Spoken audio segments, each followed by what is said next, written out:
I am not making my ruling in any sort of an effort to protect Judge Glanville. I do not believe it is relevant to the issues for this jury to determine. With regard to whether Mr. Copeland's testimony between the 7th and the 10th was, I'm sorry, between the 10th and the 12th, was impacted by the ex parte on the 10th. I asked everybody, do we want to do the entirety of Mr. Copeland's testimony over? And everybody said, no, we want what got testified to between the 7th and the 12th at 3 p.m. Yeah. So y'all had the What's opportunity. up with it, man? Y'all tuning in, man. It's just not getting started. You chose not to do that. They're going over, you know, the potential, you can ask him what the about defense may ask and what they might talk about when they finally get a chance to cross Woody, Kenneth Copeland.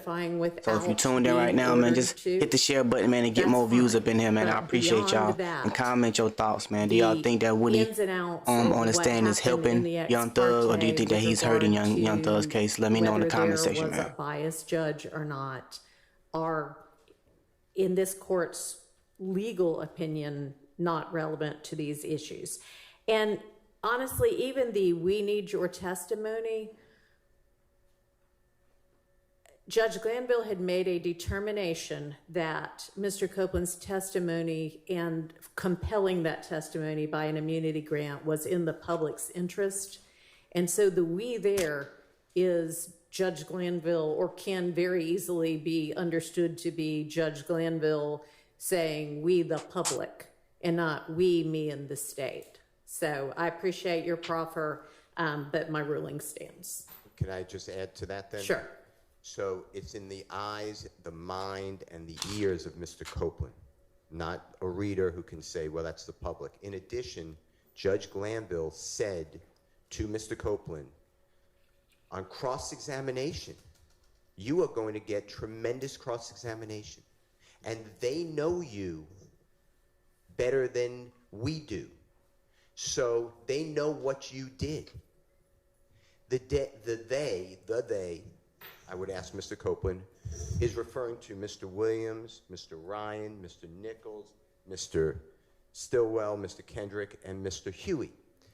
And that presumes guilt, because Mr. Williams does not know the reality that Mr. Copeland has done all this other things, like pull a gun on Mr. Watts that he admitted today, shot into a barber shop that he admitted to on the stand. These are outrageous conducts.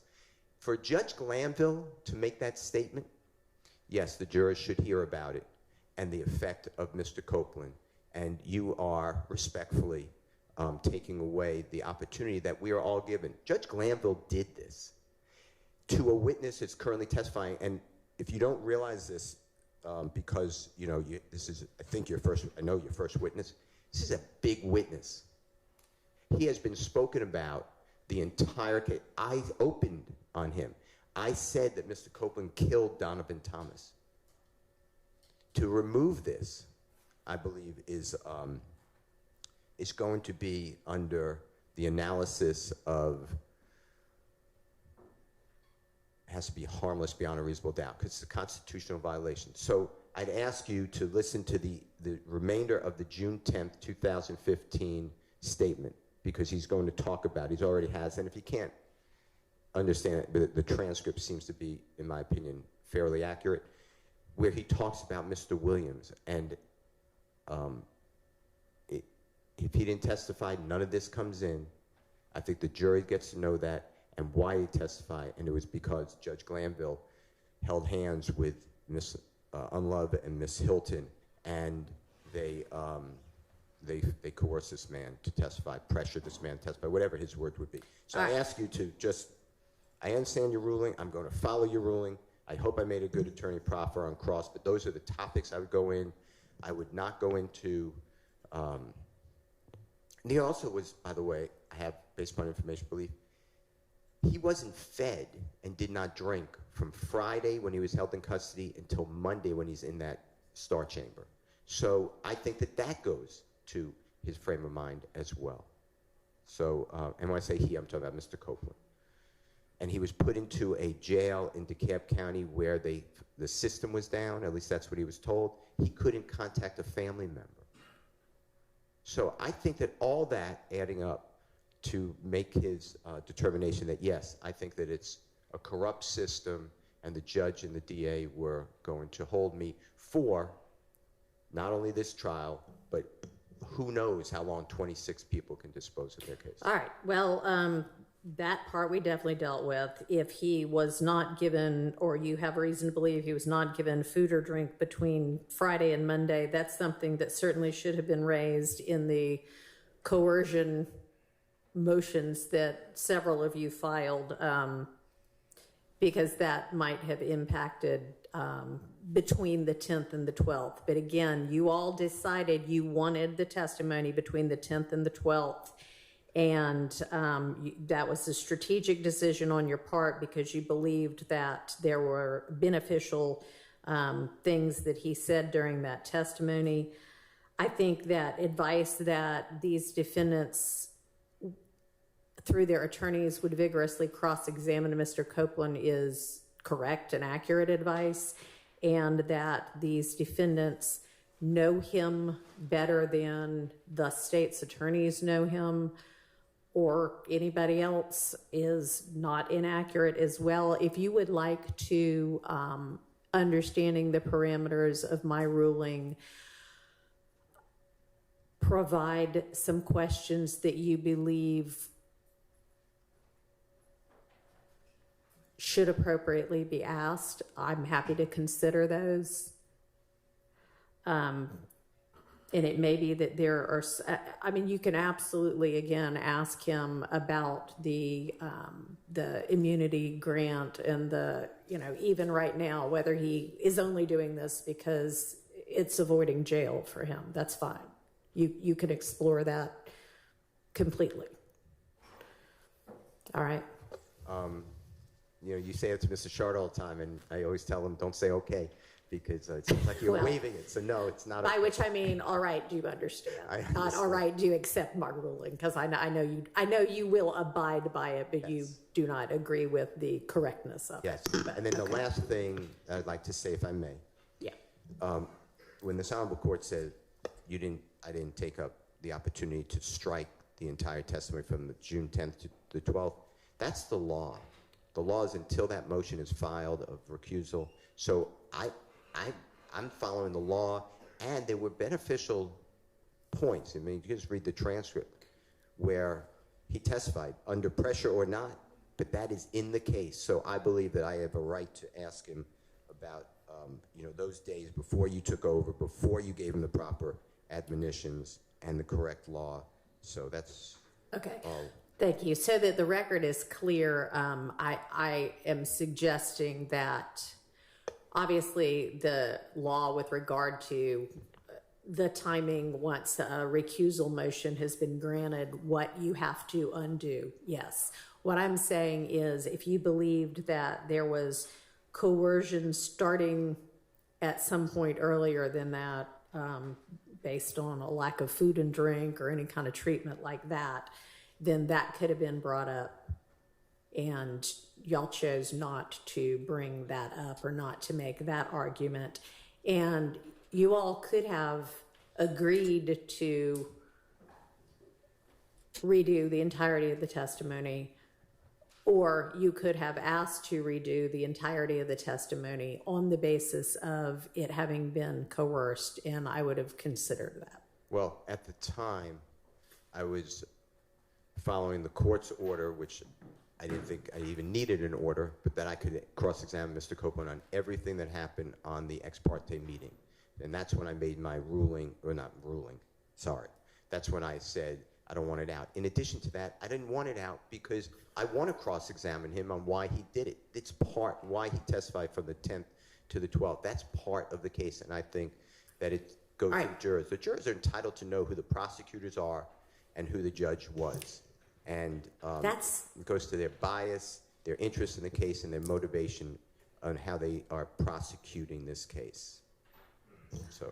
Okay, I don't think that any order that I issued led you to believe that you would be able to, well, it may have led you to believe, but I don't think it should have reasonably led you to believe that you would be able to explore anything about what Judge Glanville said or did during that ex parte.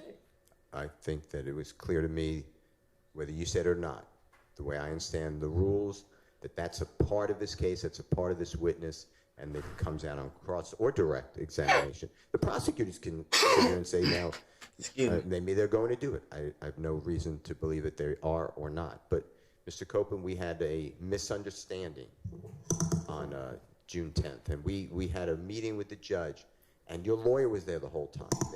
They could do all that as well.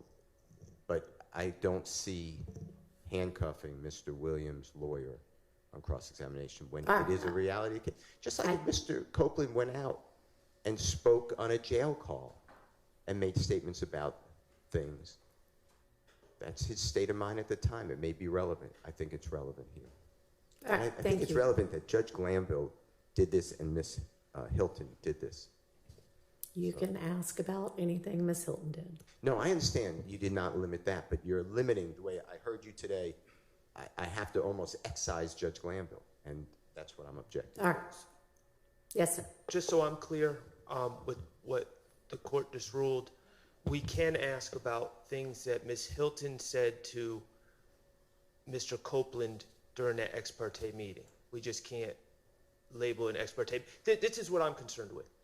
There's a lot of confusion, and I don't think that's right. I think they should be able to ask about it because they already know something happened. I understand the order that was granting him use and derivative use immunity. However, Ms. Hilton articulated to Mr. Copeland in chambers much more than that. For instance, my understanding of law, and Your Honor, I know that you've dealt with these issues more than me, the statute of limitations is not what we normally think it to be. It's not from the date of the offense. It's told if there's no evidence of who committed the offense. Mm-hmm. That's one, the perpetrator has to be known. So Ms. Hilton said, for instance, we'll use the barbershop shooting. Ms. Hilton said, oh, all this stuff is older than 4 years, so you can never be prosecuted. He could be prosecuted for the barbershop shooting. But here's the thing. They would just have to put a tolling provision. That's not relevant either, because it is not the fact that the statute of limitations may or may not have run that prevents the state from prosecuting him for something he wants to get on the stand and confess to. It is the grant of immunity that prevents that. So regardless of the correctness or incorrectness of statute of limitations comments, they cannot use anything he gets on the stand and confesses to because they've granted him immunity, or the court has granted him immunity. But in my mind, here's the difference. The state has made a deal with the, quote unquote, I'm not calling the man the devil, but that's the say. And there's a difference between them saying, oh, we're giving you use and derivative use immunity versus them saying, we will absolutely not prosecute you. They have basically, I don't know if they checked with Rich Homie Kwan's father, but they've basically given this man carte blanche to never be prosecuted for anything he says. And if I was representing Kenneth Copeland later on and they indicted him for something like this, I would say, y'all must be crazy. Y'all got in the back room and told this man, you guys are never prosecuting him. So they've done more than giving him use immunity. They've given him blanket immunity for everything. And that, to me, is I agree with Sharp, man. For impeachment and cross-examination.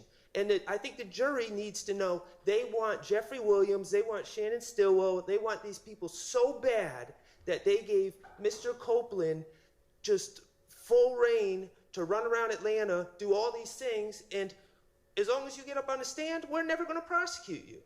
And I think that is kind of crazy, though. Okay, well, they didn't give him full reign to go do things he hasn't done yet. So, I mean, let's not get too far afield with this. Well, you may explore any kind of interest he might have in testifying in a way that might be beneficial to the state, although I don't think that's happened anyway.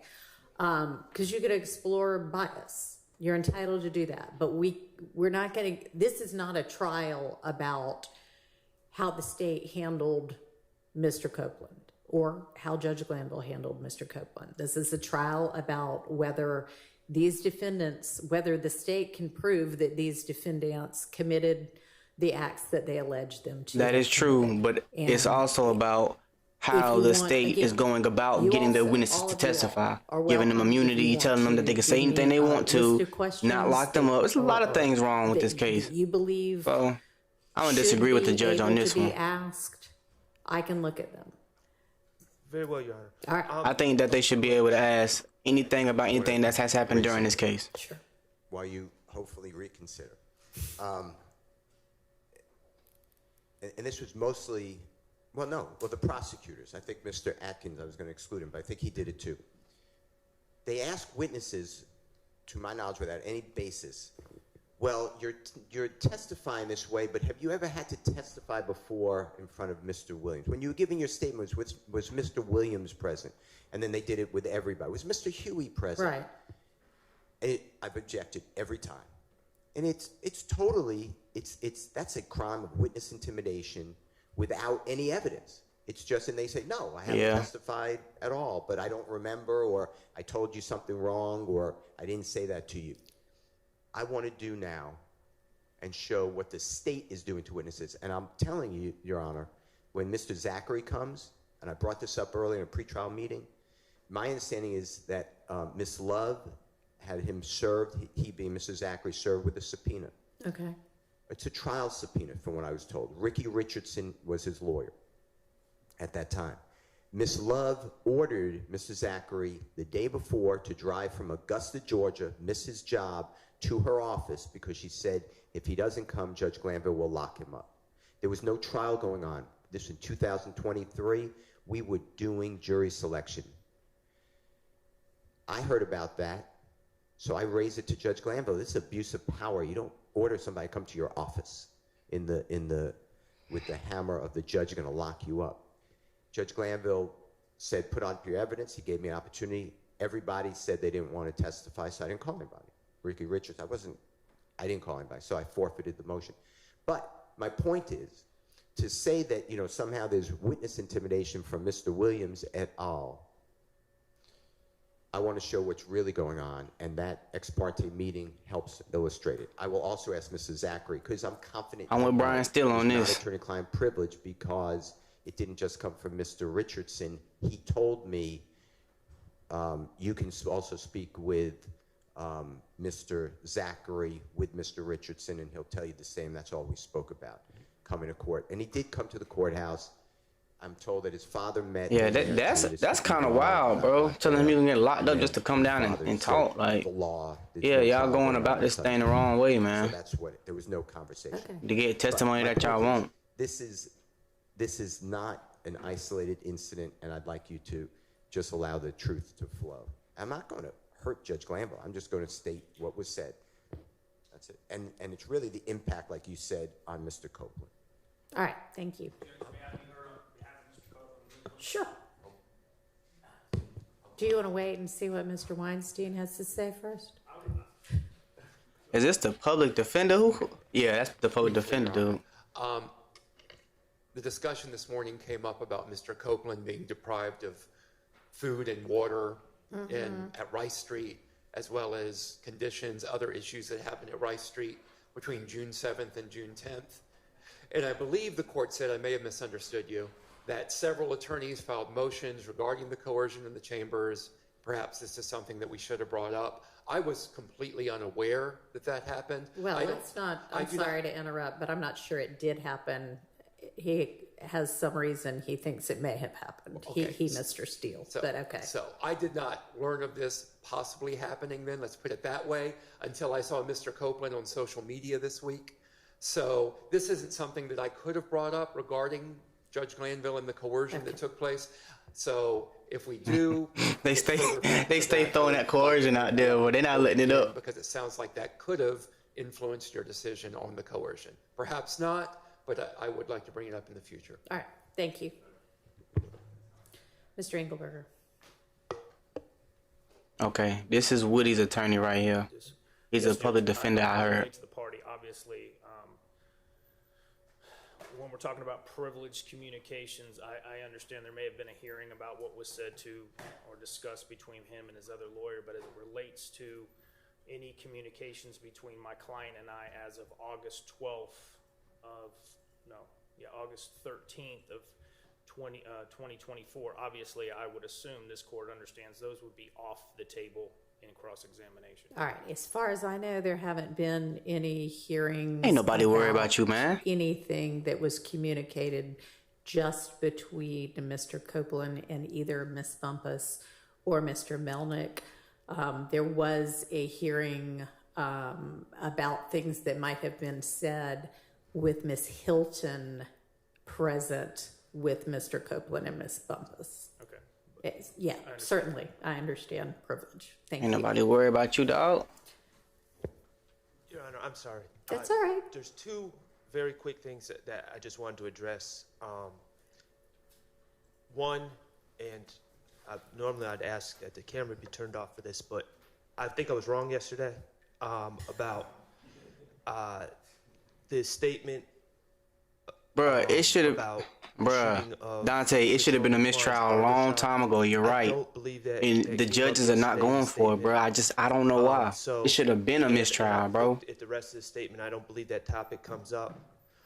So I know Your Honor asked me to send an email, and I'm just reporting back to the court on that. All right.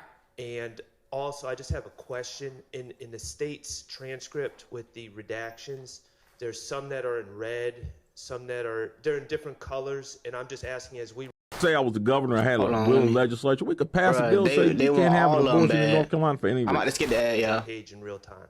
Bruh, they want them real bad, bruh.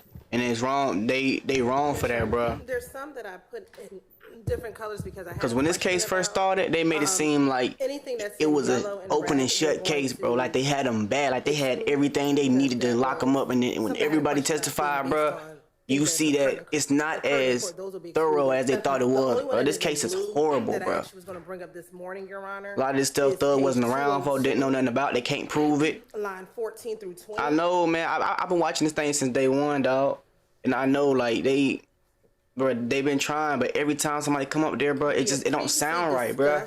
This ain't no Rico, bro. This ain't no organized crime. This ain't no, hey, you guys go over here and do X, Y, and Z. This is dudes doing what they want to do because they street guys. They just doing their own thing. But just because they all know each other and hang out, they want to get everybody locked up in something that they ain't even do. Like, not as a Rico. Like, nah. And majority of these crimes, these overt acts, bro, everybody has already done time for them except the murder of Nut. And so every other crime, bro, everybody's already done. And the crazy part is everybody that's done those crimes are the people that took pleas. So they coming in talking about the crime that they already been convicted of. They don't lock them up. So are you asking? Exactly. The thing was they didn't have no proof.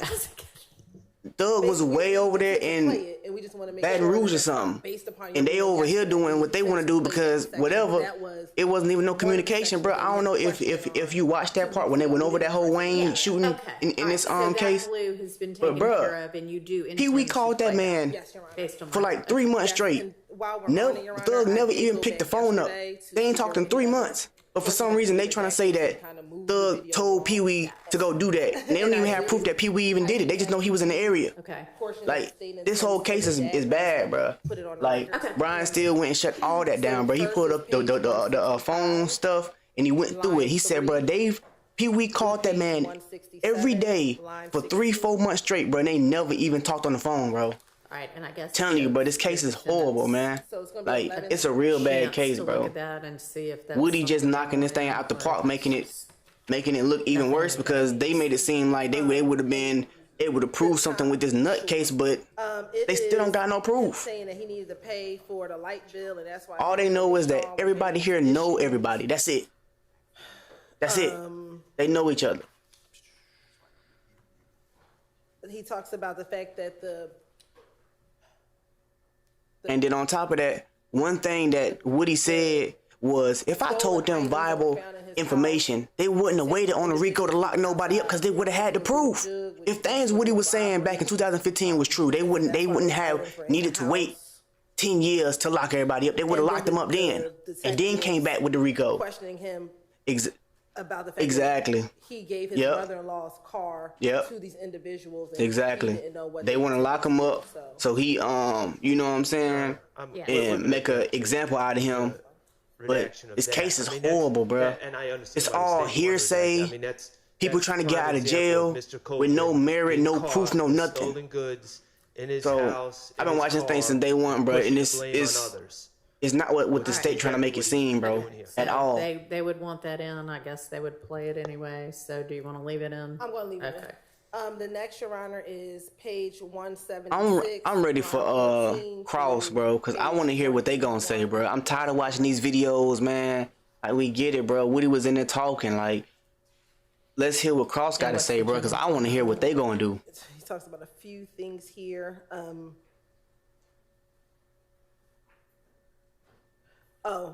His second child's mother wanted child support. Talked about some medical things with her that he paid for.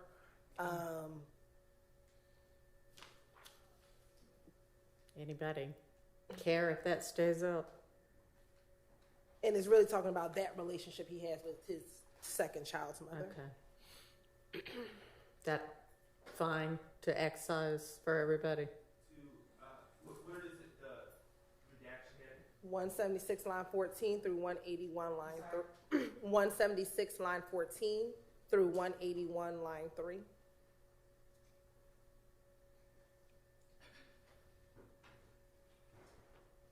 Come on, man. You need to go ahead and bring Woody out here so we can watch them that last little couple of hours and get defense up here crossing, bro. I'm tired of this, dog.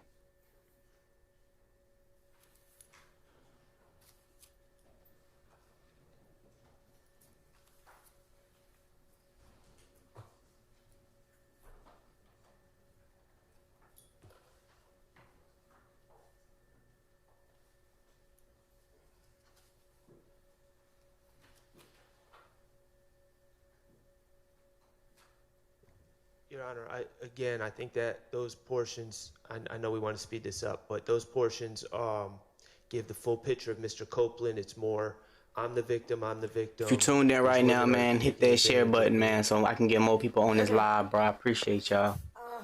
You going in, I think it should go all the way to about 5:30, so it's going to be a long live, man. So let's get this thing going viral. I'm trying to get like 100 people in here watching at the same time, man. Run this thing up.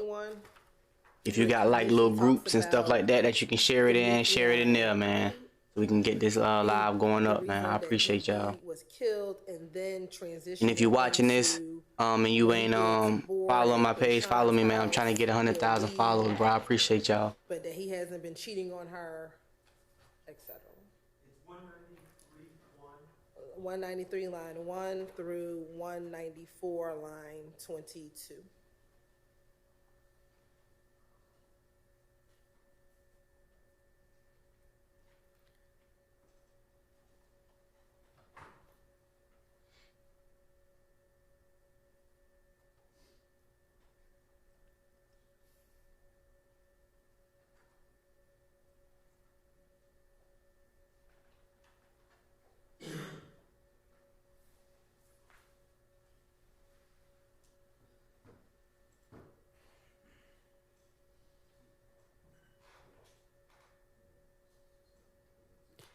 Anybody want that in?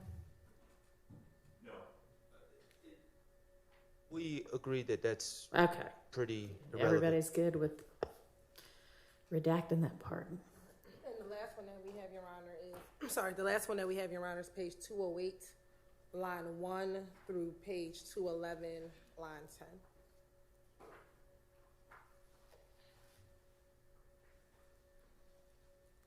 And the general topic is? They're telling him he should move. They're telling him maybe he should go to Miami, not go to Miami, but go somewhere like North Carolina or Kansas. That he should start afresh and anew. And then he goes back into talking about the robbery that he was, what occurred leading up to why he was arrested on June 10th. And I'm sorry, Ms. Hilton, I keep asking you this. I got to start. What's the end of this section? Page 211, line 10.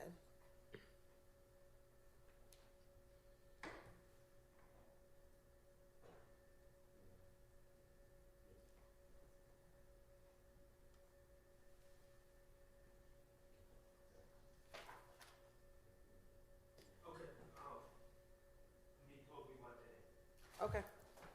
You want that in? Yes. Okay, she'll leave, you leave that in? Yes. Okay, all right.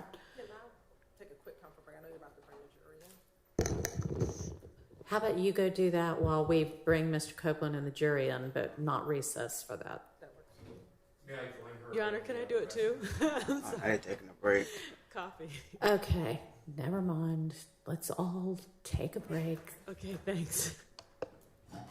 Quickly, please. Alright, they're gonna take a quick break, so they'll be back in a little bit, man. I'll be back when they get started.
Ms. Hilton, you can proceed.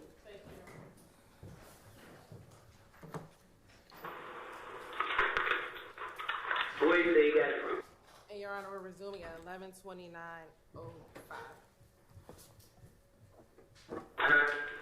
Where did he say he got the stuff from? He never said. Here's what happened. I gave him the key. You know what I mean? I look, bro. They put the gas in the truck, bro. You know what I mean? Bring it back. They bought the cutlet. When they bought the cutlet, they had out to the head. So I said, left, so I still. I mean, I left her. When I hit left her, they was searching whatever they got. I mean, most of them dropping back off where they came from.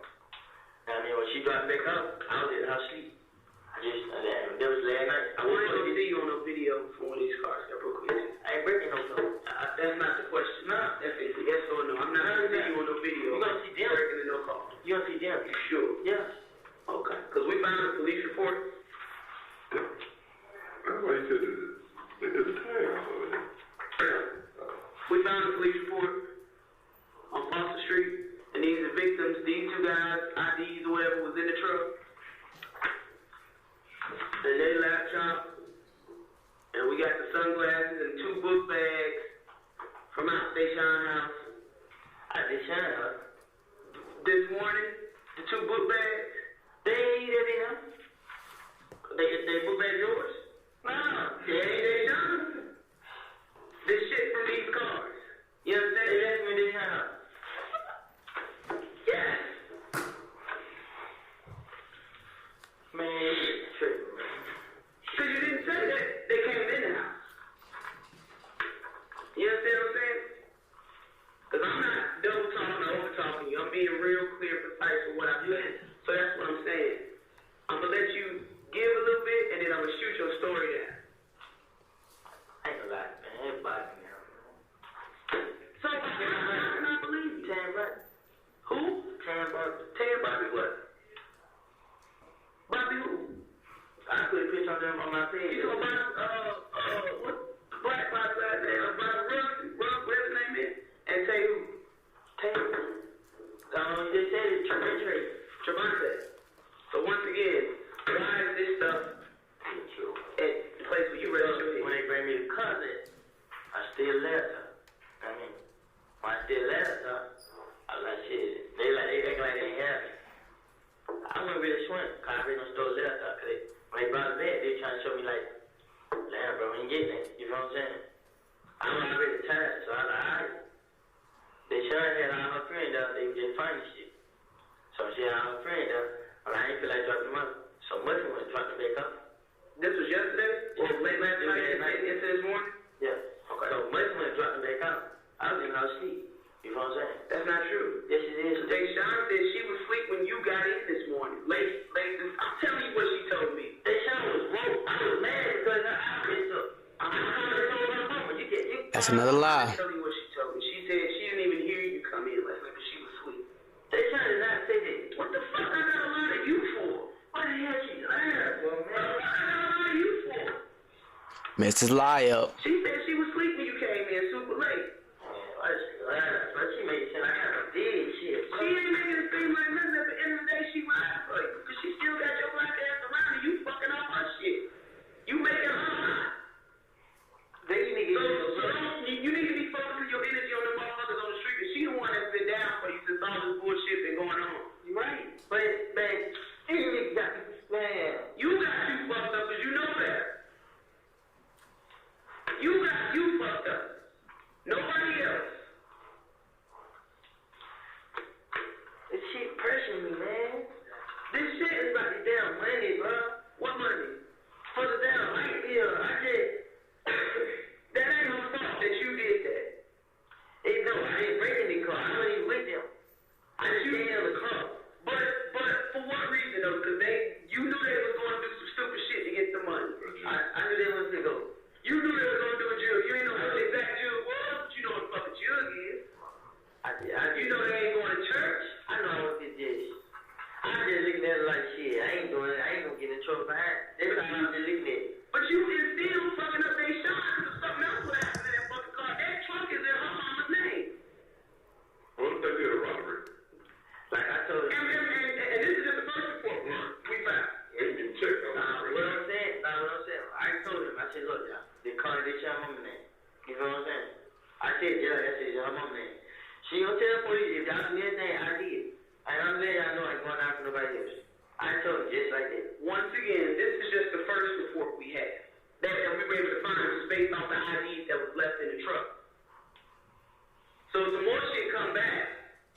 involving that truck, you know we're gonna come back and have another conversation. And I'm telling y'all everything right now from like I'm saying, once again, you're enabling people to fuck you in the long run. You're enabling them because somebody doing something nice for you and they shine, getting them a truck, doing the rental car, all that shit, and you giving it to these dudes. Which I don't believe you say you wasn't there, but I'm gonna go up there to zone 2. Everybody in Buckhead got cameras. Everybody everywhere got cameras. And I'm gonna review that video. And there's gonna be some more felonies on it. Just like with the So he talking about the night of nut murder? See, I missed that part. We told you. I ain't saying like this. We told you though. We said, listen, bro, we gonna go review this tape. You ain't did nothing. You good. If not, you gonna see us again. I wanted to say I had it, but I just like, okay, you need to tell me right now where you there when these cars got broken. No. Okay. You say no? I believe you right now. Until I got proof otherwise. Well, you gotta start thinking about you and yours, bro. That's what you keep worrying about. Everybody that you name don't seem to give a fuck about you. You right, and get right. So why do you give a fuck about them? They sound pressuring me like, Shit, I only want to give a fuck about you. you know, I just kept saying to myself like, damn man, I mean, this and that. I kept saying, I'm trying to stay out of jail. You know what I mean? Like when the police can't get out, you gotta say, damn man, they got me for their gun. But you ain't feel it was coming? Huh? You didn't feel that it was coming? Nah, look, I found out y'all had got this video. I mean, so just like, so who went up there threatening them folks? Cause that's what I'm gonna with folks. Every time that's about 3 months. Bullshit. Why folks they go to city hall and all that? Why do you call from the mayor though? Cause that's the city rec center. Everybody said that. They're gonna cool with me. Well, somebody. Well, somebody in your crew that's cool with you. Put the word out. Put the word out. Hell nah, listen. And I promise you. Police. Listen to me. Listen to me. Listen real good. If anything happens to anybody that works up there, it's coming to you. No, it's not. I'm telling you. I'm telling you it's coming to you. I'm telling you it's coming to you. Listen to me. So you better put the word out. That shit better not happen. I respect them people in there. Them people know for a fact that I'm not going to come to nothing, nobody in there. Right. I'm not promising like you better put a word out. You better put a word out. To who? To your crew. You keep on my crew. Listen to this. Whoever hanging on the only 2 niggas I'm back there with me was Shannon D. And they ain't with you. Know what I mean? You sitting there by yourself. And guess what? Them niggas, man. I'm telling you, something happened to anybody work up there. We gonna come back for you. It's in the name. It's in the name of I'm not worried about that shit. I'm worried about who started them? They went to the mayor's office complaining that some boys. That's the fact that we was coming up there.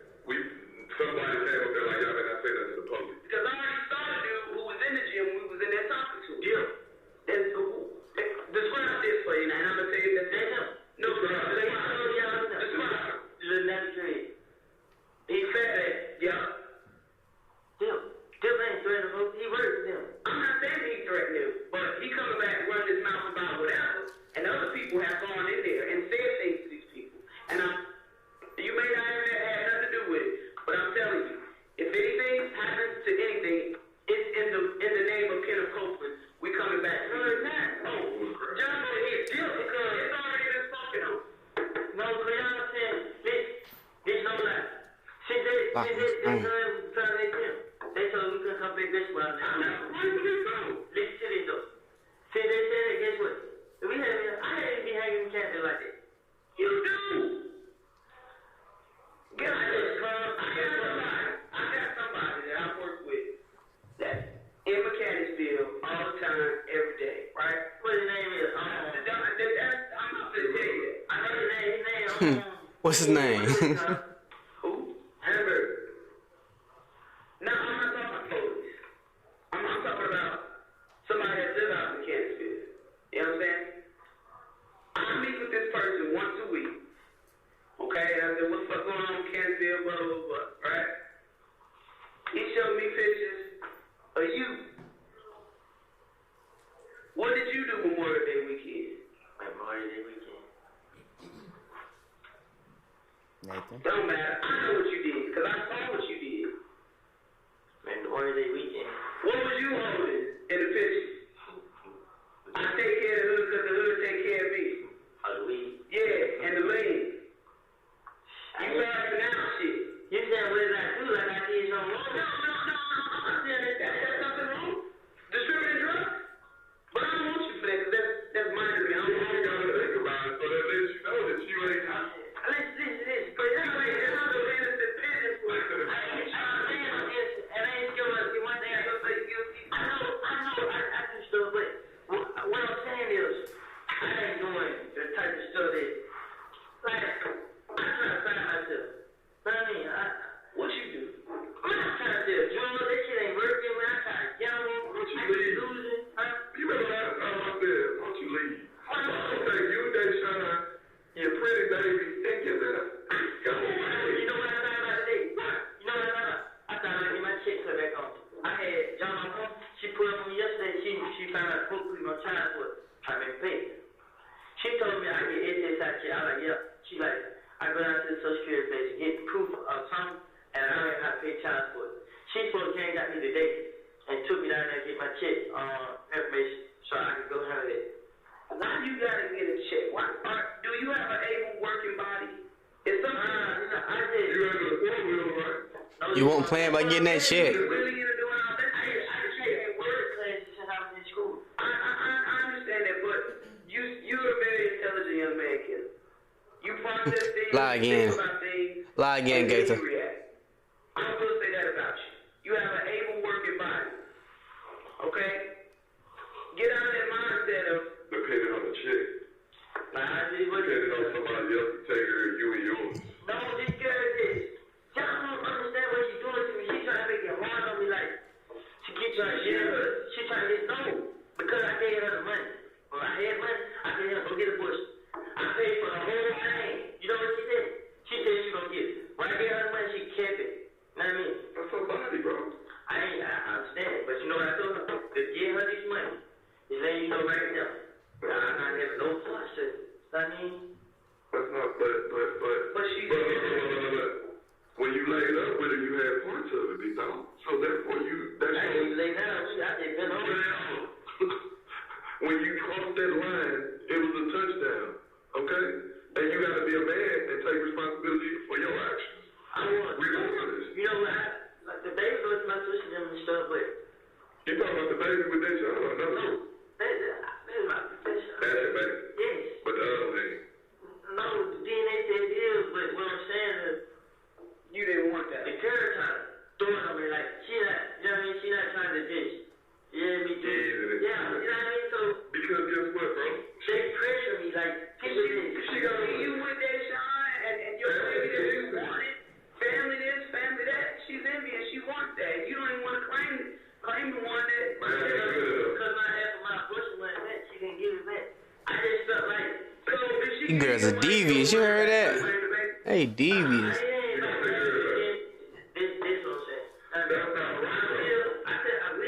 Listen to this, while she was pregnant, she needed that money to eat to feed that baby. But I didn't know they have food stamps. You know, they do for the fat people. But what I'm saying is, man. Oh, no. You did not just say that. That ain't never that. Please, you as a young, all this energy that y'all using to do all this other dumb stuff, you can use that in a right way to go try to live a normal, peaceful life. You remember the last time I said, why don't you leave go to Nebraska somewhere? What you tell me? I was raised in Atlanta, I'm gonna die in Atlanta. That's your mindset. But, and then, okay, put it away. Since I've done this, have you heard anything being shut up? Not that we know of. Man, you try to tell me you saying not that I know. Okay. A lot of stuff happens that they don't, like, from Canada, they don't really call the police. Why they know? They don't. Because they handle shit on their own. They already know they gonna retaliate, so it's almost like, why call the police? That's why they probably looking at you like, When people involved with them, it's other people's shit that get shot up. Right. They call the police like, oh, sister's live next door to me, or, you know, whatever. And that's how we connect the dots. So this should show y'all that this shit ain't getting shot up yet. crap.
Let's get past this, bro. I'm tired of hearing this stuff, bro. Let's get to the cross.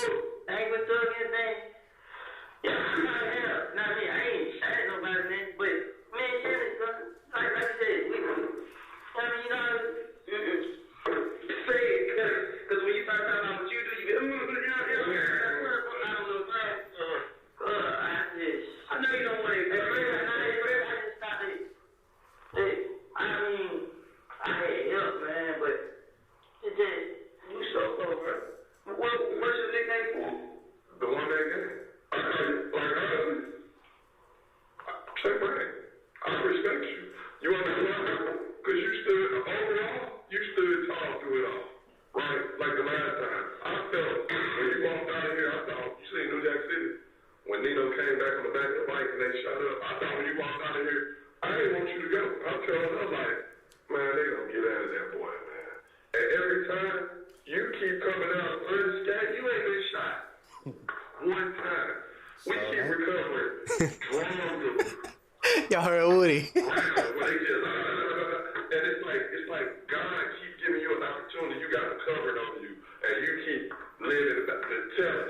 And instead of you saying, "Self, this shit is getting a little too real. I need to get on," you keep coming back for more. You know what's going on? What?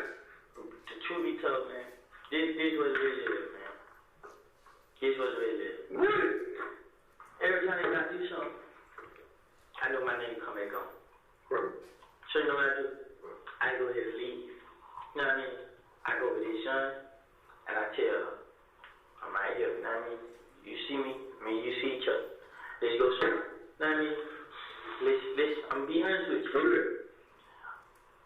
Sometimes they might do the shit without me knowing, and dear tell me I just say, because that's what Shannon used to tell me. Shannon used to talk to me. Shannon never think I tell on him. You know what I'm saying? But since this shit happened, bro, it's just like, I feel like everybody gets me. You should.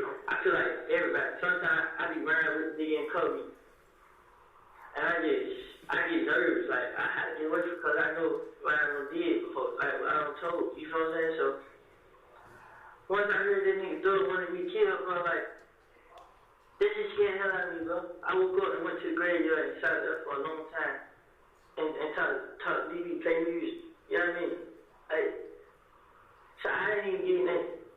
I honestly didn't, bro. You want to kill me, bro? You know what I mean? Only reason I ain't say that because it wasn't my business. I wasn't there. I mean, all I know is what I heard. You know? Okay.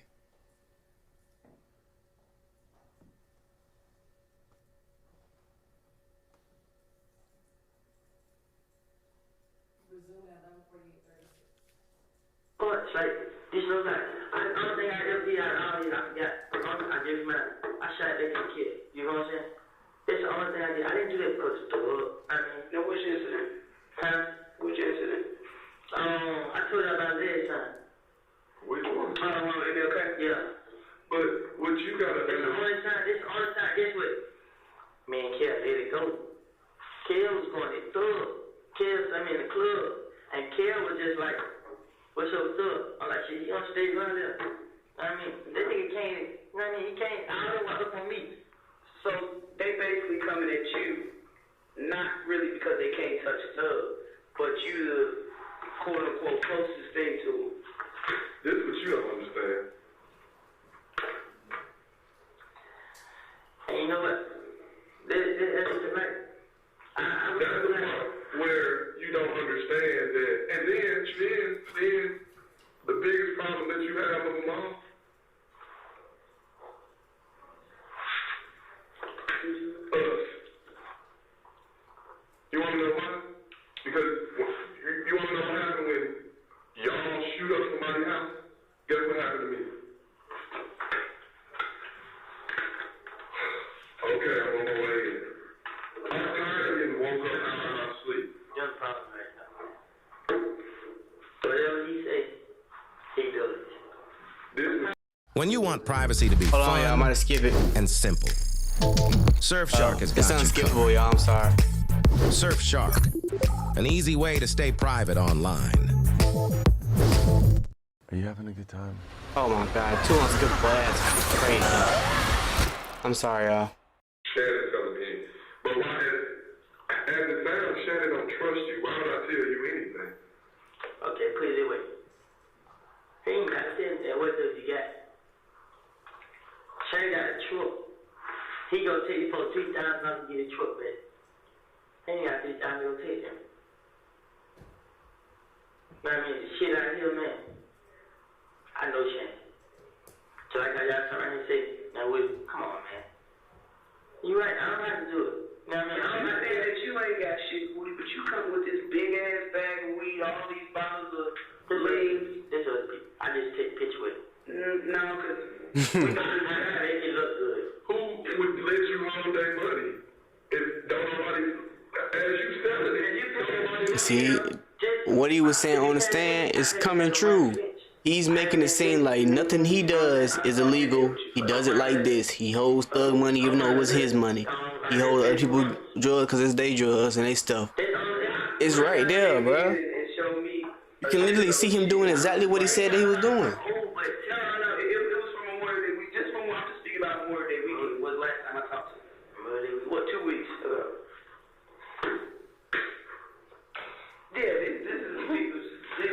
That's you in this corner. That's the corner. These who you need to be fearing right now. You fear them more than you fear them.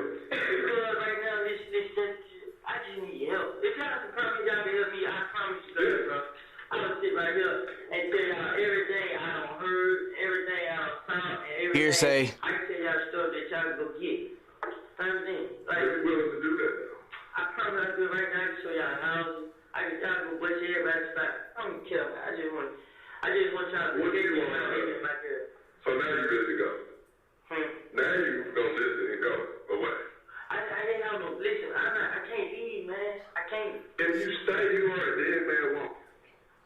Okay? Everybody ain't gonna miss. You can't trust nobody. You can't ride with nobody. You can't sleep.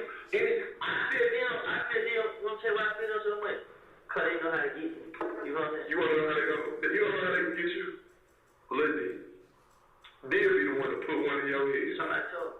You wanna know why? Because you trust him. And it hurts your heart that you feel like he lied to you. You almost start crying. I said he was there. Yeah, cause bro, I try to help D, bro. Like I tell D, bro. You don't say why I live by.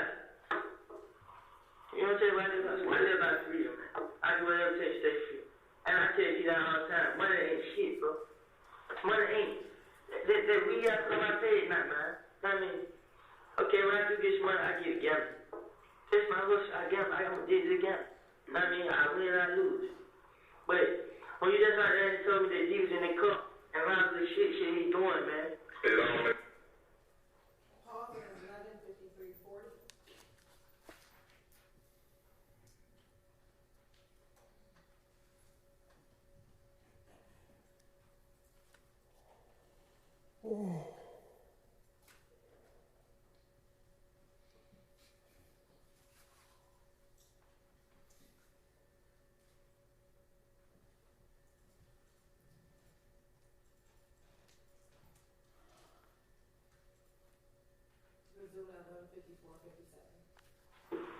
I just found out that these niggas gonna try to have me killed like 2 days ago. So at this point, what do you want to do? Man. So I'm lost, man. I just want to go down now, no food. Cause I don't want to run and I already know, man. I know you don't want to run, little brother, but at the same time, I haven't done it. I promise you, I put this on everything I love, man. but your name is, did you know how she said? Thug did it to me, man. Listen, man. Thug been doing it to me for the longest. You don't know what you. Set me up. Every time I got there for the probation violation, he had me go show something here. Oh, you talking to me? What was it? I ain't have nothing to do with it. I'm right on my phone with it. I just want to enjoy life. I can't.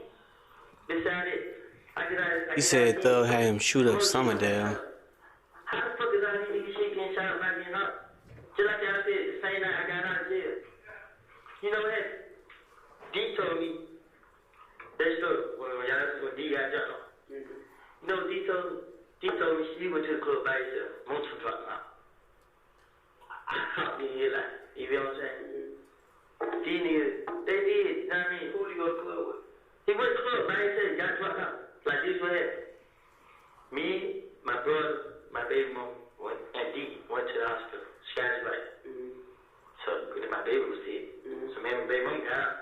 So the D was on Zen, and he was weak. He was sleeping and everything. All right, man, go home, go in the house, bro. You know what I mean? Don't go to the club. Right. D want to be hurt here.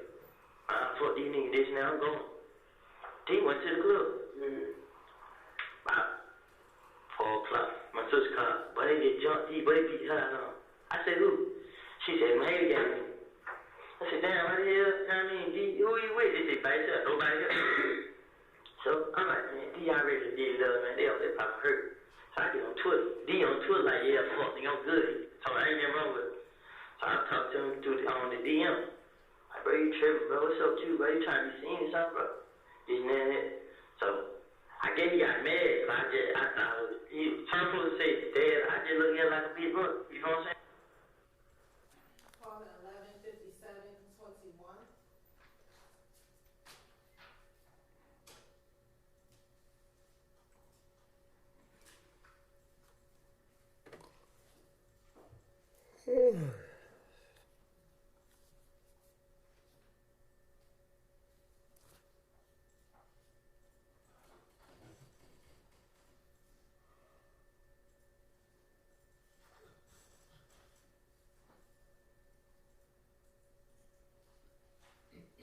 Resume at 11:50:29.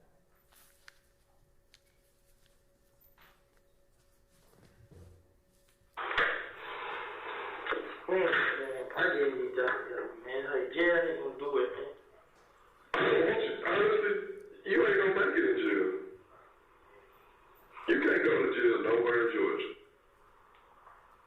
Do you understand that? What I did. In jail, as soon as the word get out, you there. But no, I'm not going to jail. She already said that I ain't gonna get no bond. I ain't. No. I hope they don't put you in the dorm, kid. Did you ever think about stuff like that? So what? I understand y'all saying we gonna live. It ain't starting nothing. You know what I mean? Cause I had participated in none of this shit they doing. This is what, the reason we tell you what we tell you is to try to show you a flag, like, hey, the time is now. So you put all this pressure on yourself. You're trying to carry all this weight. I know what I mean? Because I'm keep telling you I didn't participate in none of this. None of this. And y'all see why they keep saying like nothing will look at it, bro. Nothing. I have participated in none of this. You a saint. Huh? You a saint. What you mean I'm saying? You a good boy. You a good boy. Hey, coming to this. Since January, we talking 6 months. You mean to tell me these dudes have shot up your mama, your sister, they shot at you and your baby mama and your baby, and all this other jazz, and you ain't did nothing, bro? I'm tell you why. Why? I don't want to go to jail. They did it. Guess what I said? Guess what I said? What? It's okay, I ain't about to get hurt. Guess what did I do? What? Put my pride to the side. Listen. So you got it now? You know why me and Shannon fell out? What? Because Shannon feel like I'm going out bad. So Shannon basically trying to redeem you. Yeah, like. So you seen the movie Juice? You ain't never seen Juice? With Tupac? I can't even use this analogy, man. But what I'm saying is, Shannon get under me plenty of time because these niggas came, shot at us, I did something.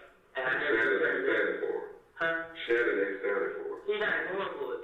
Where Shannon keep his gun, man? Shit, on him. So if we stop him, he gonna have a gun out. That man got done every day. He gonna run though. We gotta run. Where else he be at? What kind of car new baby got? What kind of movie? Car new baby got? I ain't seen New Baby. I didn't know that I was Shannon. He be in the white car, Nico fuck. White car? Bootleg, Marvel, one, this, the VW or something like that. Who car is this? I asked about new baby car. Nah, Nico. I ain't seen New Baby.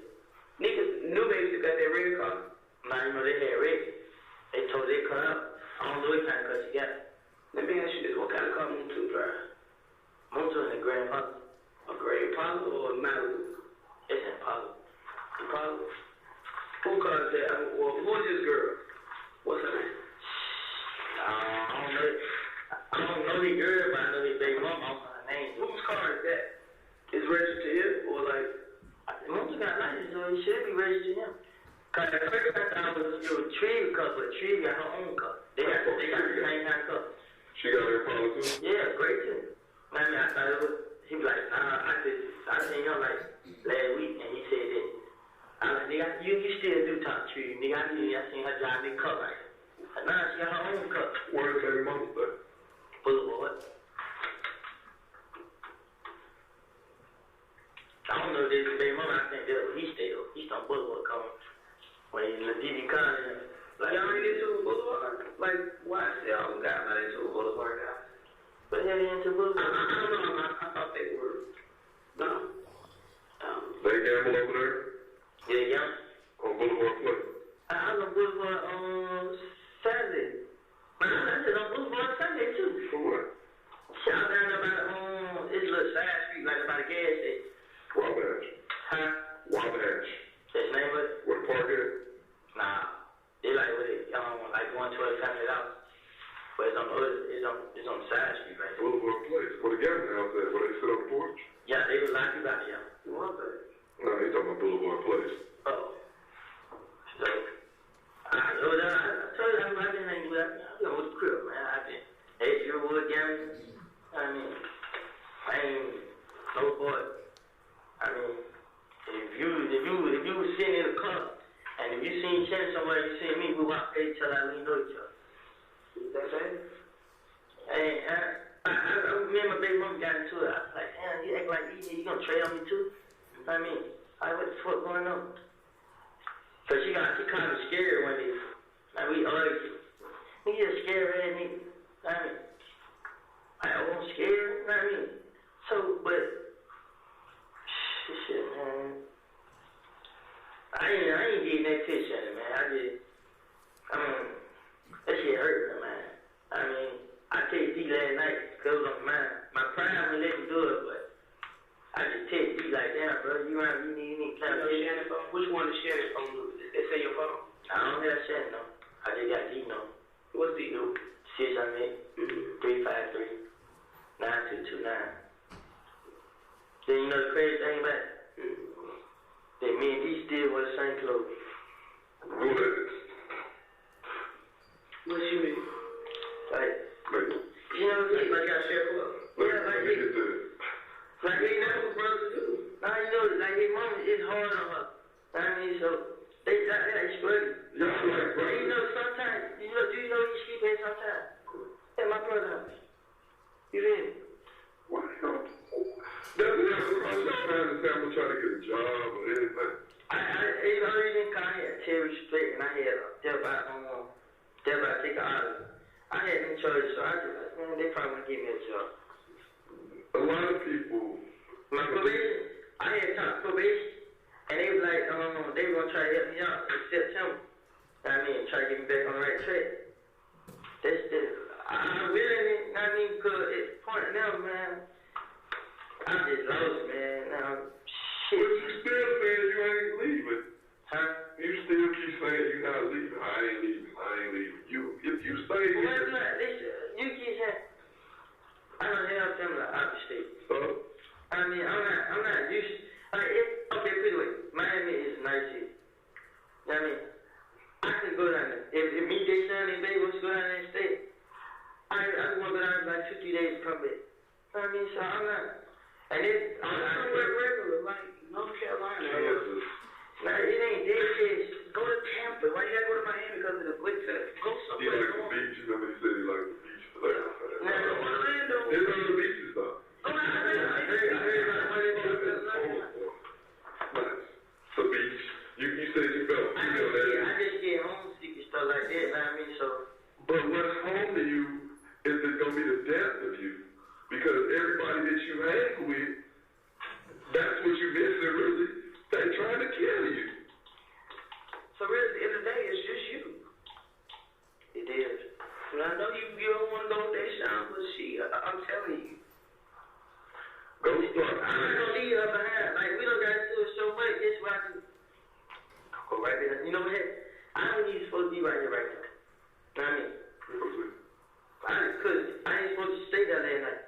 put me out. You feel me? Yeah. And then when they bring the cup out, she leave. So when I woke up, shit, I just want to be on the door. Bring that body. I mean, all I got to see is police. I was so scared. What the fuck they doing here?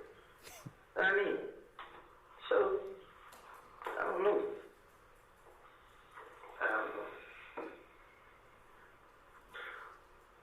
This is the plan I say. You, Deshaun, and the baby go somewhere else. Start fresh. You don't know nobody. Try to live a regular life. Oh, yeah, no, man. What's that? But that's so this sitting that, it's just like everything way. I mean, because now you the elephant in the room. Everywhere you go, that stain is on you. When you, let's say business, you get charged with all this, they need 2 years. 2, which I doubt, but 2 years. And they say you gotta go do your 2 in fair. What you think gonna happen? you say I'm gonna go to prison for this? You can, if you're convicted. You're a convicted felon, bro. So what can I do to make the strange up? I don't know why. I do whatever, man. I don't want to tell them. I do whatever, man. I'm glad you mentioned that. I do whatever, man. I promise God, man. I'm glad you mentioned that. Because last Thursday, Ms. Kim Dammers, the U.S. Attorney, like the head person for the federal system, and I basically broke down to her everything that we had as far as your case, all the retaliatory shootings, all this, all that, right? She said you guys have great cases, but we need somebody with direct knowledge that can take down the main culprits. To us, I don't want to say you're not a main target because you are the target for them, but we want top guys that's calling shots. I know you heard the term, we want the big fish. And sometimes to get to the big fish, you got to dangle small fish in front of them for them to come, for the fish to come. So, if that's something that you want to do, because our case is sealed with you, like it's not, Of course, we would like to, solve some of these retaliatory shootings and all that stuff, but as far as your faith, at this point, you could. And the only thing that may possibly help you is you helping yourself by speaking what you know. Right. But you know what? That's not Shannon. He on the same level as you. Basically. I don't consider Shannon a big fish. Like you said, he a gopher. You understand? And that's the way he's less, in my opinion, he's less than what your status is. What I need to do? I want to know what the fuck Thug doing. I want to know what the fuck goddamn where his money is from. If they got to get to Birdman, they will talk about damn Wayne Bus. I know. Pause at 12:10:51.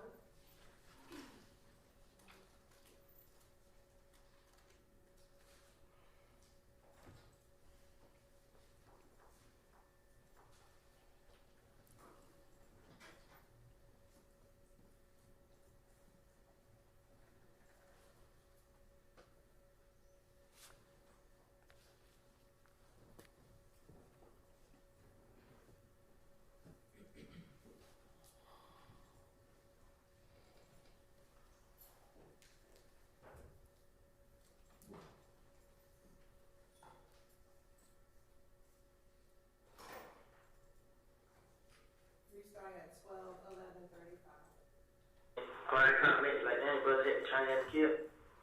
She was trying to give me the phone, talk to me. I mean, he would talk to you. He wanted to talk to me. I hung up. Why you didn't? Cause, bro, it just, that nigga kill me. Like, I mean, I just knew he was trying to have me come around. I didn't even, You almost looked at it like a Rocco. That might have been your ticket. I had cut it. Yeah, I thought I was gonna get famous. I thought I was gonna get money, man. I ain't think this shit gonna go. Then Rocco tried to get me to hang with him. I don't know what the hell he even think, bro. I'm like, but ain't Rocco cool with Blood J and ABG, some of you boys? No, Rocco down with it. Look, Rocco was gonna sign Blood J, but Blood J tied Rocco down to Bergen. Cause he started to up, you know what I'm saying? Right. So Blood J, pushed up on Rocco and with guns. But Rocco then had police up there and stuff. You know, there was a deja vu. I know a lot, you know what I'm saying? But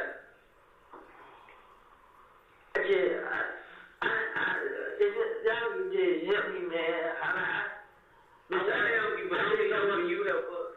I just don't want to be these niggas. Like, at first I was like, man, nigga gonna do it. I don't feel like it no more. So, when did this change? When I see my baby smiling.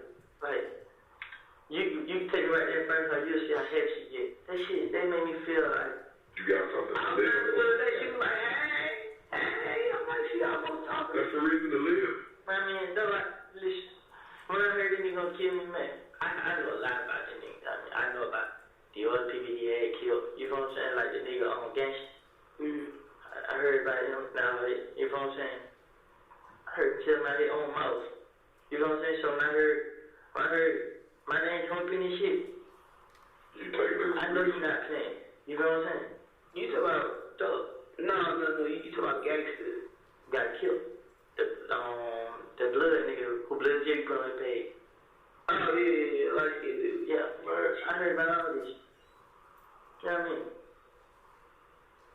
The question is, what you gonna do about it, though? What you willing to do?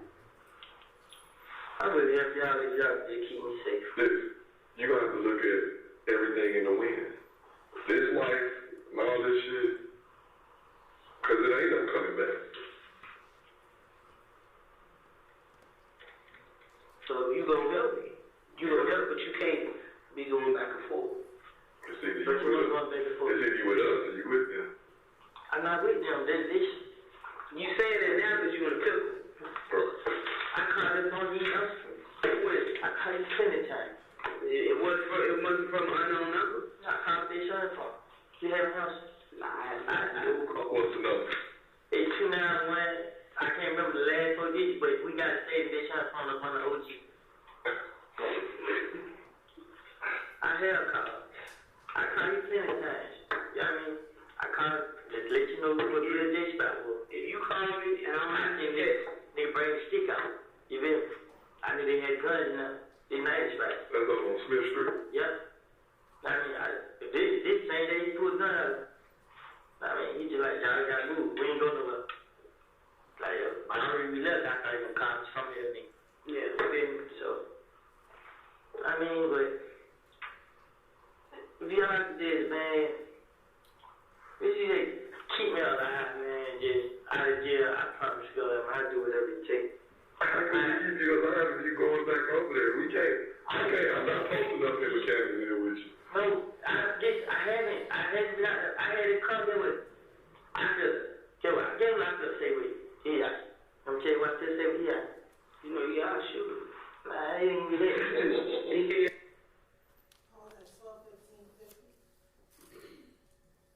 I gotta use the restroom. I'm trying to hold it. All right. Yeah, come back with us. Anybody on the jury need to have a restroom break? I know we have just gotten here. Okay. Anybody out here? All right, we'll just wait.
I mean, hey, I told you what's going on.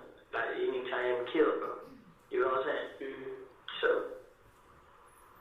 I just like, that's why I said, man. Like, What does he fall in all this? Yeah.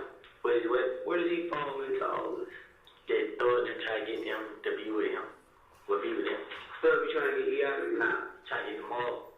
Mom, Trying to get the other niggas to be with them. yeah. They had it going when I was locked up. You know what I'm saying? So these things he done done. Yeah. So the king of Atlanta. Yeah, I heard that the nigga J Prince in Houston still said he gonna be the new him in Atlanta. He got a lot of people to go through, though.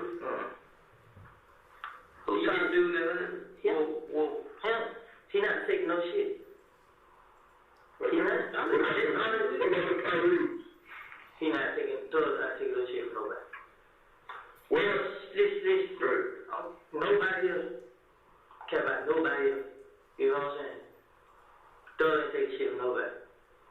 Well, how did the beef with Game in here? The game nigga there shot up his door with told Shan do it. Shan told me his mother he was out there winning. Just give me the word. Yep. And Thug told him no. Say something the GD, I can't, Nipsey Hussey, something like that. He ended their beef. You know what I'm saying? He stopped. I mean, I ain't here to play. You know what I mean? I just don't want to go to jail. I mean, You got to sit down for a little bit. You're going to have to sit down for a little bit. why jail though? Well, because which one of those summer camp? Lego land or something? It ain't no other choice. The last time I saw you, I said, you got to leave shit alone. I told you at the dump when we drove you in my turn field, I said, at some point, you got to stop, and you not. You thinking in your mind, listen to the gun that you found around the house wasn't bad, bro. You thinking in your mind because you was doing so much, and now you didn't calm down a little bit, that you ain't doing as much, but you still doing shit. You understand? You still did it. I haven't listened. I understand what you're saying. I've done so much. I calm down. Listen, I haven't. You know what I mean? Like, guess what? I got out of jail. That gun that y'all got. That gun wasn't justice. Which gun? The one y'all got in the house. No, that's jail. That gun wasn't just like, you know what I mean? They would come pick that gun up.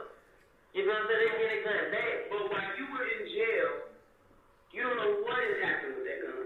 But what I'm saying is, I know who had it. You know what I'm saying? They don't have to take it up with them. Right. You know what I mean? I'm not, like I said, like right now, I'm not trying to go to jail and I ain't do. I mean, well, the thing that you're going to jail for is what you did. You had possession of that gun when you know you weren't supposed to. what did y'all find out in the house?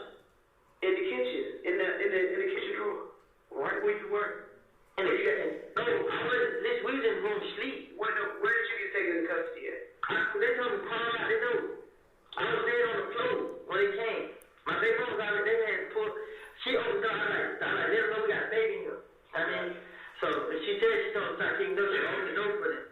I was laying on the floor, my hands up. I thought they was gonna come in and get me. They like crawl out. I crawled out. I mean, I didn't have no gun. I didn't know there was a gun in their house. I promise you. Well, like I said, one thing I know is investigating with that gun. I know. But y'all think y'all be charging with, can y'all at least investigate it before y'all charge me with it? Yeah, we're not gonna do more stuff with that gun. But we gonna get to it. You're going to jail for this brown. Yeah, for the gun from the Dunbar Center. But we gonna go and like I said, work this interrogation with Buckhead, where the laptops and shit was found at where y'all stay.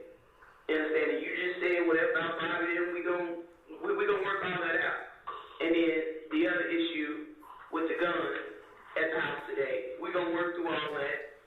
And then like I said, you got this warrant from the city for traffic stuff, riding the damn four-wheeler.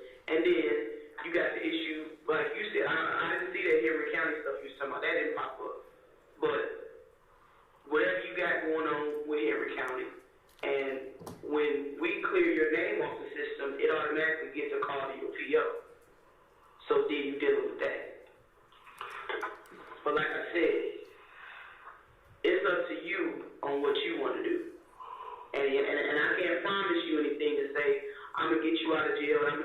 do. I'm gonna help you, but you gotta give to get. You know how that works. I'm gonna give y'all everything y'all want right now. It don't work like that, like right now. But if you want to tell me something, so that's on you. What can I help y'all with? So what matters not just to us, but to district attorneys and the U.S. attorney is bodies. That's what over everything. Fuck drugs. Like if that shit matters at the end of the day, what helps is bodies, because we don't want no murder. So I help y'all with it. With what? With the bodies, y'all help me with bodies. Yes. You got a lot going on right now, but that will 100% come from me, and I ain't got to say no lie. I'm gonna say, yeah, he told me this. That was Thorpe while I was just talking to the investigator that was handling the nut case. Like, you gotta help the bodies. We care about bodies and large amounts of guns. I'm not talking about just, oh, this guy keep a pistol. No, I want a whole bunch of guns or some bodies.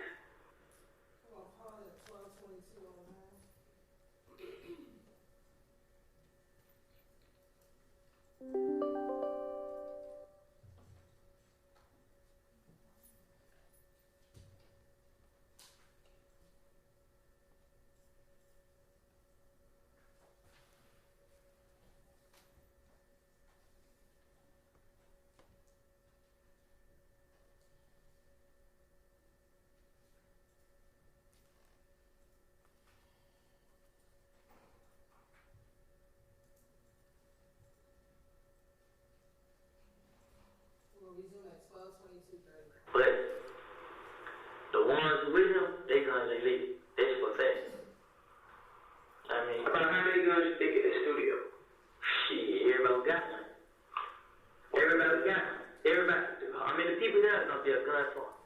I mean, see, what truck Doug been driving lately? Nah, Doug in that I want that BMW, that nice color. Well, who be driving that blacked out Matt Black with that F-250 with the 4 rails inside the hood? That's still a truck, but see, he rode through the Canterville the other day. Like he seen me riding real slow, like they were licking it in his head. But I went close up on the truck, so I ain't saying man. But the last car they seen me was the little BMW. You know what I'm saying? But they still a truck though. Okay. You know what I mean? But what Pee Wee car is? Pee Wee. You know, you see how you know what I'm talking about? It's Chucky Russell. Yeah. You know which car I'm talking about? The car that they sent shot the two bullets. What car?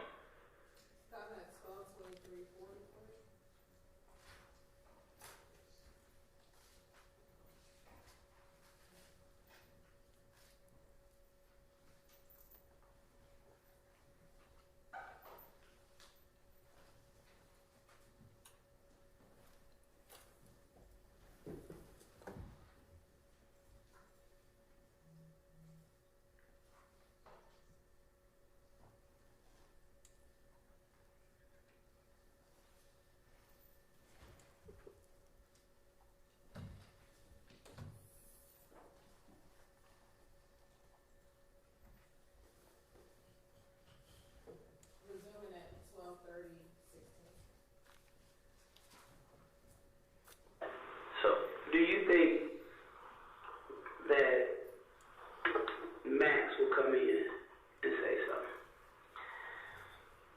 I feel like if y'all ain't like y'all, she's not gonna tell her brother. Right. She gonna tell everybody but her brother. So I feel like if y'all scare her up, I mean, but she is scared, because some chicks ain't really scary no more. Like, you know, she got a smart mouth, so she might not be, but Shannon, he feels Dora. He fears Dora. Why? He thinks she'll tell him. And Dora is the other. Her name, she was good dress Dora on Instagram. What is it? G-O. Good dress? Yeah. Dora? Yeah.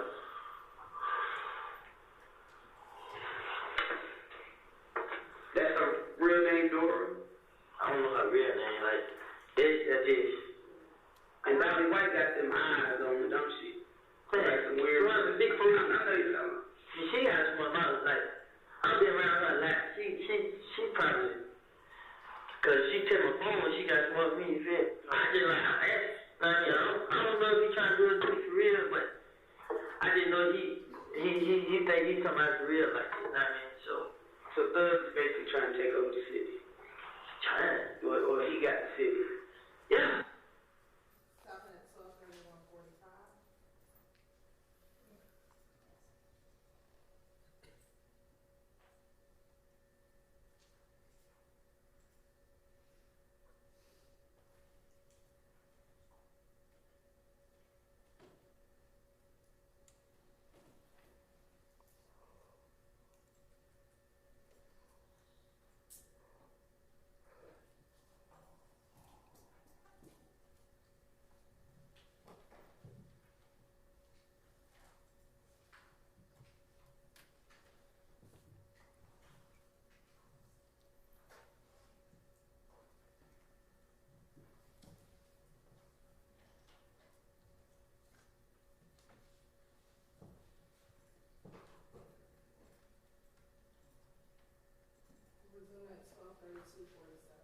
They play a dirty game.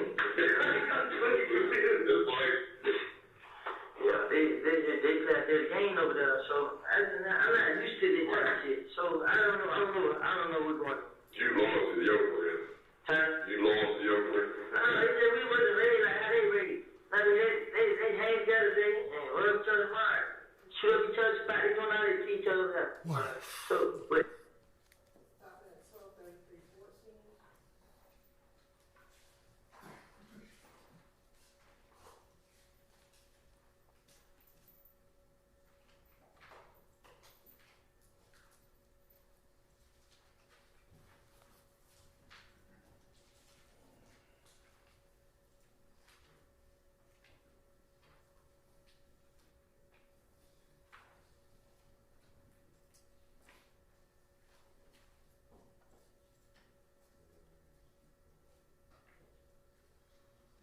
Resuming at 12:43:46. Why are you still in the club? I wasn't in the club like that. I just went up there. Yeah, for what? Remember we nothing to do, man. Like, I told you, I said I ain't gonna argue with this shine all the time. And then I did the one thing like, shit, when I leave out the club, I'm already at the house. You know what I mean? I in fair lane, drive fast all the way. I ain't worried about nobody shooting me up there like that, so. Play PlayStation. I did all that. ATV game and play PlayStation. You like doing that bike stuff. And stay in the house. I do stay in the house. I stay in the house there with an old day until me and this son just get hard. That's the only thing make fuck good, we get hard. I can stay in the house. But for you to take care of your baby, you ain't necessarily got to be with her. Right. But I did, like I said, I just feel safer with her. Like, Safe from what? she did. Because you know she gonna be there. It's a comfort zone. Yeah. Like, I mean, yeah, I don't. You know she ain't gonna do nothing to hurt you, like cheat on you and all that stuff. So that's why you say you feel safe, because you know she gonna be there. I know I feel, basically. That's understandable. You know you crazy. She ain't got to put my hands on her and like that. I don't be. I ain't saying that. I'm saying she knows you about that action, so she ain't even gonna try you like that. Because the lady, this how she tell me, you been doing you, so I'm gonna do me. And I just trying to prove to her, like, but I understand. I mean, I haven't been messing with nobody. Like, that's why I try to take care of them too much. How far apart, as far as time, is the new baby and you and Deshaun? My baby with Deshaun. Both of your baby. Yeah, I got to my baby with Deshaun. She premature, so she's supposed to be born like August. But the other girl baby born in March. Oh, so the other girl baby is older than you. Yeah, new baby. You know what I mean? So. But you were with Deshaun, like y'all was in a relationship. Yeah. She asked about it, but I had a little money then, so I paid the girl a lot for it. She lied, Deshaun for me, everything, but yeah. When the girl had a baby, she just like, get it. I mean, I went and took the DNA test. I told Deshaun, like, man, shit, baby mine, bro, like, I mean, you gonna leave me with her. She got mad at her and everything, but I found a lot of gifts and shit, you know. I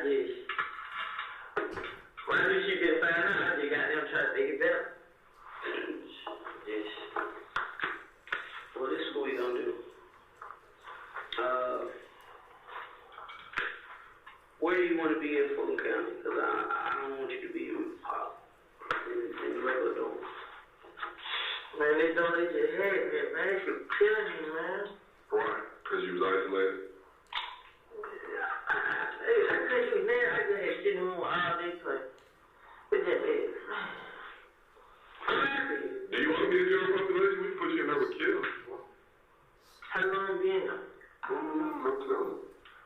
I don't know. You won't get a bump, so. I gotta talk to the powers that be and see what kind of gameplay they want to come up if you really trying to help yourself. Can you? I promise, God, I have all the years locked up by the monitor, man. I go where he at. I can get show you what the gun is. I all You gotta be patient, though. It don't work quite like that. That's what I'm saying, just being in jail, like TV shit. What did you think was gonna happen? I just thought you gonna write you a ticket and say, all right, come to court for guns. You know what? Thanks, Woody. Appreciate it. Cause I told you then, you need to tell me that if you came in with this gun. Don't know about it. Listen, I wanted to, but I just kept thinking like, man. Damn, man, I messed up. That's how I could say I take out of jail. I wasn't indebted to have the gun, just didn't need call. Nothing. I was getting rid of it. You got an explanation for everything, but if you don't give an explanation and leave it up to people to find out on their own what's going on. What happened when you walked in the door at the gym? I walked in the door, right? Right. Put the bag down. No, I mean step by step before you got to put the bag in. I walked in the gym. What's up, boy? Yeah, everybody. Got that stick, boy. I bed now. Who did you tell you had that gun? Big shot, bro. Why I need to come pick the bag? I mean, yeah, well, outfit. I'm like, yeah, you know, I started laughing when I looked in. I mean, but that's a real little brother? Yeah. Correct. But did you tell anybody else? Because I wasn't, getting rid of it. I'm just, then, I was saying this, bro. Like, damn, what the hell taking these niggas so long? So I keep deep running in the gym and running high. The D who, the weekend? Yeah, I'm like, what the hell this nigga high for? I'm like, shit, he probably wasn't no dude or somebody. I'm playing this, but I see police come in. I'm like, damn, they be for deep. You know what I mean? So, I'm still playing this, bro. So I see police keep looking at me. He just walked over there and just grabbed me, man. I'm like, what's going on? He's like, it's your bag. I'm like, man, I just got out of jail, but these brothers just came in like 5 minutes before him. What's they shine brother name? Who? They shine brother. D'Ant? Yeah. Is it D'Anthony or just D'Ant? D'Ant. Same last name? I think so. That's his real name, D'Ant? Yeah. So he can give us the story that somebody else is coming to get that gun. Did you tell him that somebody was coming to pick my gun? I never told him it was a gun in there. He thought it was closed. You know? So when he came in there, he's like, what the hell? He was looking bad. Like, what? I mean, but the person was coming to get it. You know, he was standing right there. But they started coming to him. Mm-hmm. I mean, so if he was at pick bag up and left, he pick bag up and walk through the door, he gonna walk right into the police. You feel? That's just how fast it was. So, I just like, damn, look at him. I mean, they like, whose gun was? I told them they would take it. You feel? Because they just can't get it. They just keep running. The police that had me in cuffs, like, they just take it. You feel? But, they just, when they got me in my gym, everybody just went, they went. You thought he was going to claim that? It's in his brother's name. But did you think he was going to claim it right there and there? I should have said it to you. You said that ain't good right there. I should have. I ain't gonna lie, man. But really, at that point, it really worked because it was kind of still yours. Had you got your money yet? Huh? Because they were going to pay you for the gun, right? I see that. Stopping at 12:51:07. Resume at 12:51:14. Every time something happens, they call it good. Huh? Yeah. So every time something happens, somebody was trying to do it, tell the so do it like you go get the gun, yeah. So that's what I'm saying. If you came in and the only person you told was that you had to have said something to somebody else. No. You need to really think think about it, because I don't think Deshaun's brother would tell me. No, he ain't. Right. Who you think told him? We got a call. Yeah, that's what they told me. Listen, it was just up there coming. I want to shoot with big man. So, from whoever called y'all, they just had to be somebody who didn't like me. You know what I mean? But how do they know that you got a gun in the back? Right. You had to tell somebody. I got that. I did. I got this. I wasn't keeping it. I got answer this. Do you think it's possible that you got set up?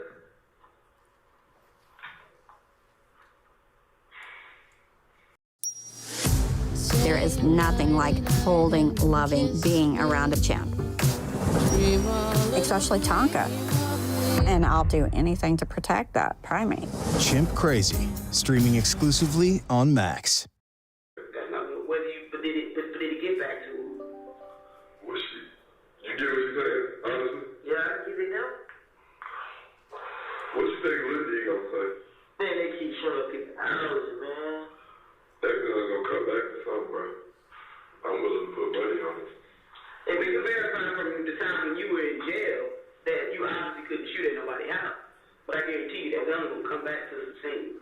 It's like dominoes, dude. But see, when I had the gun was never involved in anything. Well, I'm telling you, you already stated on January 20th, on January 20th, when you got the gun, up until the first time you went to jail.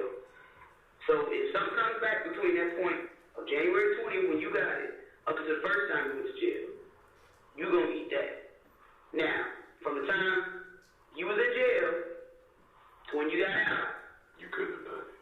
You couldn't have done it because you were in jail. Now that second block, which is about a week and a half, 2 weeks, whatever, you was out. If something comes back within that block with that gun, you go eat it. The second time you go to jail, you got out. You know what I'm saying? So what happened? So okay, put it this way. Okay, call 50 Chubb. I got a warrant for it, so I'm chubbing. What happened when the gun come back on something they had when I was in jail, and y'all see that I wasn't the one who did it? We need to do a little further investigation. Who did you give possession of that gun to? Shannon had possession of it, but already Shannon had possession of it through D. So both of them have to come in and say something. It's like a domino. That's just how it works. Really, the gun's not come back on them because they already did got the gun to go sit. So that's what they told you. But do you trust them at this point?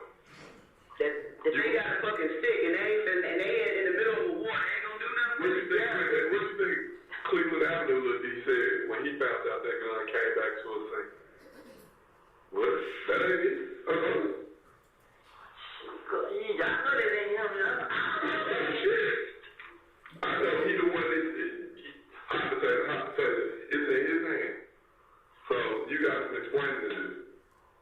All I know is if Lucy put how much down when his mama got shot? 20. So he done got a little more popular since then, right? So that number might have went up a little bit, right? When the word get out that what? What you think gonna happen? Name? We purposely had them put people out the courtroom because we didn't want certain shit. Just for preliminary hearing, because we didn't want certain shit. My son's sitting there like this. Get the fuck up out of here, dude. He just put him out the courthouse. But just the D. Conley told Shannon D that the judge said they want their case number by the end of the day or some shit like that.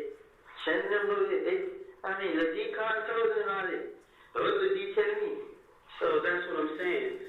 Once they get out, that y'all, and I still say y'all, because y'all are y'all. In the name of you.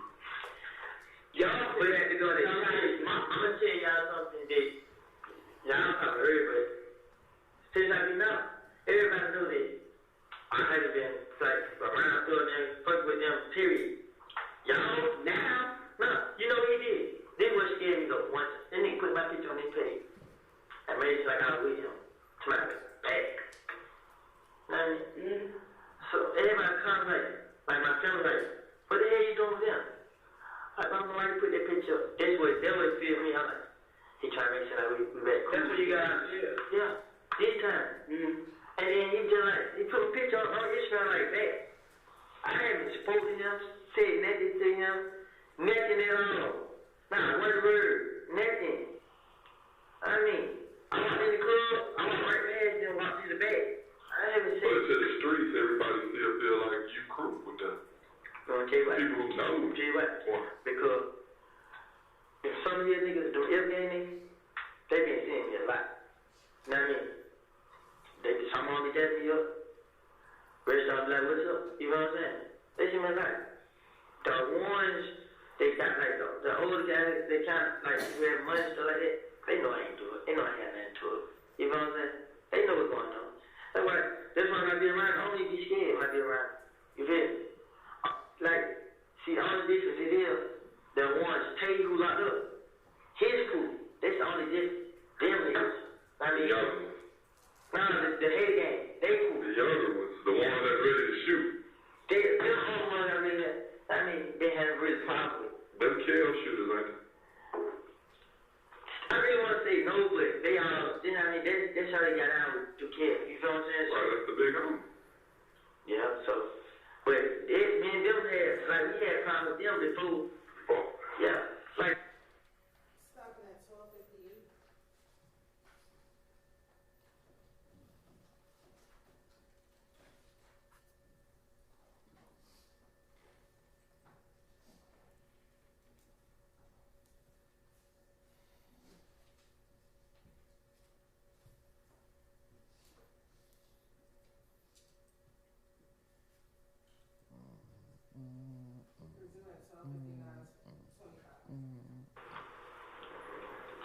What you want to have? What you want to have from this point forward, basically? Since I told y'all about this, man, I gotta be real, man.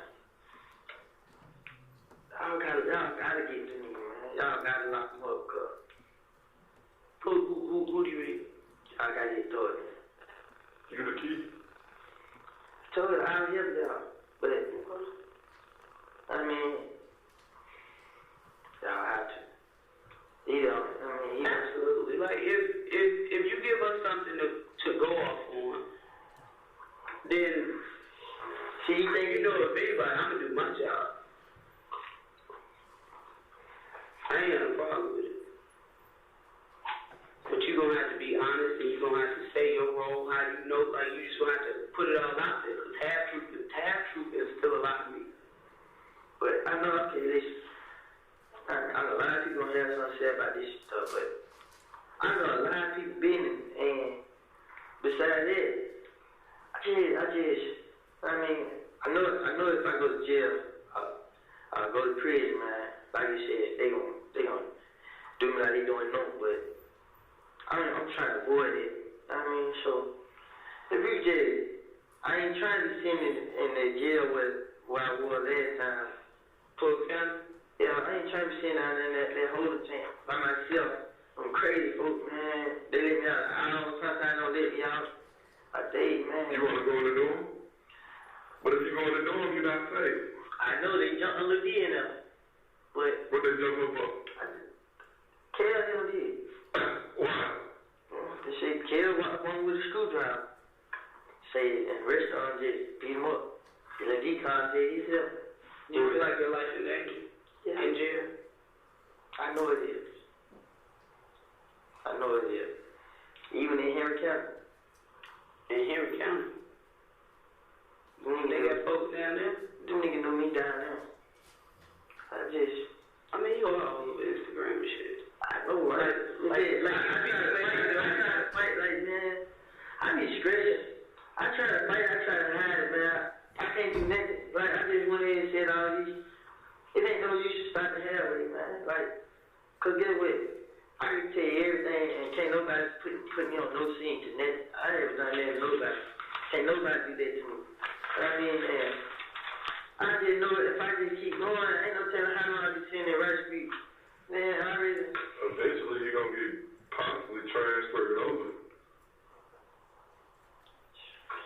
She gonna come get you. I just want to be in jail, man. You know what I mean?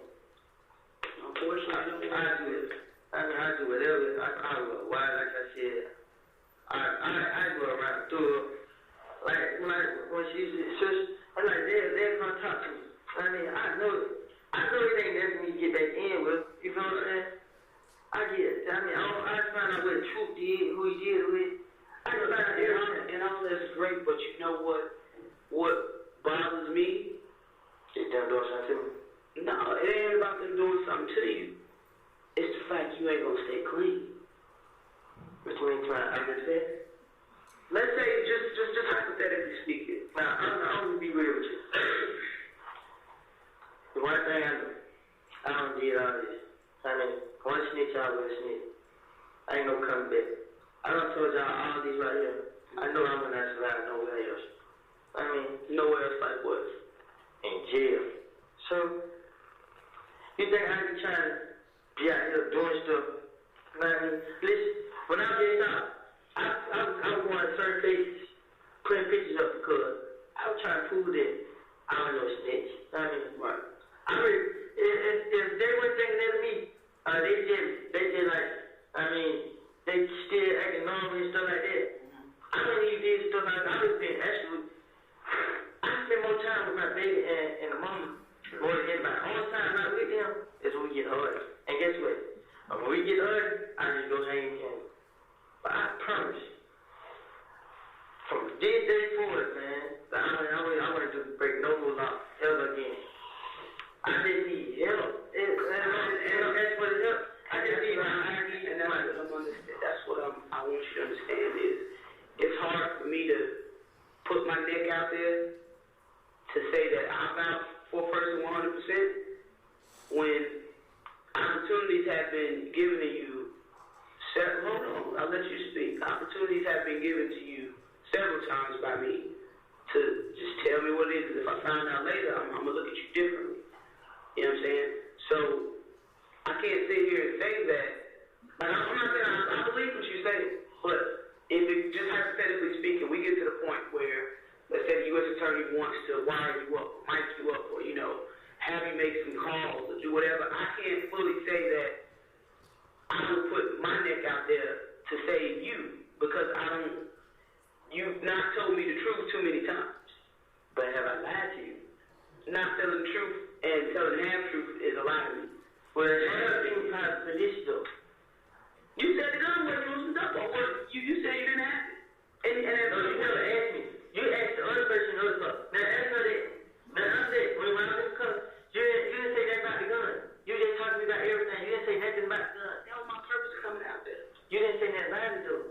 You said she would have asked you. She didn't ask you. She would have asked you to talk. I know that. She would have asked. I would have put my head down, but what I'm saying is, I was like out of everything.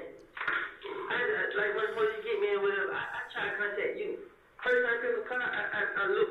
You just see the black you have as good, but I just was scared to ask you, well, could I be able to do this for me? I mean, I just felt like if I could just go y'all a direction instead of just telling y'all everything. You played facts with me, bro. No, I wasn't saying. I just like. Trying to drive it and give her a little bit. I just know. You want to put me on the right track, but not drive me there. No. It's like I just want to direct you a little bit. Not just but Congress knows gonna come behind. You know what I mean? They ain't gonna be in this paper. You know what I mean? They ain't gonna be doing this, doing that. But now, I'm telling you now. But now, what I'm telling you now, I just said, I give you everything you need to know. I just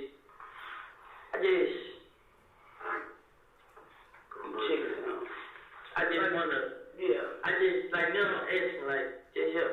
I mean, if you can help me, I ain't saying because I'm in trouble now, but I really need the help. Like, I need it. And if you can help me, I promise you, I'm gonna sit right here right now and give you stuff. Like, I'm telling you, I'm not just lying. If you want to check channel right now, I can tell you exactly how to do it. If you, there's just anybody. I just want your help. It doesn't work that fast. Like, you can't sit here and tell me something, I take your word, and I go get one, you go get shadowed later tonight. It don't work like that. You know that. I understand. But, you know what I mean? I'm not going to back out on it. If you help me, I'm not going to back out on it. And that's my word. My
many times I be wanting to ask y'all, like, cause y'all, you know what I mean? There's nothing wrong with asking for help, but you can't have one foot in and one foot out. You can't play both sides of what she's saying. What I'm saying is, bro, before I get somebody hurt me, bro, you go protect yourself, but then you gotta deal with the consequences that come with that. You right? When you lost your right to possess a firearm, you're gonna have to roll the dice to try to have it do not let them hurt me. Well, fucking move. But, you know what I mean, the biggest thing I didn't want to do was something I just did, you know what I mean? I understand. But, and I know that. I know I messed up, you know what I mean? And all this year because of thought, like, I wasn't on their path. I wasn't nowhere going this way. I mean, I wouldn't be locked up, going through none of this shit. If they niggas they never did. You was chasing your dream through his dream.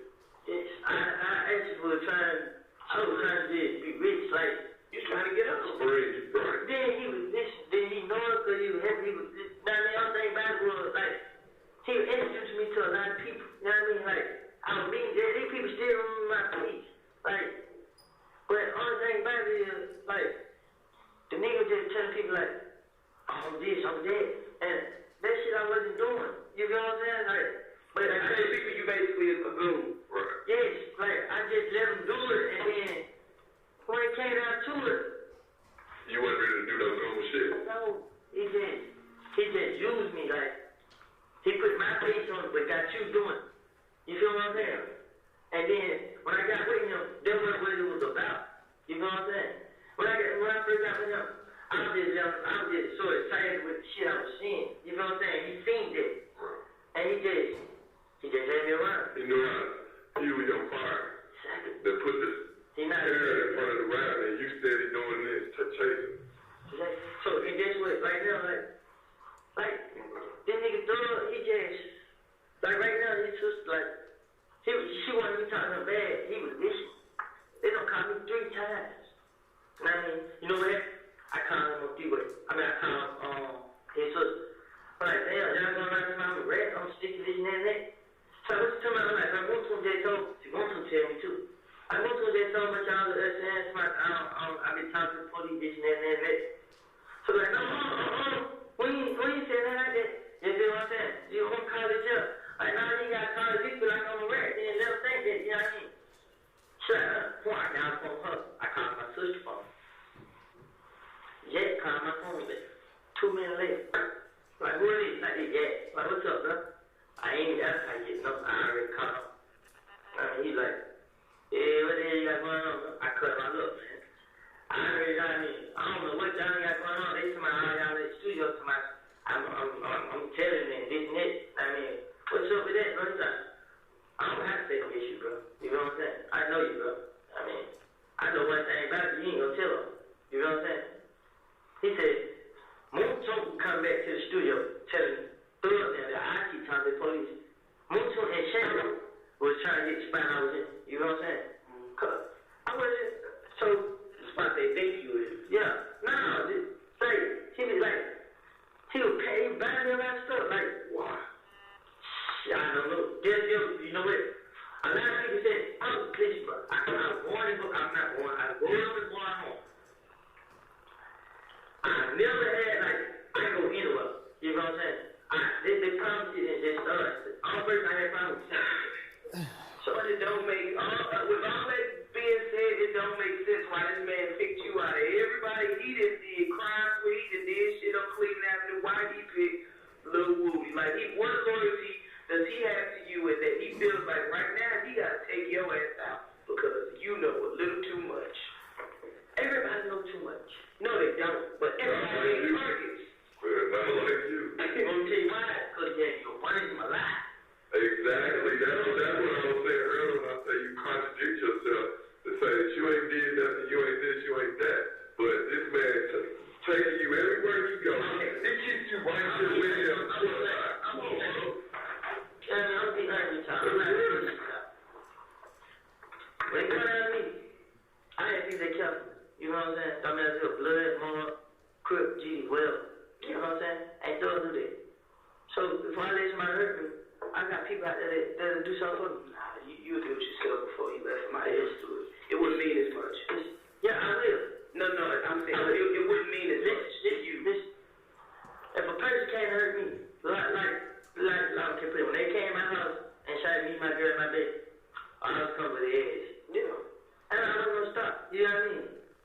did you stop? Well, I went to jail that day. Thanks. You gonna say why I stopped? What? Cause that shit hurt me. What? I shot in jail 3 weeks. Listen, I shot in jail 3 weeks with that on my mind. And you know what they had me in a room. That's what I lose my mind. Do you want to go there again? No. You want to go in general pop? I don't want to go there, period, but I really had jail. I'm lazy then. Yes. Alright, we gonna give you about, what's the day, Wednesday? I guarantee by Sunday, even before then, he gonna be like, get me out of here. Yeah, but I understand. I know you're gonna jump on me and stuff. You want it? No, I don't want it, but that wound, man. Listen, I Get your mind together. You gotta get your mind together, man. Listen. You charged, you're not going anywhere, so you need to get your mindset that I want to be there for you. I know that I'm going to jail. But what I'm saying is, man, that he went through it. He said, over with, man. I'm saying over with. it ain't over with. It ain't never over. It is, no. I'm just trying to, and I mean, I said, I promise I'm going to back out next. I mean, I'm fine now. Like I said, man, if they were to keep me out of jail, and if y'all can help me, man, I promise you, you gonna throw up, murder, man, can't say any one of them. I'm gonna go right there and do what I have to do. Like, I'm good with anybody. Like, even all this shit going on, I mean, it was 2015, 116 p.m. You made that, right? I put it on my own soul, I mean. Okay. Who shot Trivia in the house? You never find out. I know who shot. You did? No, I know who shot. You? It wasn't this. It wasn't. And you know why I made it want to? What? Because he know it wasn't me. He still let her put my name. You know what I mean? He dropped me, my baby off, and this son, and went to took Shannon to new baby off. And what car? The truck. Once we had a truck that day, he dropped this off. Yes, he did. Are you serious? Oh, now you shaking your head. Once we dropped this off. And he let Trill come down here and tell the police that I talked to him. He told me, don't go. I said, hell no, because one thing back. How I been shot up? They can check my hand for residue.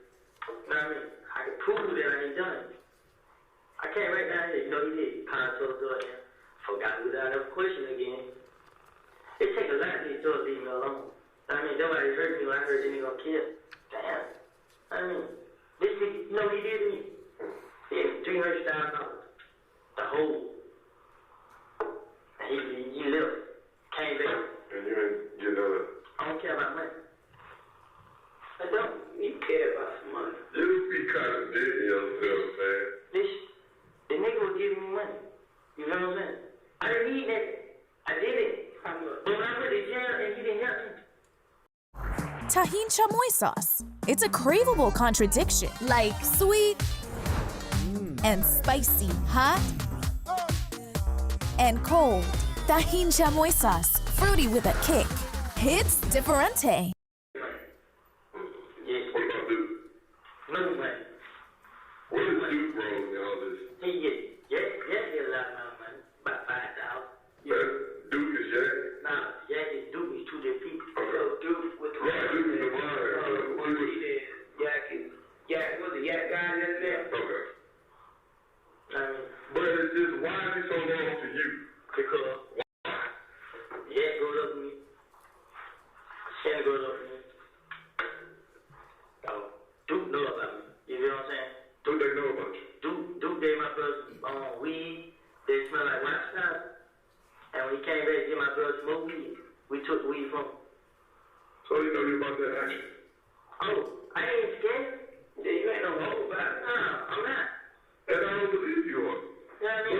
But the story that keeps making us come back to this point is you keep selling this he just loves me so much and he takes care of me because, no, he takes care of you because you his fucking dog. Then you ain't did shit when I was in your kind of jail. You know what he said when they asked me to get someone to gun? Right. Y'all think I be fucked up. That's how they think I am. Who thought this is? Are you talking about the Quindarius? Yeah. Somebody just he changed his name. And he ain't flying no more? No. They just like Doug, they saying fuck all of it, bro. I mean, Scared y'all gonna he got us in this shit. Y'all got yourself in this shit. Yeah, you're right. By letting another man tell you. Yeah. You a grown ass man. You gotta stand up to you and yours. Honestly, the only reason he got me in it because he put my name in these songs and he got everybody thinking like this. But you know what happened? I haven't been doing this, I haven't been doing that. Watch the news. What am I getting news for? I'm just asking. Sometimes you watch the news. That's like, oh shit. What's the same thing? Unbelievable. So, I understand. But what I was getting at is, on the news, when you watch the news, it's a lot of bull crap, but it's a lot of truth in every story. Right? So, your name ain't just coming up out the blue for no reason, bro. Just told you, man. That's what you say. I think it's a part of truth in everything you say, but I think it's a bunch of bullshit in a lot you saying. I'm gonna tell you the truth about this. What? I don't like you never I got niggas like Shannon with. But how he gonna be the only one busting? He gonna start calling you a hoe. So you finna tell me that you tell it, you and the Nikian ain't doing nothing. So Shannon's like, watch out, dog, I got it. Hey, y'all, she ain't gonna bust me. And I'm gonna let her be like, bust, G. You got 3? You got the mom? She got 3, though. You got Ted? Huh? It's always y'all 3. You wanna tell you why it's that shit? Cause we stick together. Exactly my point. I know. But you wanna tell you what? What? Shannon took over that. Know what I mean? Shannon seen the opportunity, he took it around with. So Shannon basically knew you really wasn't truly about that action, and he was, so he wanted to take your spot. Shannon got mad because I let a lot of stuff go. You know what I mean? Shannon he still got too much proof. What you got to prove? Pause at 121:13. Resume at 121:18. Home ain't got no money. I just asked my $10. This what I'm trying to tell you. That man went on 30 day tour, came back with $800. That's crazy. You're not listening to me, man. I have no reason to lie. If I had something I ain't told you as much as I said, what the hell I got to lie for them? You want some extras? Nah. Tell me you can eat. Ain't no trick or nothing. Nah, it ain't that. I'm just. I'm getting serious. Like, tell me that. I'm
and stretch while we wait for this next part to start.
Your Honor, there's a 45-minute gap.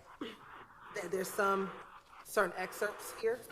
However, we are going to fast forward and come back to those 45 minutes. It was in that 45-minute gap.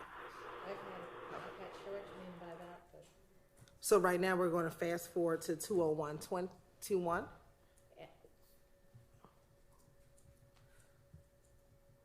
Is there some issue or question about the other part? No, Your Honor, but. Go ahead. Is there an objection, Mr. Sharp? I'm assuming. Speak into your mic so everybody can hear you. I'll do the same. Yes, Your Honor. I'm assuming the state is saying that they're going to fast forward to the next time Mr. Copeland speaks. Is that correct? He also speaks within this 45 minutes, but it's sporadic, and so we're going. Well, I think the jury needs to hear what he says. Oh, okay. Well, we can sit. Well, I'm not trying to.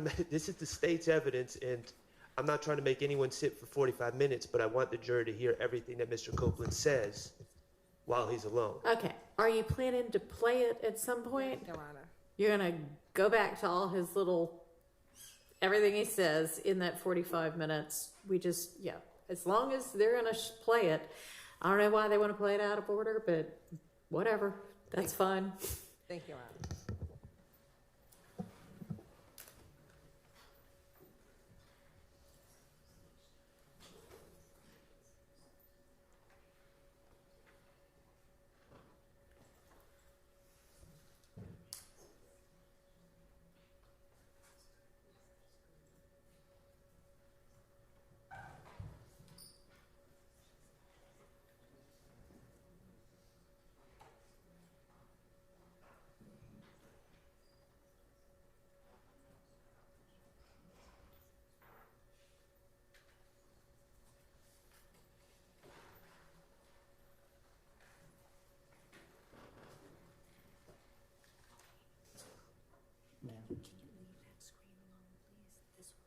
Yeah.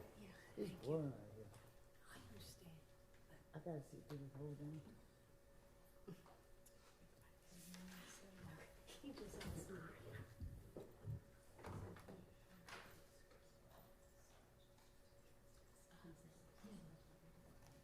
I didn't go sit out there. Sorry, Ford. Yeah, you have to sit here through all of it. Leave that screen one. I can use my phone. No, you cannot use your phone. You just have to sit there. Sorry.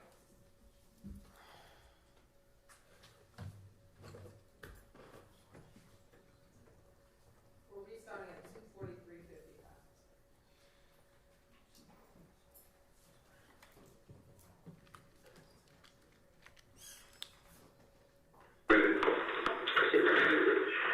You know my name? Let's bug at you, steaks. Oh man.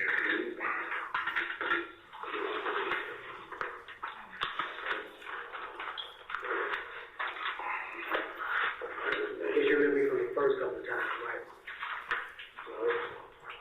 Remember my name? Corey. So you remember my name? Corey. No, my name is Corey, man. That's a kid, Corey, something like that. That ain't Curry. That ain't Curry. Curry. No, I'm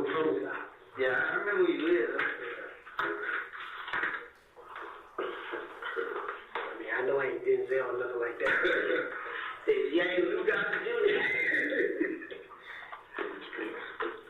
What am I? Go ahead. You get it with my people. All right, Mr. Copeland. I understand you had a little bit more information you want to say about Peanut murder now and all that. What you heard, what you know, what somebody told you, or whatever. So, would you like to tell me? What you want to know? Okay. What you know about it? Who the shooters were involved? Who was in the car? What kind of car it was? Where they get it from? All that. Which one? However you want to put it to, same way you explained it to us. What little details the Mickey told you, I want you to explain it to this man. Because he's the one investigating that case, let you know. So I just heard D.I. and Cuddy like they killed him. Yeah, like, boy, they killed Nut. When you say killed Nut? I'm just telling you, I'm like, my heart started pounding like, who? He like, damn. And then another guy in the car, he shut up. So we get around. I'm like, where they was going? But when he told me that, I was already trying to get a head away from them. So I went to a FaceTime, he like, but you know, old boy, they got shot. Right? Saying, boy, his ass might not make it. I'm like, who? He like, Nut. I'm like, him. Man, he like, shit, well, you know they could scream, out of me, right? Man, well, I ain't have nothing to do with it. So shit, I'm like, man, my head started hurting instantly. I got off on him. So we fight behind him, we drop him. Then we pull up it on third. They was in the first car. So when we pull up, tell me again who all was in the first car. I gotta explain how it was because I ain't know. Okay. So we pull up at third. I pulled. But when we first pulled up, Doug got out at the front door and walked in. Doug got out the car. Yeah, I don't know. Yeah, he got the little nitro truck. And walked in the house, like walked in the little lounge. And the truck wouldn't pull out. So I went pull. So when I plugged, now they got cut. And me and D in the car. Now they got cut. And me and D got. So now they get walking in front. But Doug went in and they opened the side door. So then we walked to the side door. Shannon and Yak coming like up the sidewalk, like they got dropped off around the corner. So we all walk in, boom. So nobody's in there, everybody just real quiet. So we get up in the little apartment we stay in, whatever. Goddamn.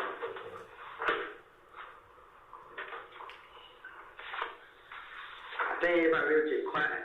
Dogs start getting shit together.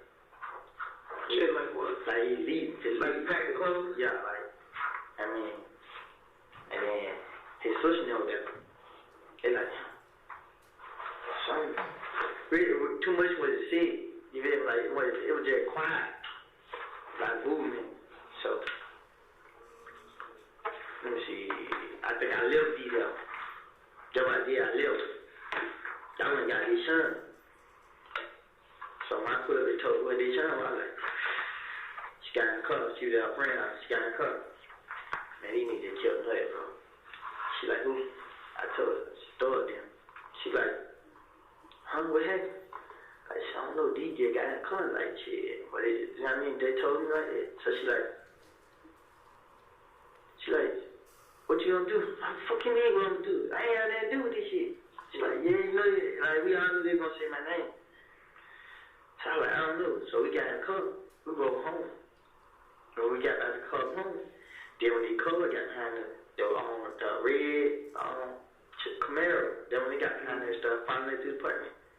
And then the other two cars made up there, but we turned out, and then we heard got out of there. So I put Clay Greenbright at the mile. So I had got Montu to come get us. So Montu come get me, my girl, and there were two, I mean, it was Diamond and Deshaun Diamond. And boy, it was three of them, and me and Montu. So, I took Jojo. I took Deshaun to Jojo. I took her. She stayed with.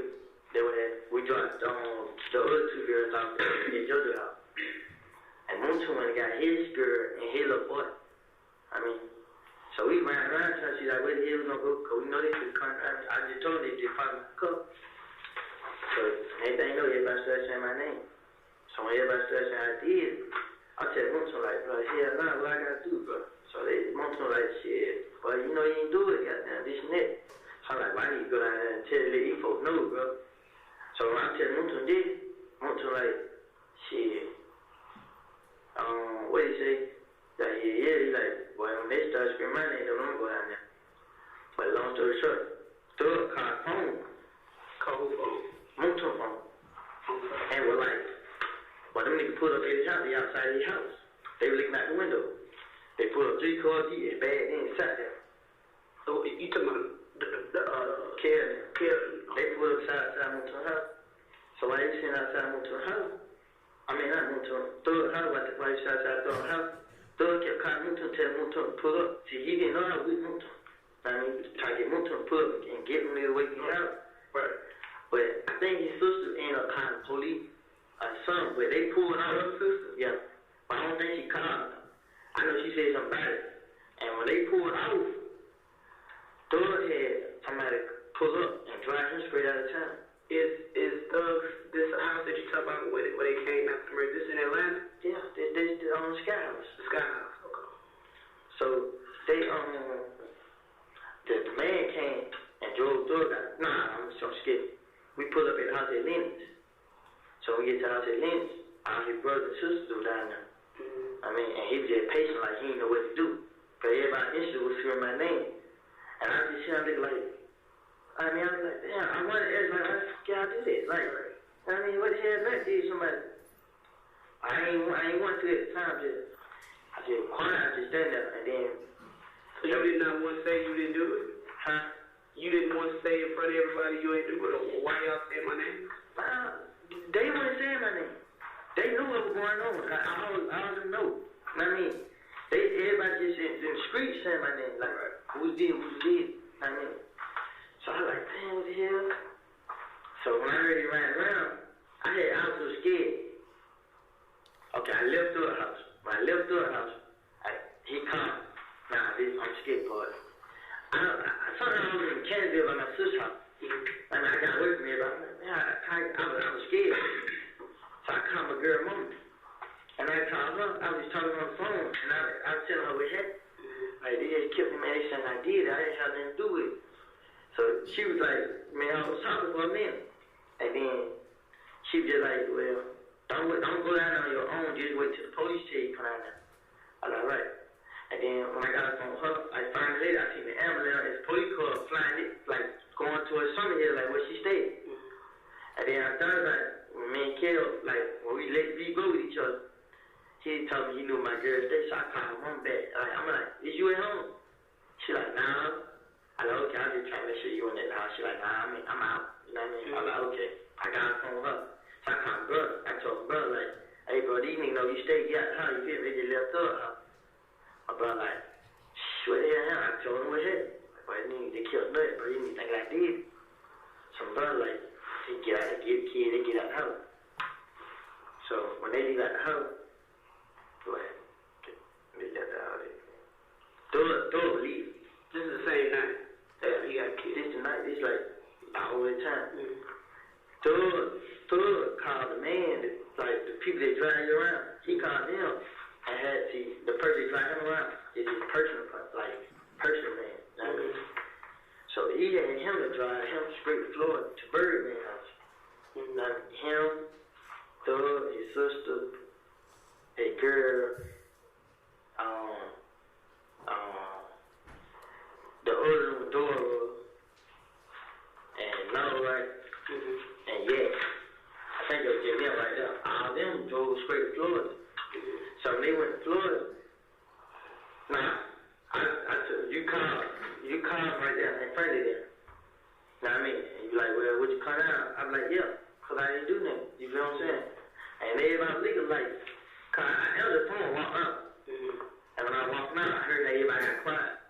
So you didn't want to, so you went back and talked. Yeah, I just turned around like, I was on the phone like, They're like, yeah, they shot my baby mama house.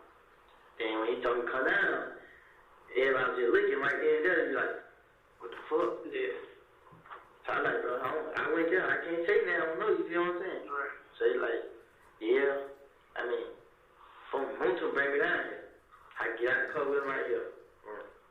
I had a willing legislature. We could pass a bill say you can't have an abortion for any reason. Have you seen this? In Wilson County, Ken Fontenot is part of that Robinson legislature. If you care about stopping extreme abortion restrictions like Mark Robinson's, you better learn more about Ken Fontenot. Oh, nothing works on this acne. Hi. Who? I'm a licensed dermatology provider from Curology. Oh. Answer a few questions, I'll look at your skin and prescribe you a personalized cream. Wow! Curology, skincare with a face. They rolled past the scene, nothing, standing outside. They went somewhere and changed clothes. Nah, there go it was. I dropped Shandy D out their door house. I had went home with my baby mom. And then door them left and was rolled past nothing and seen him. And went to a gas station and seen Yet and his pump. Which gas station? Let me control which gas station? I just listened to the story, so they seen them, they switched cars at the gas station. Thug got in the car with the girl. Thug and I think the D. They got in the car with the girl. And there were 4 left in the car. Yet, Shannon, Nod, and Doo-Wop. They Yet pump. Them 4 got in the car. You feel what I'm saying? They said they just rolled past the shot. What Doo-Wop look like? Oh, he got short. He like a midget. See, you ain't gonna see him because he don't be around this. How can I find him? Metropolitan. Metropolitan, like what? I don't know if they still got this spot right there. They got a trap out right there. What about? He got an issue out there. Don't know his name. Is it something? Is it something Doo-Wop? Or does it sound like that? See, look, you going Yet page. He shot a nigga out named Maddie. Name who? Maddie, M-A-L-I. And I think Doo-Wop might be on his page. So go to Yak page. So D told you this is the only people that was involved in the shooting. No, D personally told you that. Yeah. And how did D know? Cause one of them told him? Nah, like, you know what I'm saying? Like, G's riding in the car with them. Okay. Yeah. And then when they said do it, D got out of the car, got another car. Okay. And they went this way, and they went that. They went back to him. And then after it happened, and y'all pulled up on Cleveland, and Ladina right there, and they just got in the car like they talking about it. So they got the guns. I think they had 2 guns. Got a chopper and a handgun. They got the guns and put it in the car. And they just Bentley rolled off in the car. So when did Bentley pull up? But you didn't say Bentley's name. Yeah, he was driving the white truck. He the one who took them to the Sky House. I just said. Okay. So they called Bentley after the shooting. Yeah, they put wherever they were on Cleveland. The Bentley spot was on Cleveland. Right. You feel? So I guess they went Thug went straight to Bentley spot. And when Thug was at Bentley spot, they pulled up on Thug. And when they got to Bentley spot, they wiped the car down. And then he said, I don't know if it was Bentley. It had to be somebody. If it went Bentley, it was somebody that, I mean, he got the car and drove left with the car. You know what I'm saying? And he left with the car and the guns. And do you know what kind of car it was? Like it was an Infiniti, I think. The Infiniti? Yeah. Like a new one? Do you know, was it somebody's registered car or was it a rental? It was a rental car. Where do they usually rent the cars from? The airport. Which like Hertz, Enterprise? I don't know which store when he rent the car. That's what I'm saying. Which one was it? At the airport. You stay in the airport, there's different rental car companies. I don't know which one it was. So you went with Thug when he rented the Infiniti? Yeah. Nah, he took Corvette back and got the Infiniti. He took the vet back and got the Infiniti. Yeah. You remember how long before the murder that was? Probably like the murder happened like probably 2 days later. They did shit like that. Okay, wait a minute, okay. He rented the Infiniti after the shooting? No. Before, 2 days before the shooting. Yeah, you talking about that red car? No, Go ahead. He had thought that the Corvette. What color was it? Gray. Okay. Gray Corvette. Yeah. He took the gray Corvette back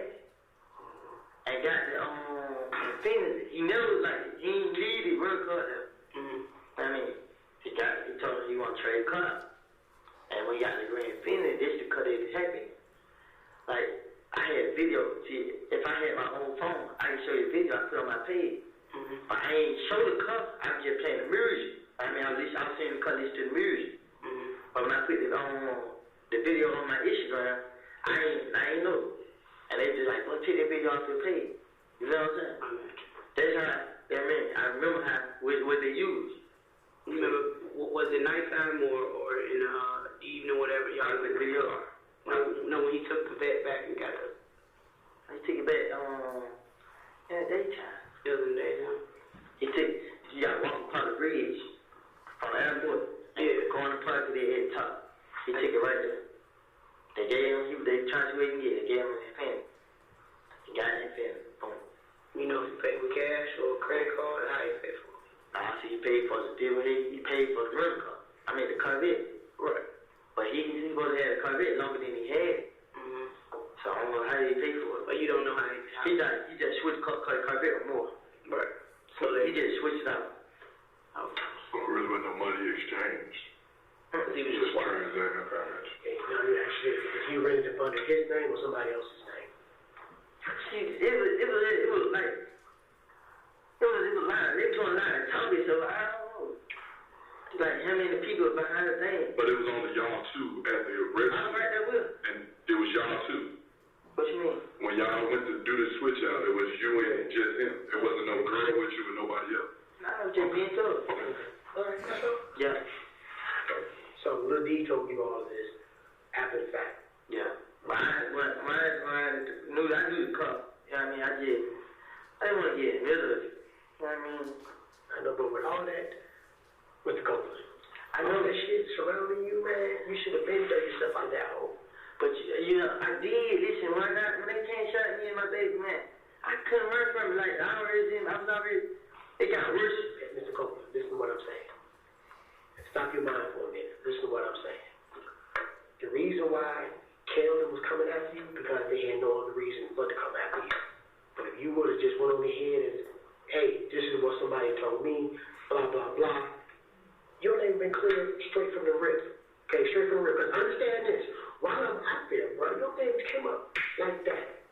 Okay. I knew before he probably even died and I knew my name would come back. Like, because they just the type of niggas they care him. I mean, I know that to this man. And understand this, they don't need to do an investigation like us to say that you guilty. All they gotta do is hear from one fuck out there, you guilty. Okay, that's all it took, one person.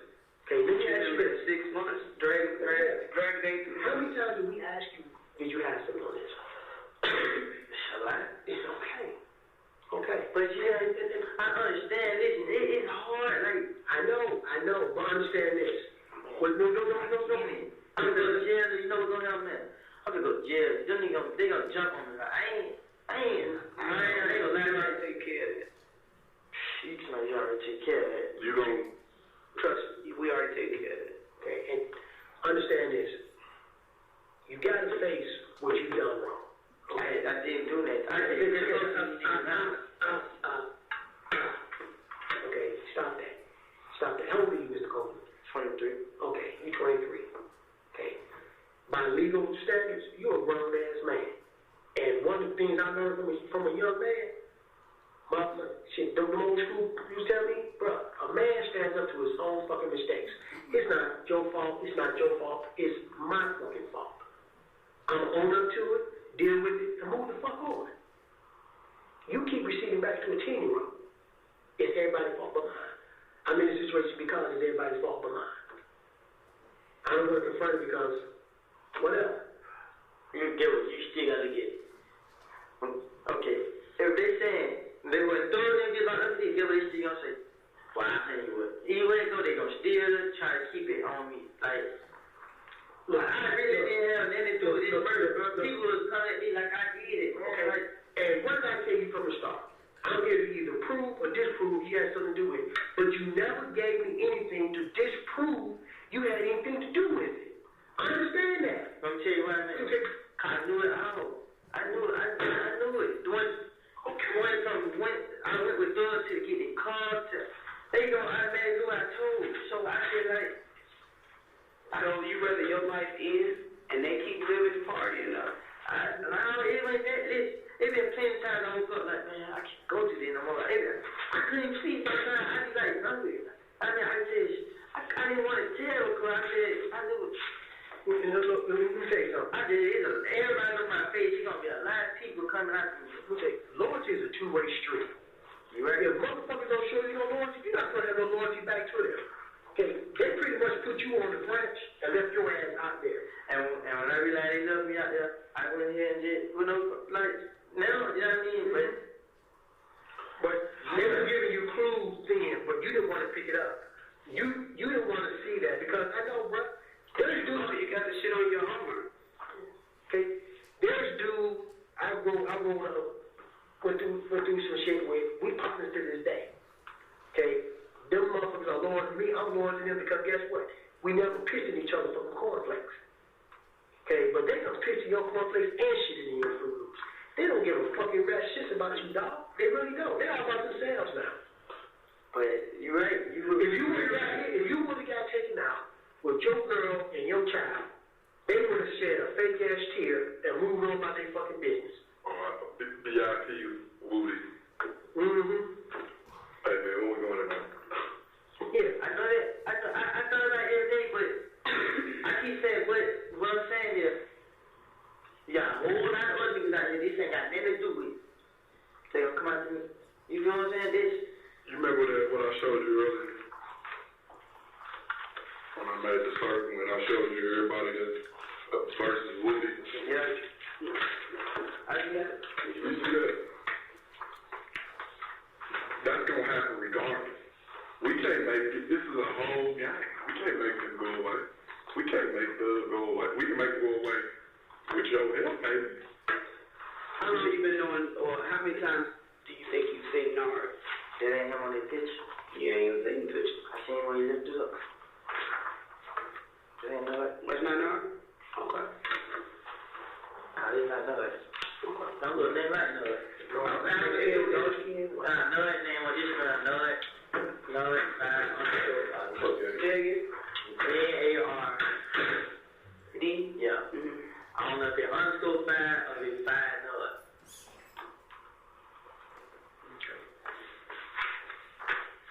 But you already locked up though. He locked up? Yeah. He locked up for kidnapping. Yeah, that's up with his girl, right? Yeah. Baby mom. Where at? What side of town? You know that? Yeah, Fort County. No, what side of town is this girl and him get in trouble? Southwest. They just caught. They got caught with Cleveland. Cleveland. Okay. They kidnapped his girl. Nah, they just find him. They let her up. And him right there. Alright.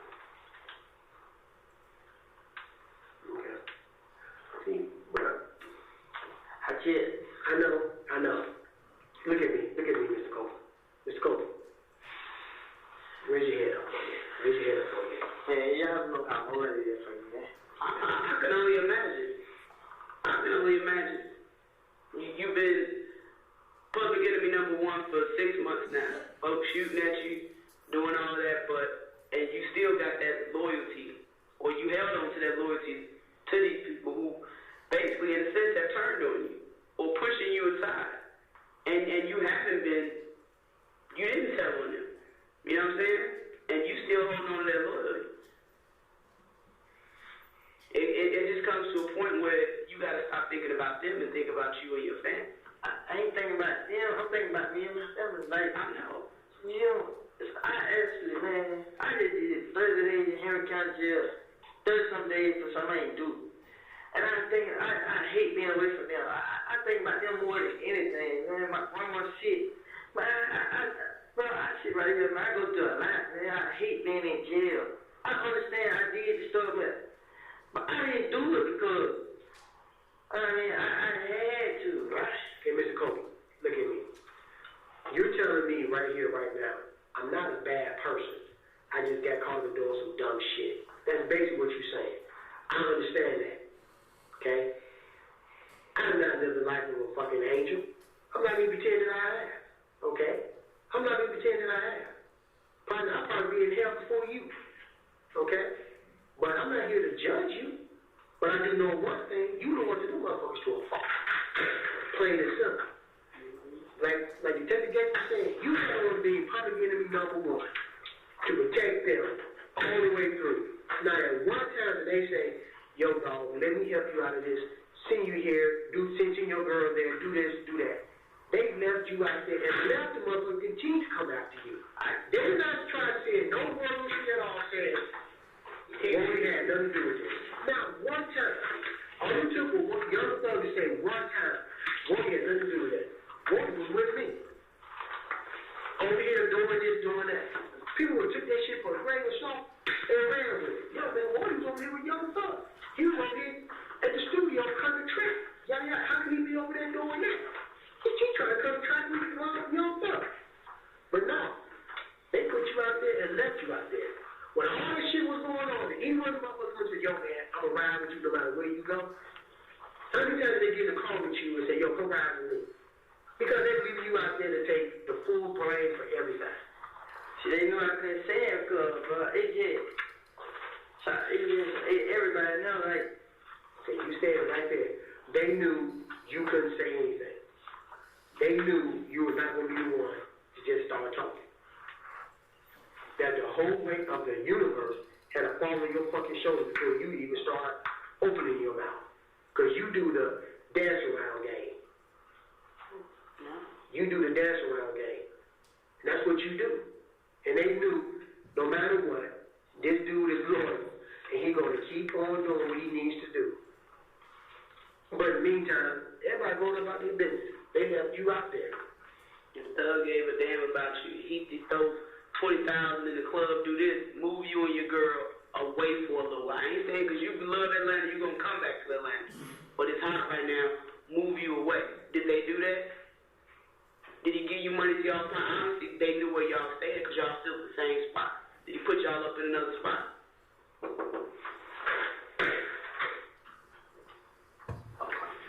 One second. Who is that? Say yeah.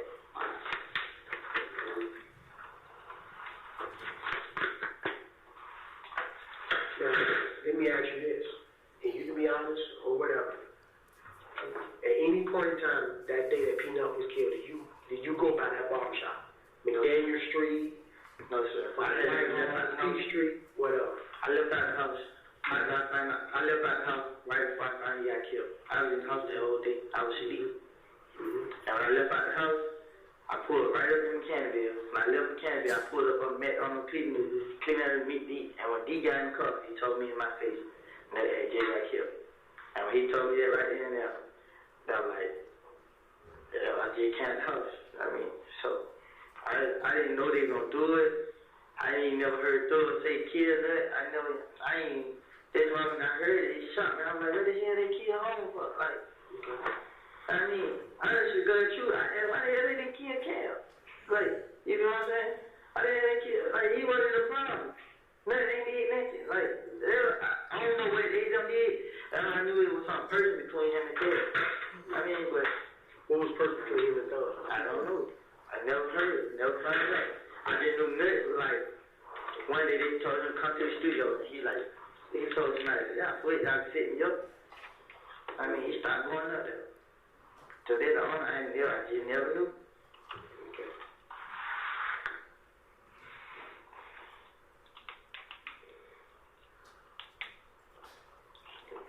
Anything else you want to add, Brad? Get it on off your chest now, man. Stop at 3:13:51. All right, this is probably a good time to break for lunch. All right, so let us come back here at 1:30.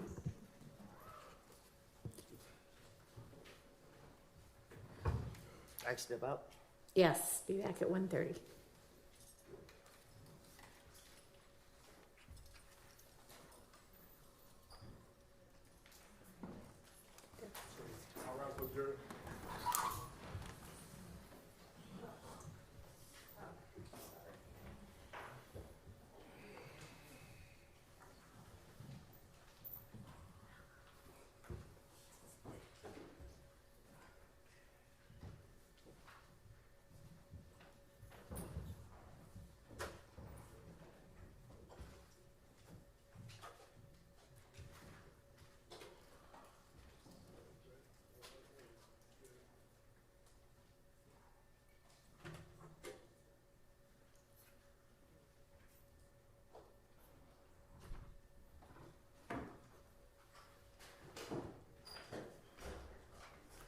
All right, is there going to be anything we will need to take up in the interim?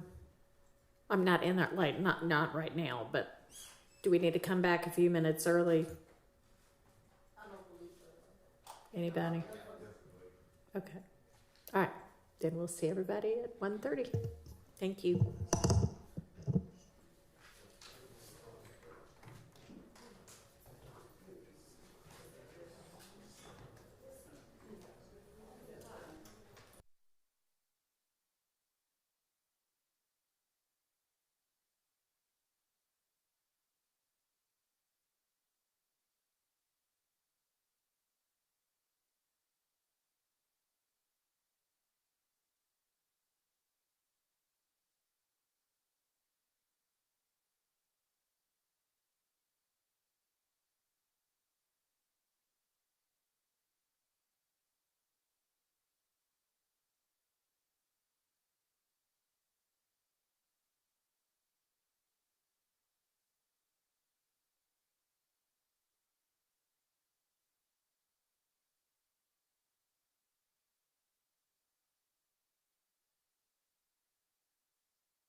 Search less, solve more. Buy online, operate anywhere.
have anything to put on the record before we get Mr. Copeland and the jury?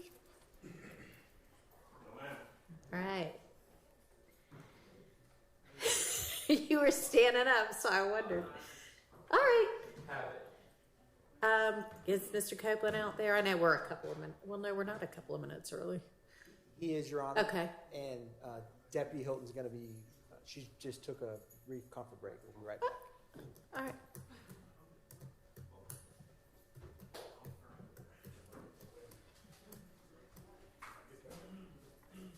Can we go ahead and get him on the stand? Yes, Your Honor.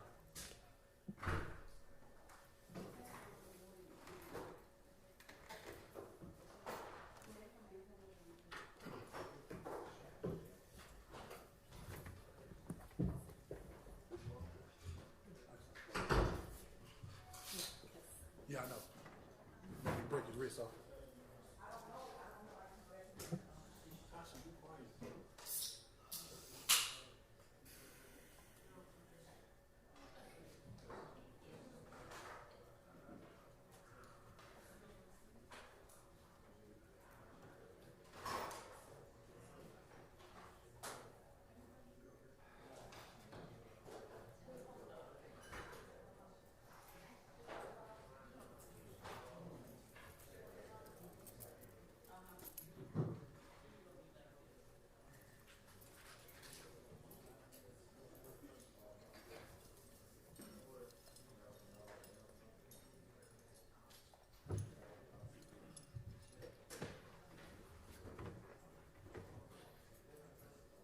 Ready for the jury.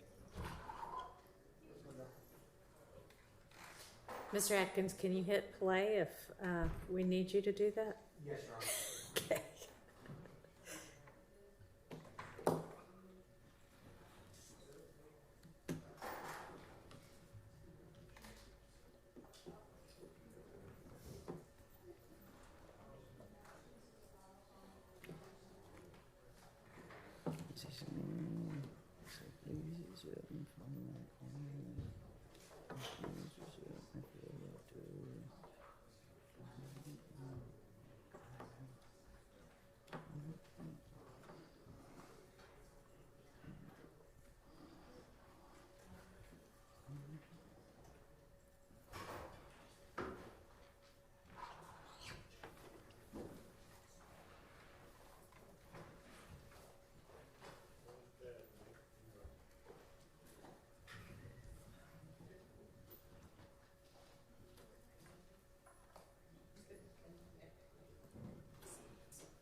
Thank you. I hope y'all had a pleasant lunch. Go ahead, Ms. Hilton. We're going to resume at 1:29:42.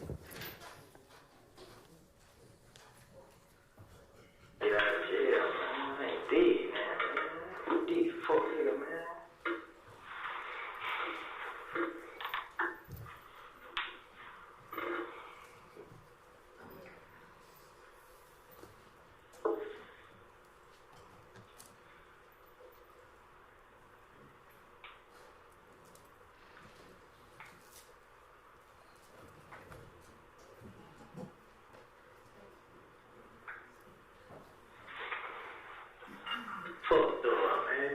Straight up.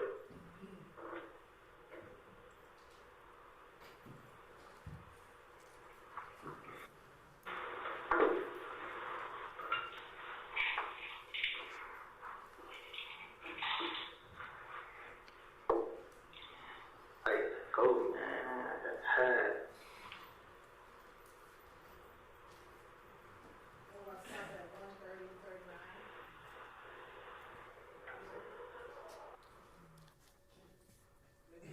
You may. And I don't think these little headphone things got. Do y'all have those today? Yeah. Let me just make it easier. Instead of waiting to pass them all out, can y'all just step right back for a minute? We will get them passed out in the meantime.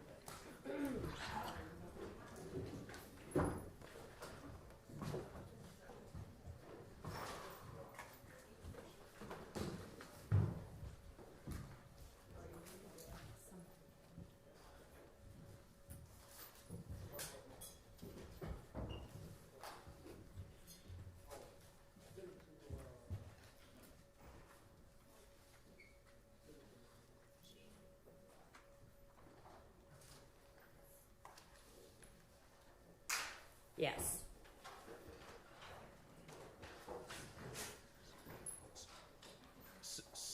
So, Your Honor, I think we need to give the jury some instruction here. The state is, they said they were going to go back to what happened during the break, but I don't know. I don't think it's sufficiently clear to where we are in the timeline right now. I think we need to make it clear we're going back to the part that we skipped earlier that the state said they were going to go back to. Is that what we're doing now? That's what we did. I just inferred because we ended at 2 something that I went back to 129. I don't think people are paying attention to what hour number you're saying. So okay. I can say that I can play it again and say we're going to go back. That's fine. I can replay it. Why don't you just say for the record what you're about to do? And then could we just play the from the beginning again? To put What in we context. just heard? Yeah, I'm sure. I'm not sure that needed to be like a bench conference, though. You probably could have just said that, but okay. It's all right. It's all right. Maybe if we'd had everything passed out, it would have been easier, but okay, yeah. So just let us know, a minute ago or before lunch, I said I was skipping some parts, whatever. I'm going back to them now. That'll be fine. All right. We're ready, I guess, for the jury. She's passing them out. We're ready.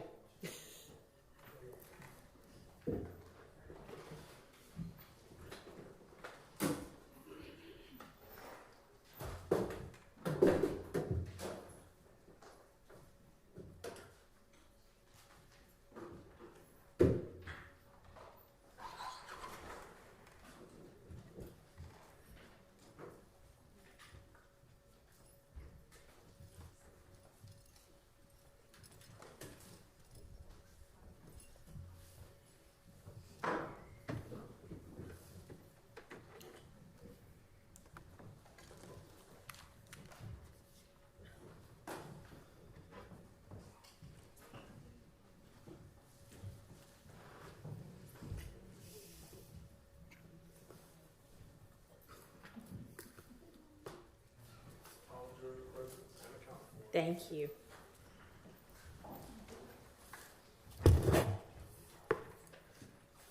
Your Honor, we're going to go back to the portions that we skipped earlier and play those portions now for the jury. Okay. Thank you. You're welcome. Man, gotta get out of jail, man. I ain't dead, man. Deep fuck nigga, man.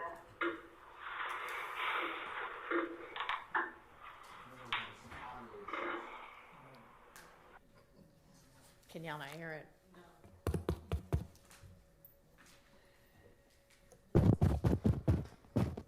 Now it sounds better. And we'll let IT know yet again that we continue to have issues.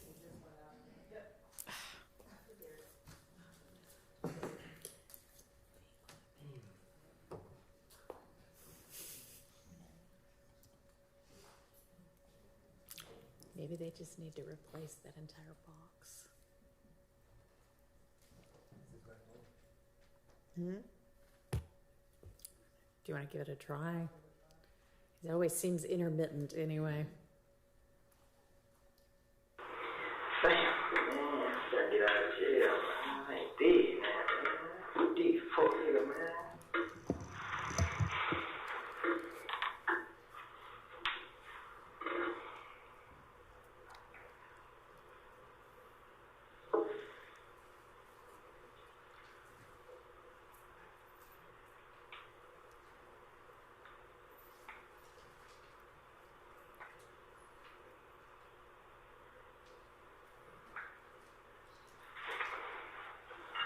Fucked up, man.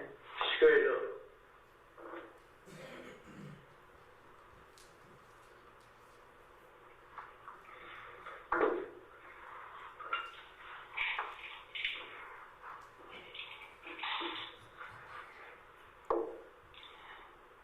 Go, man. I got tired.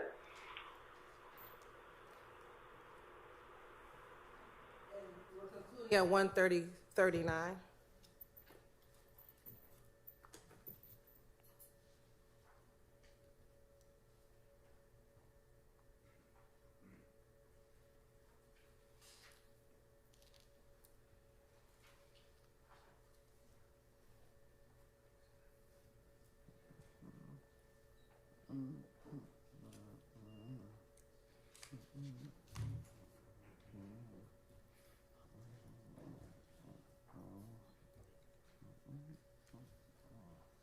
We're going to resume at 3:20:51.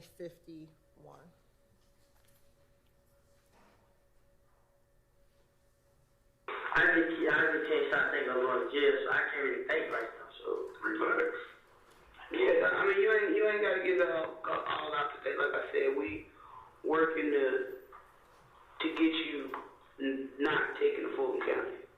Like, if you're there, we're hoping it's just to get booked in and booked out. So you messed up tonight. You can't handle it. Y'all think you know what my baby mama and the baby can go? What you mean?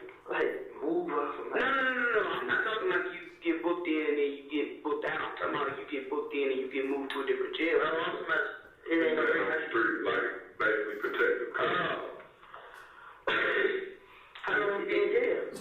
I don't know. That's not up to you. That's not up to us. I don't know how you be in. So I'm going. We can give recommendations just for your warrants. I'm going for a gang charge still? Yeah, you had warrant for the gang charge. For the gang charge. What you feel about the gang charge so bad? I ain't gonna be able to get no money, man. I already got no money. You don't need, bro. Honestly, Jail ain't gonna do it. I feel better when you're in jail because at least we know you somewhat safe. Exactly. My biggest fear is scooping you up off the ground and saying I told you so. I'm just out there like this, with, I mean, I'm not gonna watch my bed. That's all I've been doing. Watch. I just had that bad with D. I mean, I was watching them, but I still just let stuff go and let them just come right back to me. But it's a lot basically with what you learned about Lil D today. It's other stuff that you already know that it's starting to kind of add up, right? That stuff that happened between y'all when you like, wait a minute. You want to know who your biggest problem may be of all the people that I showed you, your friends. Because you so loyal to them. Your close friends. Lil D and Shannon. I'm not loyal to them. Like, cause if I were, I only never just told them shit. Like, at some point, you had that loyalty to D and Shannon. But now, the loyalty, you seeing where it's at, where it's like... It's only one way. Right. And that's coming from you to them. So this, what can I do to this? My big party coming up. Man, it's in town, but I swear to God. I didn't leave me a lot. I tell y'all where these spots there with the guns. I'm over these, man. I don't care. I put my face on it. I don't care, man. I don't care, man. My big birthday coming up. When your baby birthday? On the 17th. June? Oh, yeah, I can see you ain't gonna be out by June 17th. Yeah, man. And then, if you want to be at your daughter's birthday, now that you locked up, ain't you thinking everybody thinking what he locked up on now? So, by you being at the birthday, you make the birthday party hot. Right. Not even that. Because you know what they saying about this gun? It's just like, oh man, you just don't worry about this. I mean, they ain't like you there, this and that. They don't know why police got me. No, they probably trying to figure out. I'm sure the word got out. They trying to not talk about my baby. You don't think the neighbors saw them? How many marshals ran up in there? I mean, what? How many marshals came up in there to get you? There wasn't nobody come outside. You think? You don't think people heard all that? There wasn't nobody outside. Right. Like, you know, that's the good part of calling them. Right. Y'all move in. But let me ask you this. This is what concerns me. Because we got the police report for that gun, the one that was found in the house today. And guess who it belonged to? Who? A DeKalb County police officer. No, he was burglarized. No, you know I'm freaking house he. You know, I only leave Fulton County City. Yeah. I'm not gonna leave Fulton County at all. You know that. I'm gonna stay here.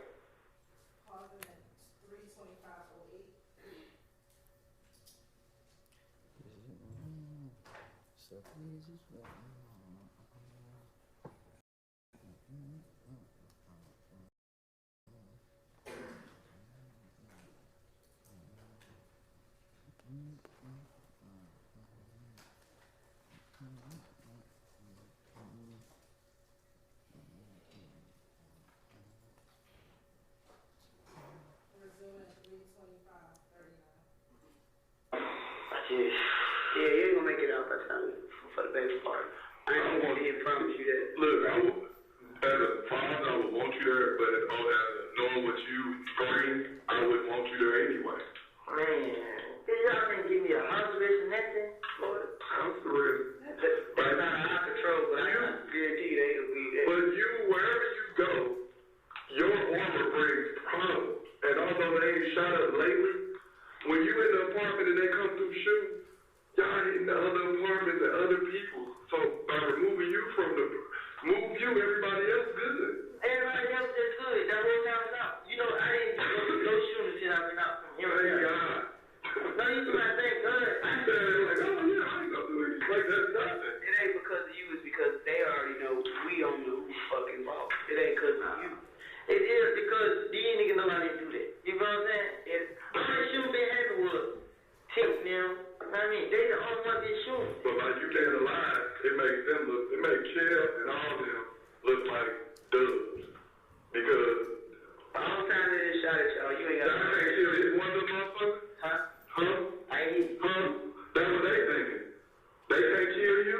He that bad? It ain't that, like I said, like, y'all outside this game. That's why now I'm telling y'all what's going on, and y'all still not listening. These people know I didn't do this. These folks, if they want to kill me, they want to kill me.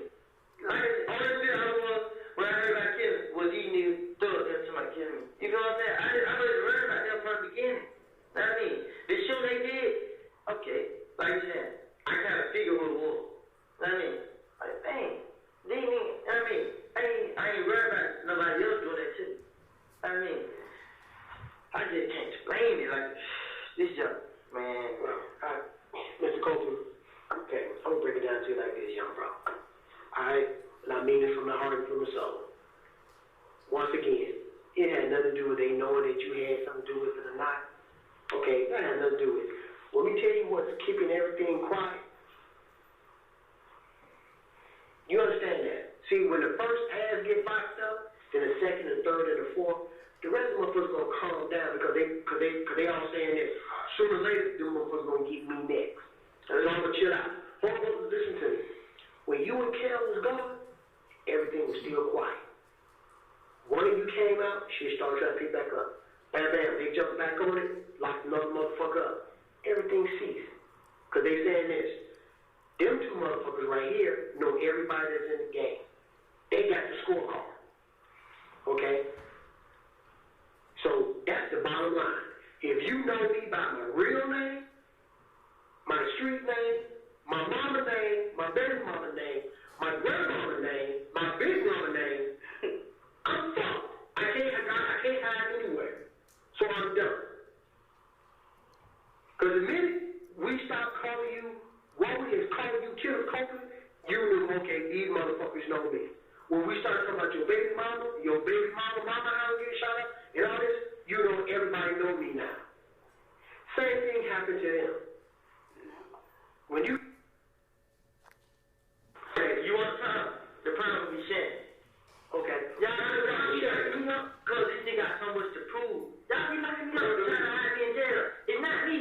I'm not saying you niggas, man. Man, what I'm throwing, say these niggas said to it, man.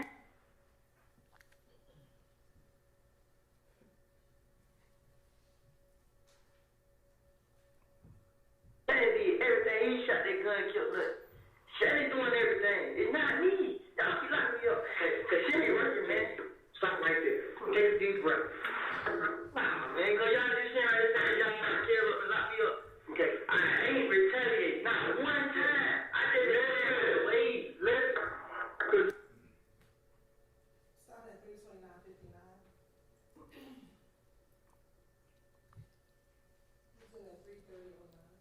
I keep thinking, I'm doing shit. I'm not doing nothing. I'm saying I'm gonna go back to jail. I'm not trying to hurt nobody. If we thought you did one of these retaliatory shootings, we would have probably locked you up for it by then. But if nobody is saying anything and you continue to let everybody paint you as that bad guy, you're letting that happen because you're not saying shit. And now that you're saying shit, guess what I'm gonna do? I'm gonna do my fucking job and Shannon gonna be in there. If that's the truth. I'm gonna do my fucking job, but you don't get nobody an opportunity. When you sat here, when you told me about that, and shot at you, what I do? I went upstairs for 10 minutes, got his fucking picture. If that him, that's him. And what I do? I did my fucking job, and I got his rap. But you gotta give people an opportunity, but not to let you look like a bad guy. I know, I'm giving y'all opportunity, but you're not listening. I'm listening to you, but let me do my job. Yeah. But you want to deal with what you did. You walked in there with that gun. I was giving them a shit. But it don't matter. You knew you weren't supposed to have it. Nobody said go out and carry a gun because you need it for protection. Granted, if you couldn't get caught in a situation, you gotta use it. There are certain laws that will protect you even as a convicted felon, but that's not giving you the fucking okay to go carry a gun. You knew that. You're not going to jail for nothing else but for what you did. You the one. I haven't been participating in gang though, but you have already been categorized as a gang member, and this particular gun, we can say this was purchased by someone else, a gang member, Quindarius, who has been, number one, I got caught with a gun from a gang without doing shooting. So therefore, anything that has to do with him, it comes back on you. And you already have your affiliation going on. That was reckless conduct that you did by fucking taking your shirt off and playing basketball for 37 minutes while a fucking gun just laying on the damn thing. Like he said, a kid comes up in the bag and saw a Christmas ball. Look at that, and actually pulled the trigger, blew somebody's fucking head out. Then you would be charged with murder. So you get charged for what you did. You did. We didn't make you do this. We didn't tell you to go tell Quindarius about the gun for you in the first place. You did that. Paul at 332.21.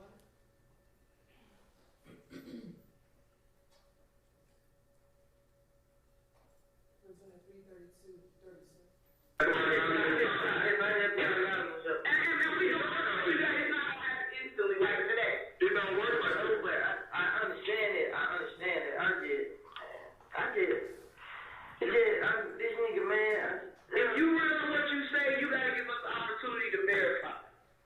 Simple as that. You gotta be patient because we gotta do our. We don't do our. We gotta take your. Well, who said? No, it don't work like that. It don't work like that.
this is what I'm saying there though.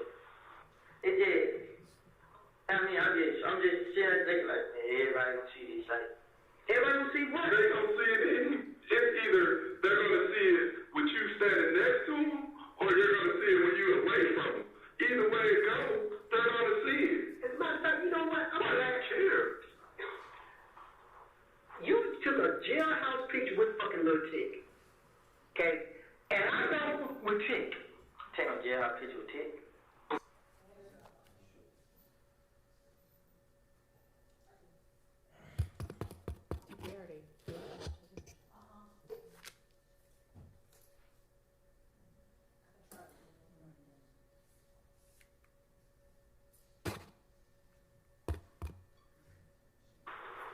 You took a jailhouse picture with fucking Lil.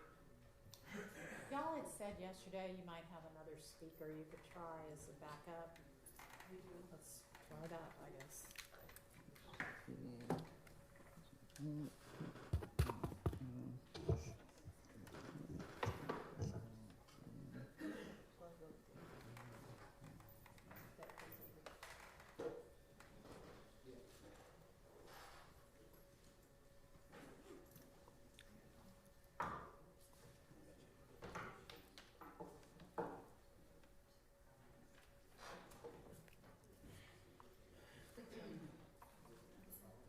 Is it plugged?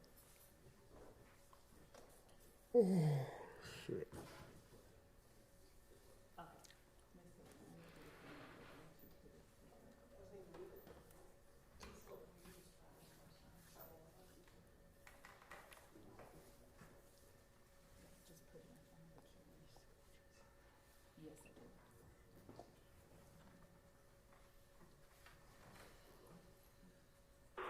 Okay? And I know with Tick. Take a jailhouse picture with Tick. Oh shit. I saw the fucking.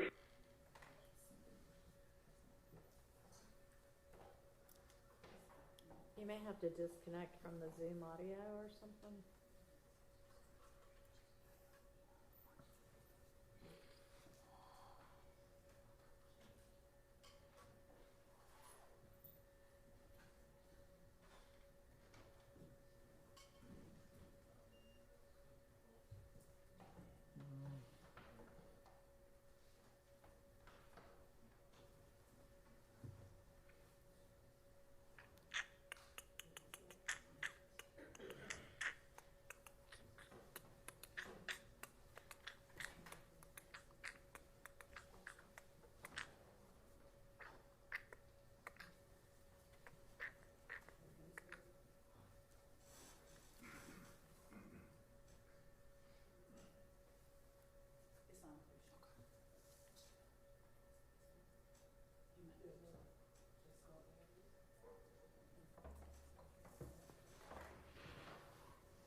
Sorry, y'all.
There's like a whole lot of people.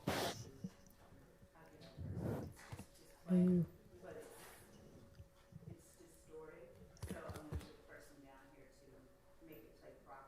Okay. I mean, in the meantime, I guess we can have them come down and try to do this reset also.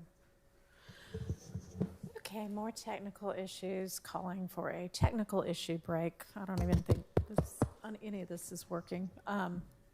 So if y'all would like to go spend time in the jury room, or we'll try to keep this as short as possible, but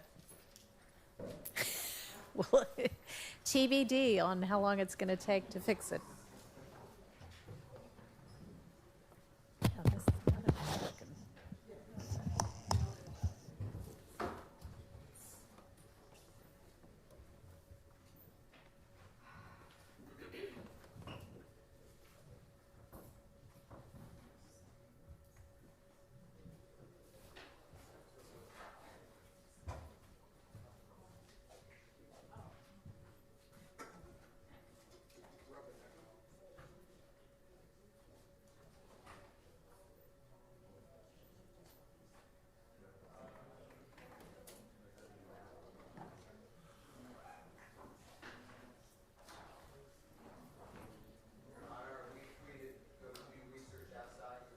Sure. Just make sure you've got cell phones with you so that we can get back to you. And I think it won't be more than a half hour. Maybe it'll only be 5 or 10 minutes, but yes.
we're all gonna cross our fingers and see what happens. Let's get the jury out.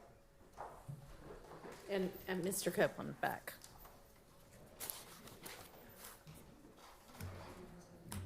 And in the meantime, I'm gonna personally request that IT order a backup to this ASAP. Is that even working? Did it already go out again? It's already starting to not work.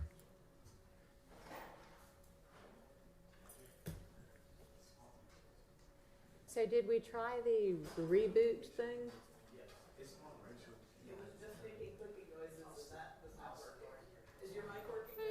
I don't know. Doesn't sound like it. Is it? Okay. I don't know. It just suddenly sounded different.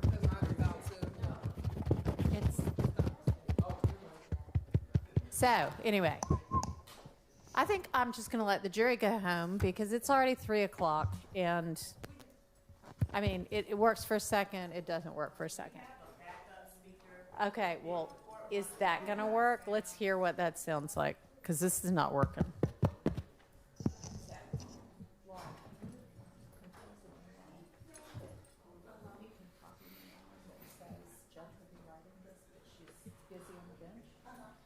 And say we need backup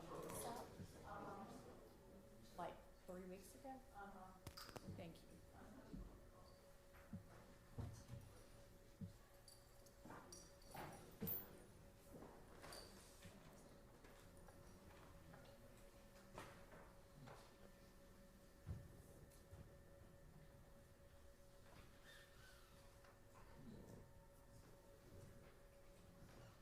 Oh shit.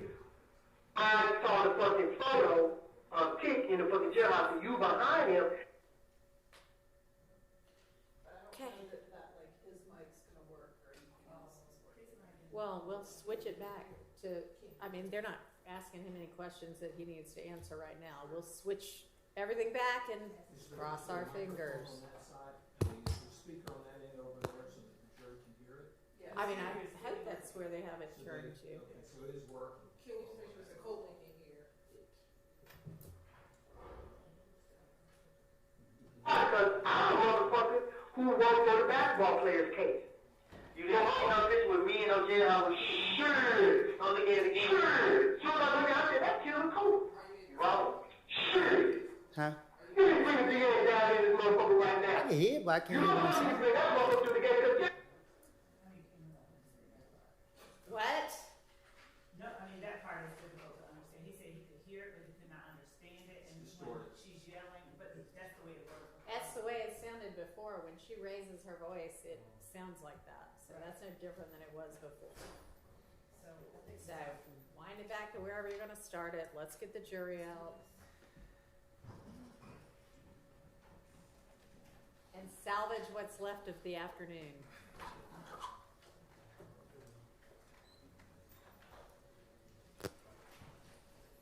Do I need to hear this? What? I'm saying, do I need to hear it? Well, I mean, to the extent you were listening before, just continue to listen. I don't know if you were listening or tuned out. I don't know. But No, I'm saying when I had these on, I was hearing it, but like that, I can't hear it. okay. Well, I mean, are you going to be asking him questions about this? You've already asked him. You already examined him. So needs to hear it.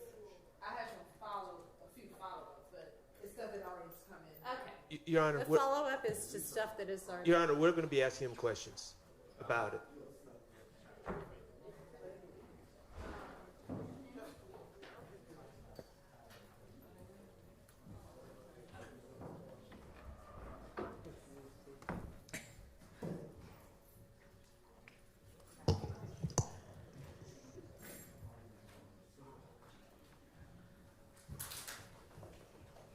Don't get too comfortable.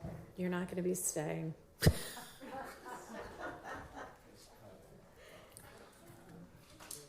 So, I'm just going to be sending y'all home early. It's Friday, so happy Friday. We have not been able to come up with a sufficient solution that seems to last for more than a few minutes. Hopefully in the 10 days between now and when we see y'all again, we will have solved this issue. But for now, I'm gonna release you with the reminders that you should not discuss this case with anybody else or allow anybody else to discuss it with you or in front of you. Don't try to find out any information about the case from any source. Don't discuss the case amongst yourselves. Don't listen to or watch or otherwise take in any kind of media or other accounts about this case or anybody involved in it. And have a pleasant weekend and week and next weekend. And then I will see y'all. What is the date of that next Monday? Monday, the 26th at 9 a.m. Thank y'all. Me too. You don't go anywhere yet. Hang on just a sec.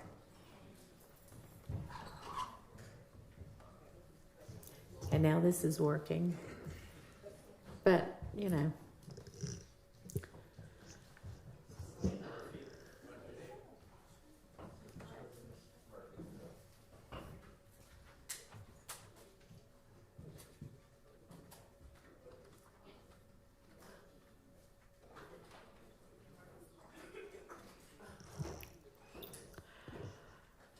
All right. Yeah, now it's working great, but it's obviously not working well enough to count on. All right, so we shouldn't need Mr. Copeland until Monday the 26th also, right? Okay. So, Mr. Copeland, you can go for now. I'll be back here at 9 a.m. on Monday the 26th. Can I go now? You may for now, yes. Be back Monday the 26th at 9.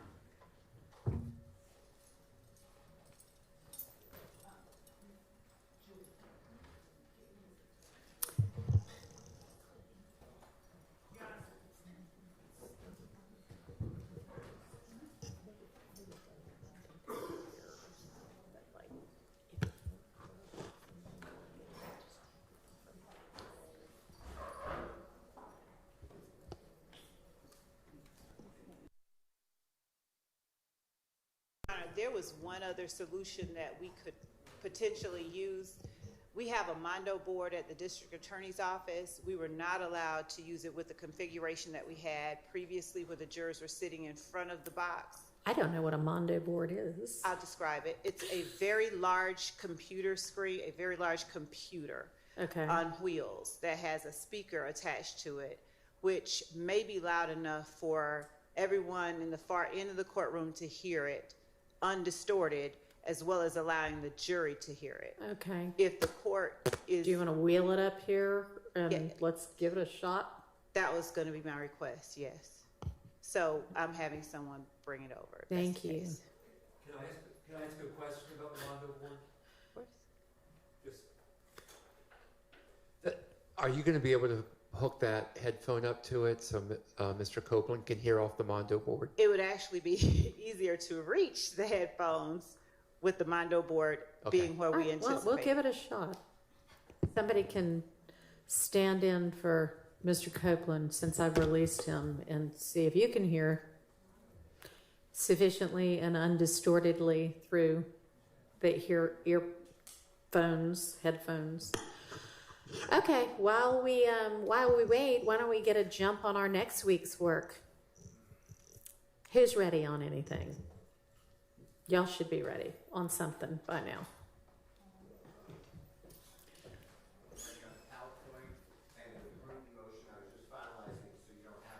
Okay. All right. On the PowerPoint, we should have states either written or ready to have oral response by now.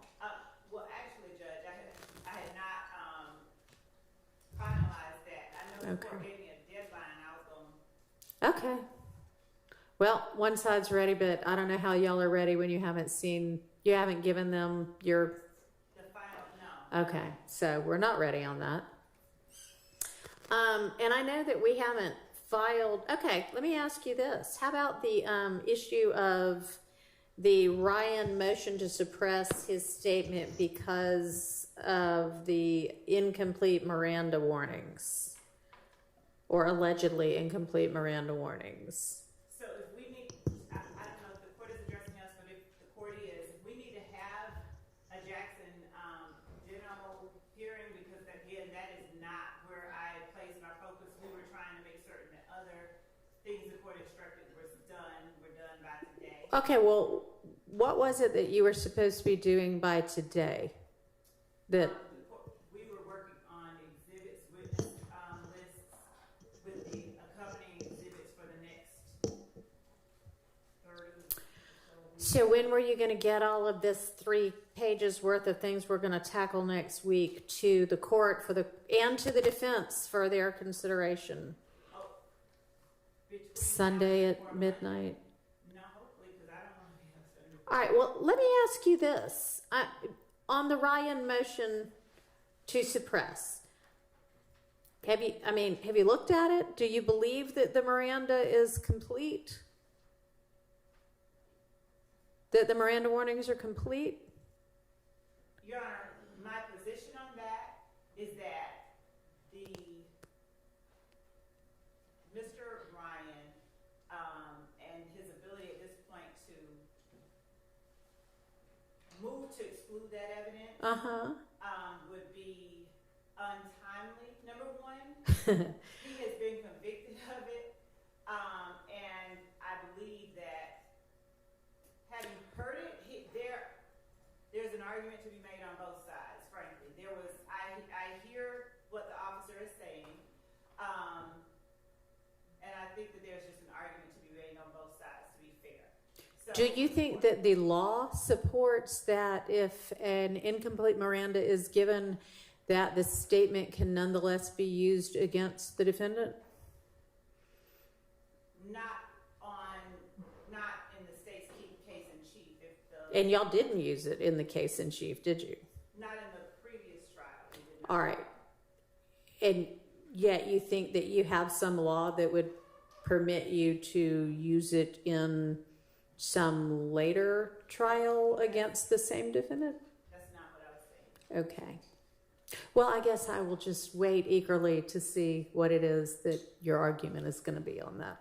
Just trying to think of some of the really easy things. I am willing to speak with Mr. Williams more after we get a couple of other things situated. Which Mr. Williams? Miss D. Williams. Oh, Miss D. Williams. D. Williams. Okay. Yes. I thought you said Mr. Williams. Apparently, I'm hard of hearing too. No, so I will communicate with her, and if our position changes to such that it becomes a moot issue, she'll know, and the court will know before Monday. Okay. Alrighty. Well, I know that I haven't, Mr. Weinstein, gotten your promised motion to exclude Mr. Kendrick's first couple of hours of his statement. But the teaser was that y'all had just found out that he was represented by an attorney in an unrelated matter, and therefore law enforcement should have reached out to that attorney before questioning him in this matter. Am I right about what the basic theory is? That's the basic theory, but Okay. I am not prepared to argue that today, and I am Okay. still working on the motion. And Okay. I think that Mr. Apt maybe clarified that would be filed tomorrow. Yeah, he did. That just pretty much seems like black letter law to me as well. And I don't know, maybe there's some U.S. Supreme Court cases that have come out recently or since I took criminal law in law school that answer that question differently than how I was taught it. But so I will also eagerly await whatever your legal theory is. Thank you, Your Honor. Okay, great. Perhaps that's why I'm still working on it. Perhaps that's why. Okay. All right. Well, let's see. I mean, I don't know if there's any point in going back over the list that I have reviewed with y'all almost every day this week because there may be nothing that both sides are ready on. And I realize that I'm a few days ahead of where I thought we would be, or when I thought we would be taking these things up, but just thought those two might be easy ones. Oh, do we have the ability yet to identify, other than whatever was in the wiretaps, any other co-conspirator statements that y'all on the defense maintain are late identified? Your Honor, we maintain that all statements beside the 3 statements provided. And I understand that, and y'all told me that before, but I don't know not the 3 that were identified before, not anything from the wiretaps. Are there others? And if so, what are they? Okay, so the state, I thought that where we left it, and I wasn't even here that day, but I watched the video, that where we left it is that the state has provided hundreds of wiretaps and jail calls and still have not identified statements within those hundreds. So for us on our side to go through the hundreds, guess the statements that the state is going to may use, and then give them that list would take a significantly long time, when what the state could do, because I'm sure they have their case lined up by now, is to give us the statements that they've identified. And then if we have a legal argument against them, we can make that argument.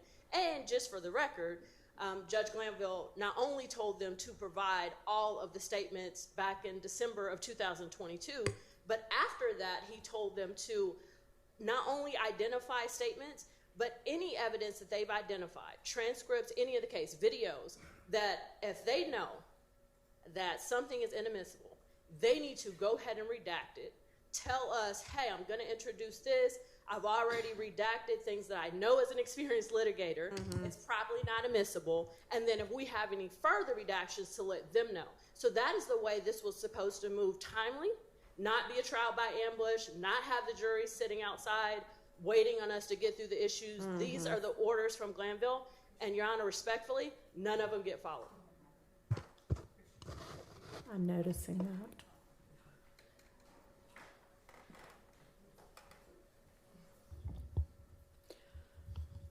How about, I had asked about the January 10th, the blurb at the beginning that was, of the day? and you, Ms. Love, weren't here at the time, and we wondered if maybe you knew the origin of that? I heard, and I do know the origin of that. So if I'm not mistaken, the court was inquiring, and there was a motion of sorts regarding the date at the top of the picture of Mr. Stillwell looking out of Mr. Williams' condo, contemplating. So that photograph, Ms. Hilton was correct in that Mr. Zachary told the police that he took the photograph a few days earlier or in the latter part of 2014.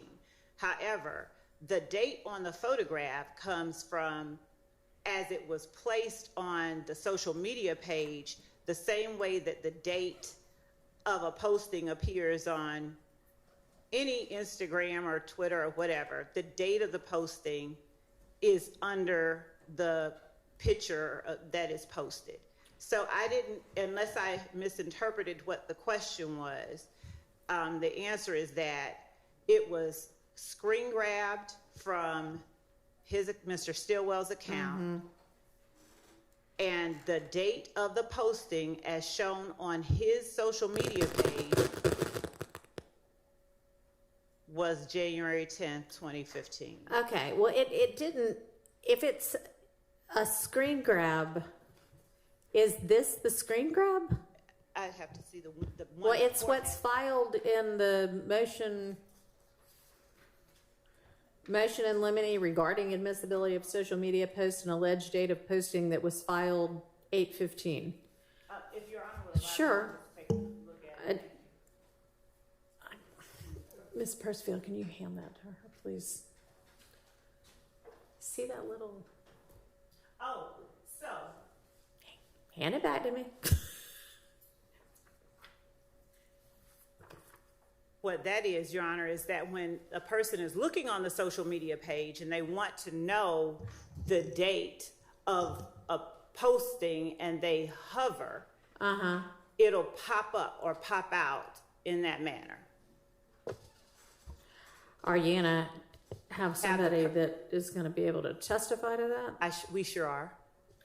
Because it was done on more than one. Somebody hovered, that date appeared, and then y'all took the screenshot or whatever, screen grab? Two things. We, in not just this instance, in other instances as well, we not only captured it as it was shown, like if it, with January the 10th, 2015, on the picture itself, but we also went back, the person who was looking at the social media page and hovered just to get that pop out that the court is looking at on that exhibit. Okay. So in multiple cases, we have a screenshot of a social media page with the date on it, and then a corresponding screenshot with the hovering where the date pops out. So will you then intend to admit it as, or offer it as, are you going to have both of those things available?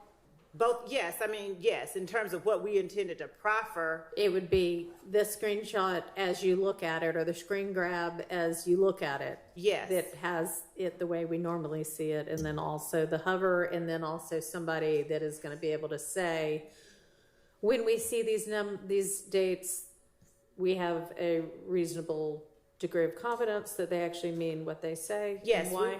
We would have the person who first saw it and pulled it from the page, one, talk about what's on the screen grab, what's on the exhibit, and two, what the date means on the exhibit based on their understanding and knowledge of that particular social media platform.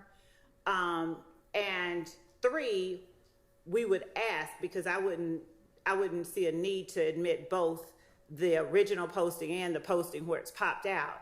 But just as a next layer of confirmation as to the date that it was posted, we would ask, hey, how do you know?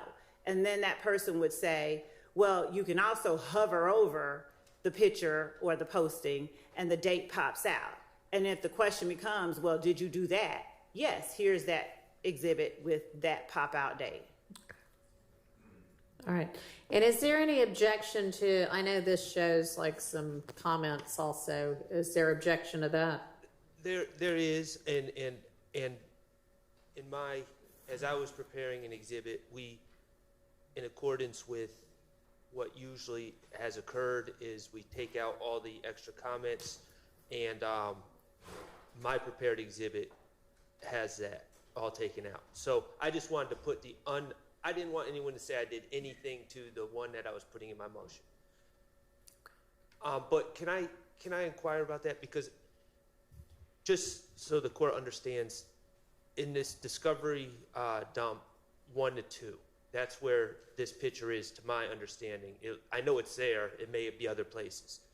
And it just says, it's a folder, it says social media, and then there's a bunch of pictures. I don't know at this point, unless I missed it, I don't know who hovered over what picture, who collected this, or anything like that. So I'm just trying to understand who's going to authenticate how this was collected and what date it was and how they hovered over the picture. Have we gotten to the production of that information yet? Your Honor, we have that in, we've turned over, actually they turned over attorney work products. So that information is contained within a report that was authored by, I believe, Mr. Sprinkle in our office. So and that actual picture is addressed directly. Okay. So in as much as we turn that report over. All right, sounds like it's Mr. Sprinkle. He's one of the people who addresses that report, that social media posting, and what is contained and what it shows.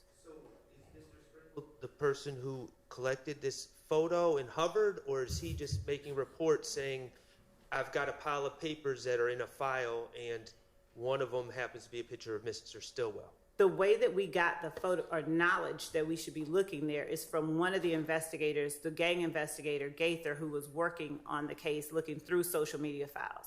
Mr. Sprinkle, as I understand his report and as I understand my conversations with him, and I will make certain that what I'm saying is absolutely correct, Mr. Sprinkle addresses in his report this social media posting, and then he talks about the date that it was posted. My memory is that he talks about the popping out, but I have to look at that. But I know that it is definitely Mike Sprinkle and Investigator Gaither that, and as with the rest of them, he addresses quite a number of social media postings, both he and other investigators that have worked on the case. All right. All right, so at least we've got that answered. Or not. It's been answered respectfully, Your Honor, but I guess this is just my way of saying this evidence did show up in their list of exhibits that they plan to introduce in the near future, and I am flagging my objection for the reasons I stated, and I guess we'll see how things transpire. I mean, sounds like a maybe authentication objection, maybe. Absolutely. Okay. All right, so you're going to be put to the task of establishing that. Yes, Your Honor. Okay. How far away is the Mondo board?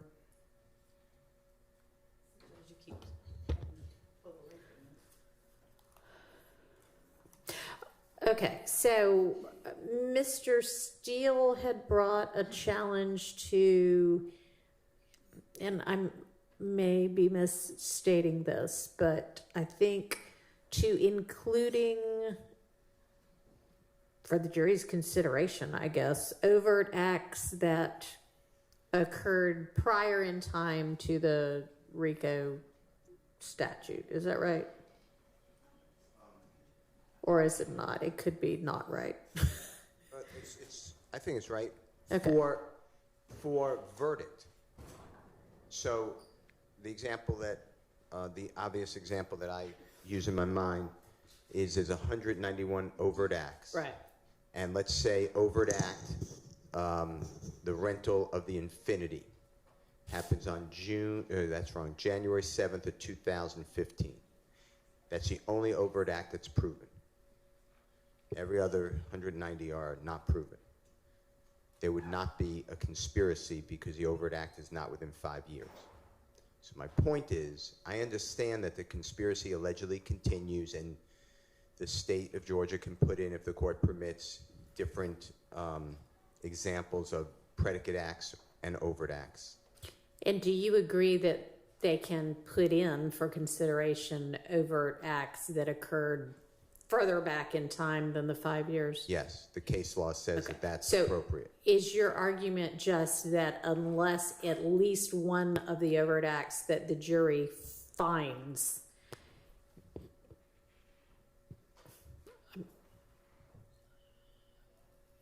I'm going to have to start over because I can't remember how I started that.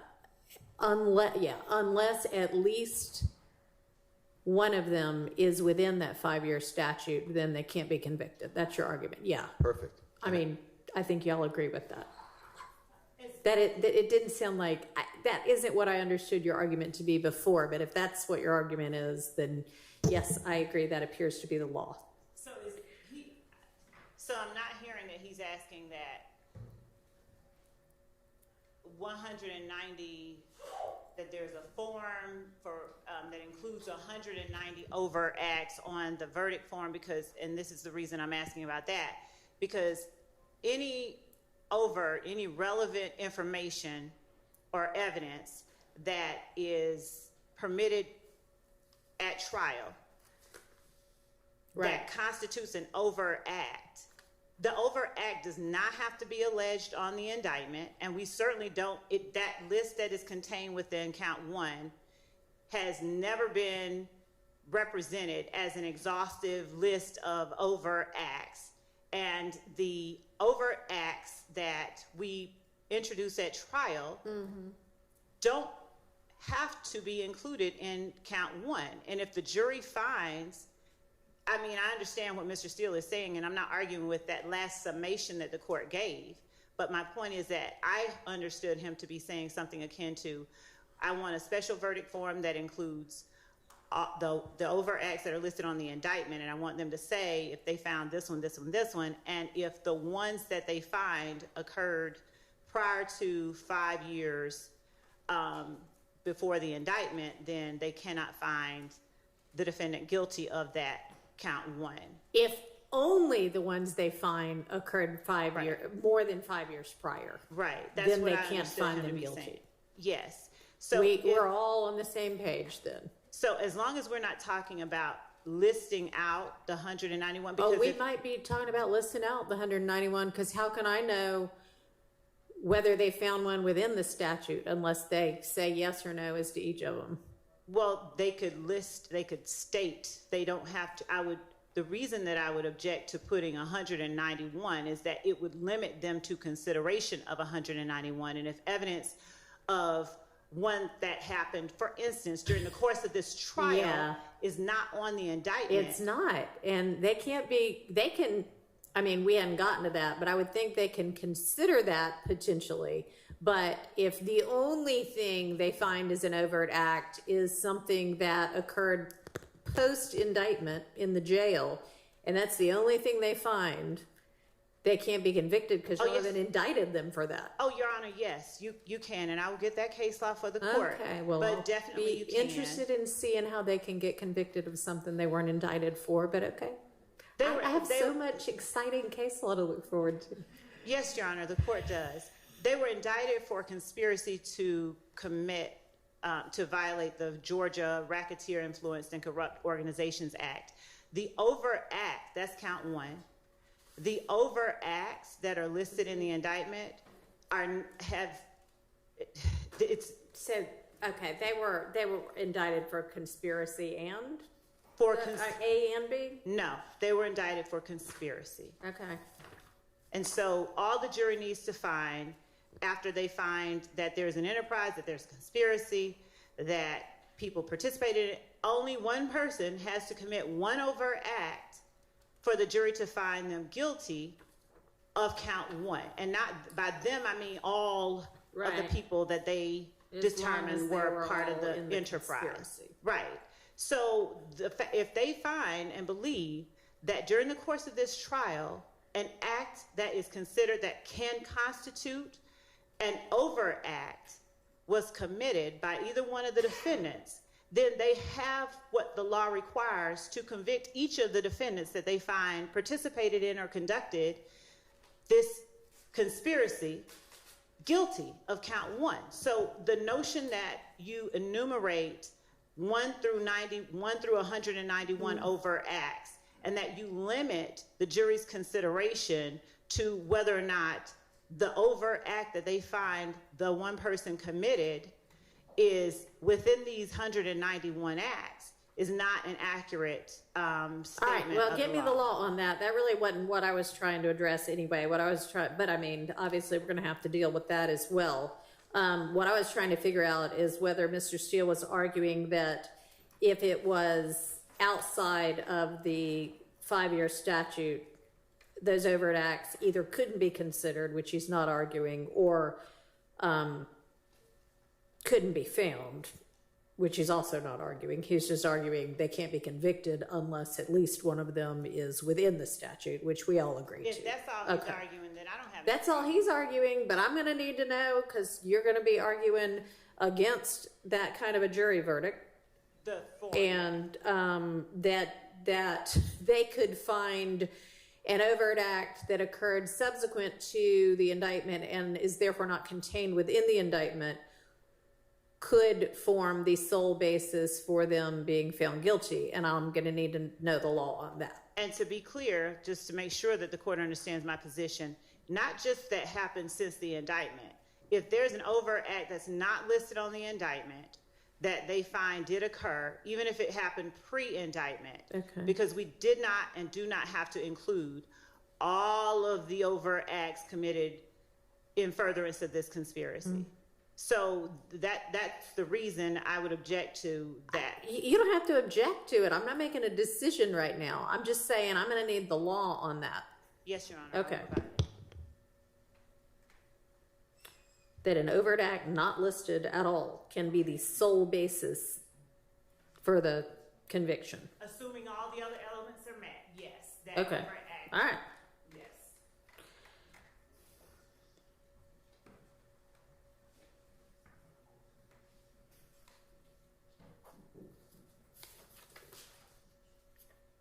And then I'll find on your Bruton thing. Have you on your Bruton assertions? Have you been able to get with the state to see if y'all can work out something redacted? No, I was going to put it in writing first. And then get with them. Okay, that's fine. Well, I wasn't going to get with them, but Get with someone from the state. yes. That's fine. I'm not going to order you to get with Miss Love on anything. You know, I have an interesting issue on it. If I can just I know, but he minds getting with you. So make a statement, if it'll be in the motion, okay. but I find it interesting. So Bruton and then the newest Supreme Court precedent, all this will be in the motion for everyone to see. But as just discussed, the RICO conspiracy in count one, I can't find a case yet, Your Honor. I will try to make it over the weekend. As soon as I get it, I'll send it to everyone. If I don't have it, though, I invite everybody. But it's the RICO conspiracy, and the Bruton then is not just like I eliminate everything with Mr. Williams that Mr. Kendrick said.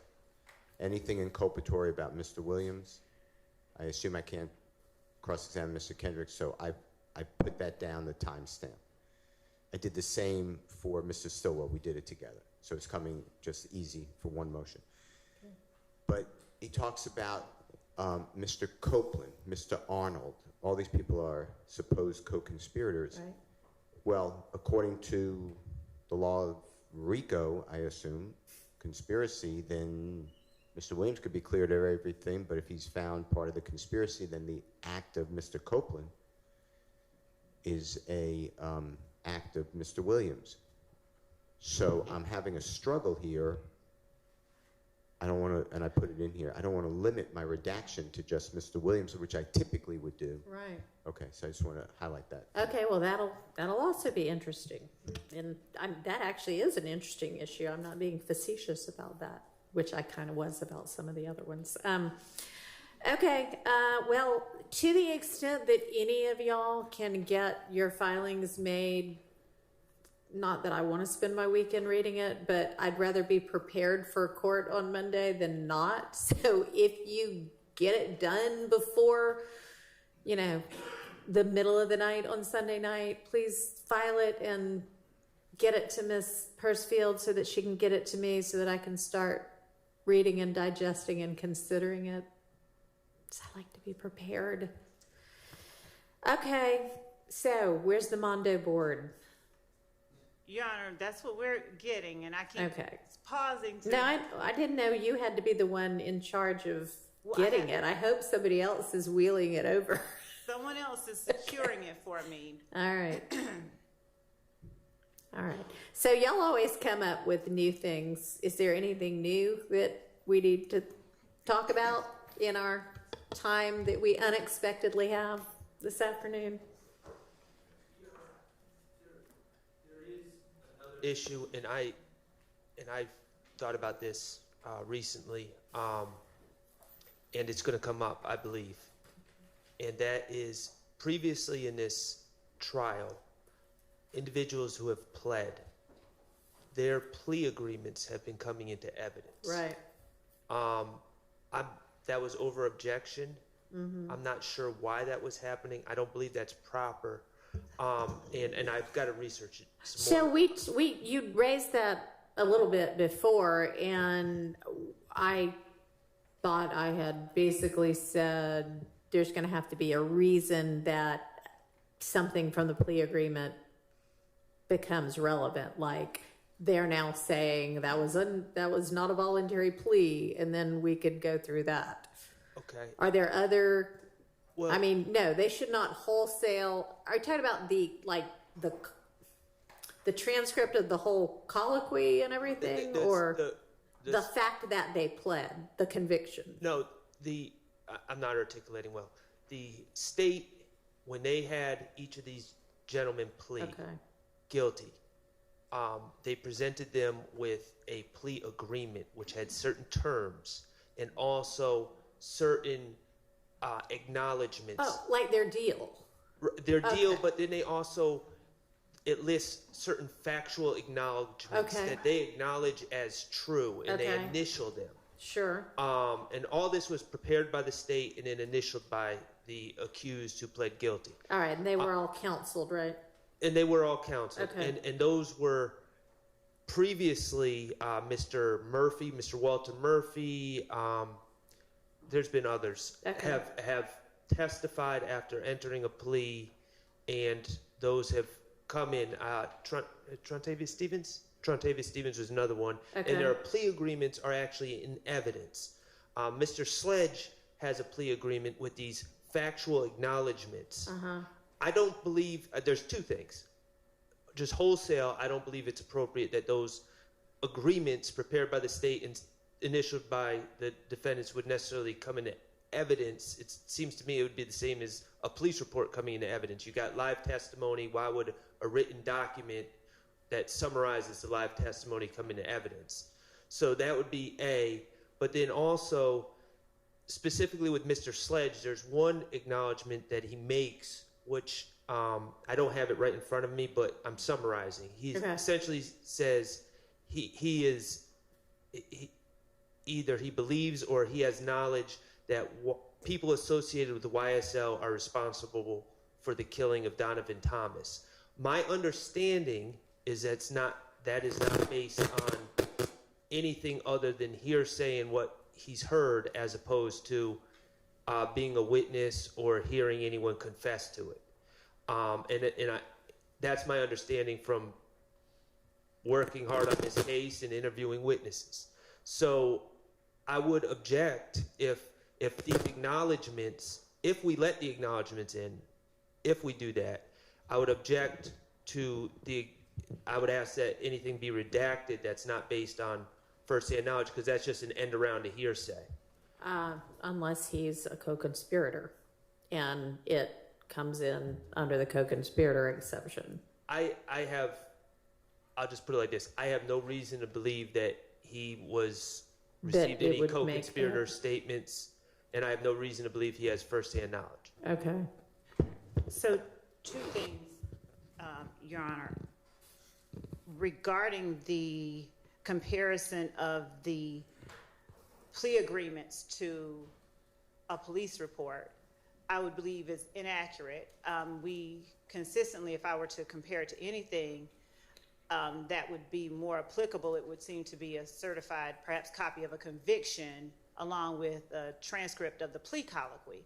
In this particular case, the defendants that have pled have, with the advice of counsel and with the benefit of telling the state what they don't understand, having the state actually go through and change things, as we have had to do, on that factual acknowledgement form so that it is completely accurate. The defendants who've pled are now in a position to either say what they've acknowledged previously under oath on the stand or be impeached by it. And that partly is part of the reason that we've had to introduce Is that the way they've been coming in, as prior inconsistent statements or evidence of prior inconsistent statements? Right. So what we have done generally is we have asked them questions that pertain to maybe one or two. Like we're going down the list of questions, and all of a sudden our memory gets fuzzy. Right. And all of a sudden we don't know that 3 means not you. It means 3 different people. And so at that point where we see that, a person is attempting to conceal information, We bring out the plea colloquy and we ask them to read. Okay, so you give it to them to offer to refresh their recollection? No, Your Honor, we believe that that plea colloquy is admissible evidence. It is relevant evidence. There's nothing under 403 that would permit its exclusion.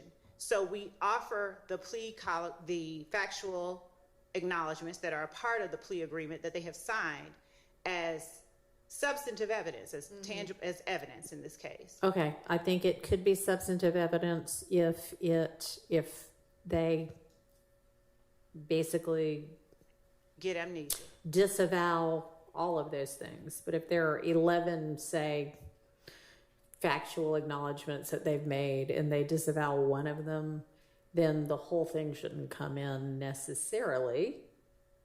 And it sounds like maybe that's what you've been doing. No, I don't know. That's not what we've been doing. Just have them disavow one. What has been happening is insinuations that I wasn't exactly clear. I didn't know what I was reading. I didn't know what I was doing. I didn't understand the meaning of the word is. Things like that have been made on the stand under oath by the defendants who've pled. And did y'all take down and record or transcribe or in any way memorialize the back and forth that led to each of these, where they were able to say, I don't understand this, if they didn't understand something? In some instances, they were actually captured on camera, and not in all instances, but their lawyer was present, and the lawyer served as the go-between to say to us, and we could have, if counsel for any of them needed to come in and proffer as officers of the court how that took place outside of the presence of the jury, we could do that. But in each case, the lawyers, every one of them, have come back and said, he doesn't agree to this, he agrees to this. So that occurred, and again, is in some instances on camera, where we were reading through the factual acknowledgments, or we were reading through the plea agreement as it was being taken. We've been stopped by the defendant at the table. So I would think that if they are now saying, I didn't understand it, and you have something that shows that they had every opportunity to ask questions, get clarification, and then they, after that, go ahead and sign it, that's the way you impeach their statement on the stand that they don't understand it.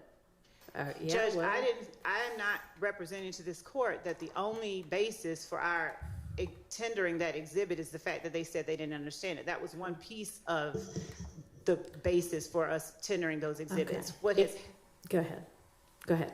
What has happened is that we have had an asserted confusion about what certain acknowledgments meant. There have been insinuations that they have felt pressured, they didn't have enough time, they didn't really know what all they were agreeing to, and we've had cross-examination questions, particularly, did you write this out? Did you put this language in here? These are not your words. And in order to undermine the witnesses' understanding of what they were acknowledging before the jury. And in reality, one, the acknowledgments themselves are a contradiction to this idea that I didn't really make that acknowledgement. However it is that they imply that. It's a contradiction because their initials are right next to it. Okay. And as we went through the factual acknowledgments, sometimes on camera, I would ask, is this your initial? Did you understand this? And so forth and so on. So not only is the videotaped version of them being asked, did you understand and do you agree, evidence, and that is relevant and admissible, but the document itself is also very relevant, very admissible, and there's nothing under 403 that we believe would permit its exclusion. All right, I didn't understand it to be a 403 objection anyway. Whatever my point only is that there's, to my knowledge at this point, I don't see any reason for excluding, especially not the ones that we've done. The ones that we haven't done. I'm not going to go unadmit them. I mean, those are done. I didn't mean to imply that was what was happening. What I'm saying is that when we tender that exhibit, we have a basis for doing so, and we have a basis for believing it is at that moment admissible. If the court sees something differently, then I expect a different ruling.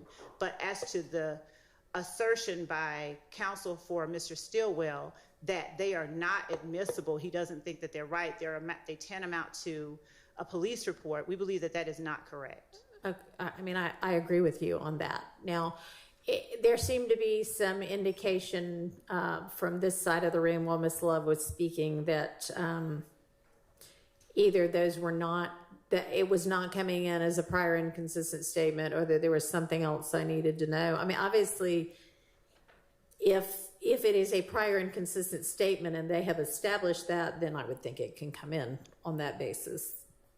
They were just being admitted as you know, the course of how we're doing things at trial. There was no, to my recollection, no, didn't you sign this on this date? Didn't you say this? It was just kind of, yeah, and this is your plea agreement. We're admitting that into evidence. And all right. Objection, you know, and then over objection, if that's the only basis, then I would have to sustain the objection. But obviously, if you sufficiently establish that it's going to be a prior inconsistent statement, then it will be able to come in as substantive evidence. And maybe y'all want to give me Mr. Sledge's beforehand so I can be familiar with it, since it sounds like this might arise as an issue. But this is my concern specifically, Your Honor. Number 8, and we can certainly provide a copy, Your Honor. Says number 8 on the factual acknowledgments that Mr. Sledge initialed. Defendant personally knows that one or more YSL associates committed the murder of Donovan Thomas Jr. on behalf of YSL. Okay, I didn't write this. The state wrote this, and Mr. Sledge initialed it. Defendant personally knows. If he personally saw Mr. Stillwell do anything, it should say Mr. Stillwell said it and I saw it. If he personally saw some other person do something, it should say that. But defendant personally knows that one or more YSL associates.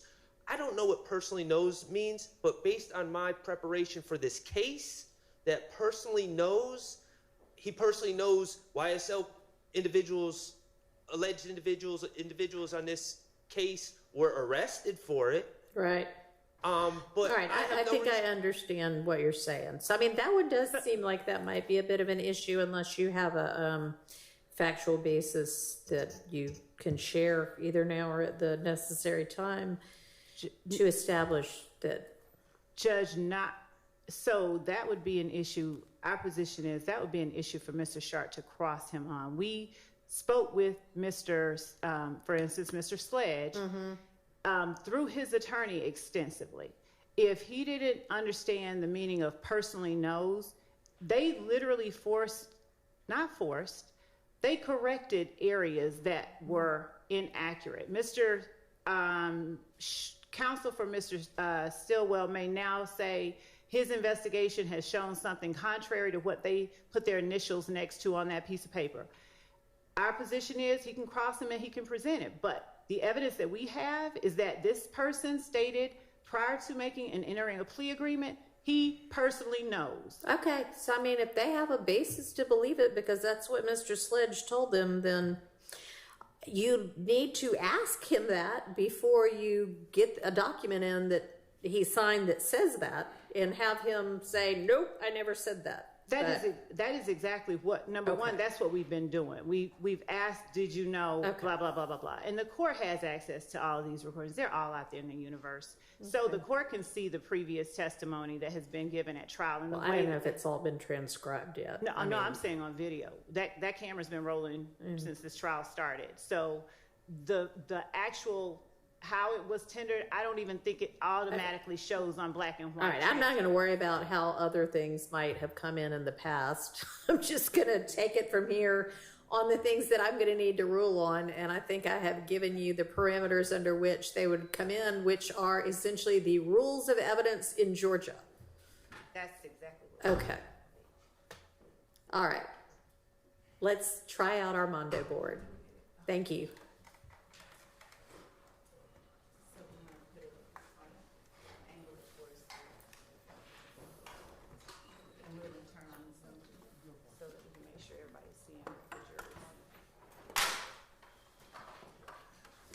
And so would the video show on this as well, or? Yeah, so what we're gonna do is have it playing on Zoom Okay, and having the output being the speakers to the Mondo board. As okay. opposed to the That sounds like it might potentially work.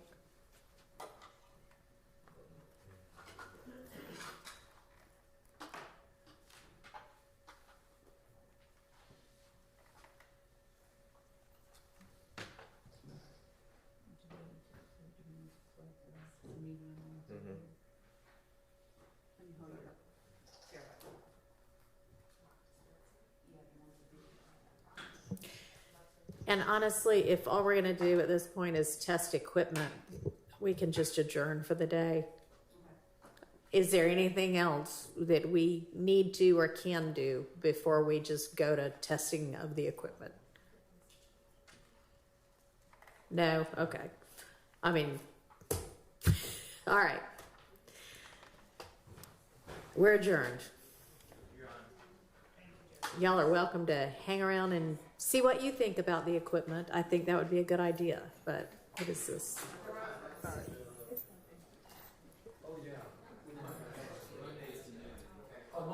This is my copy of it.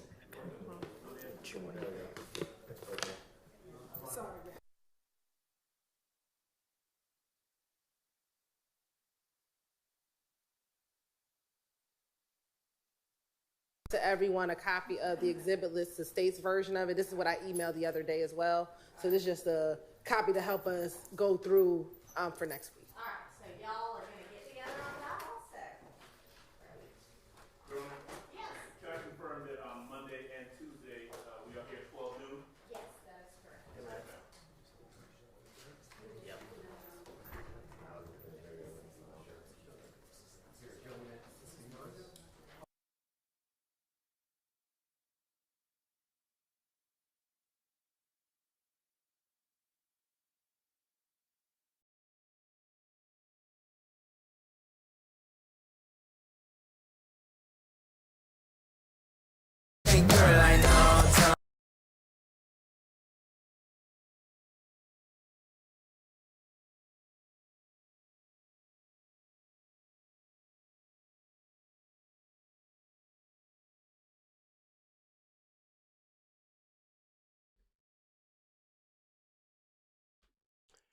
Alright, yo.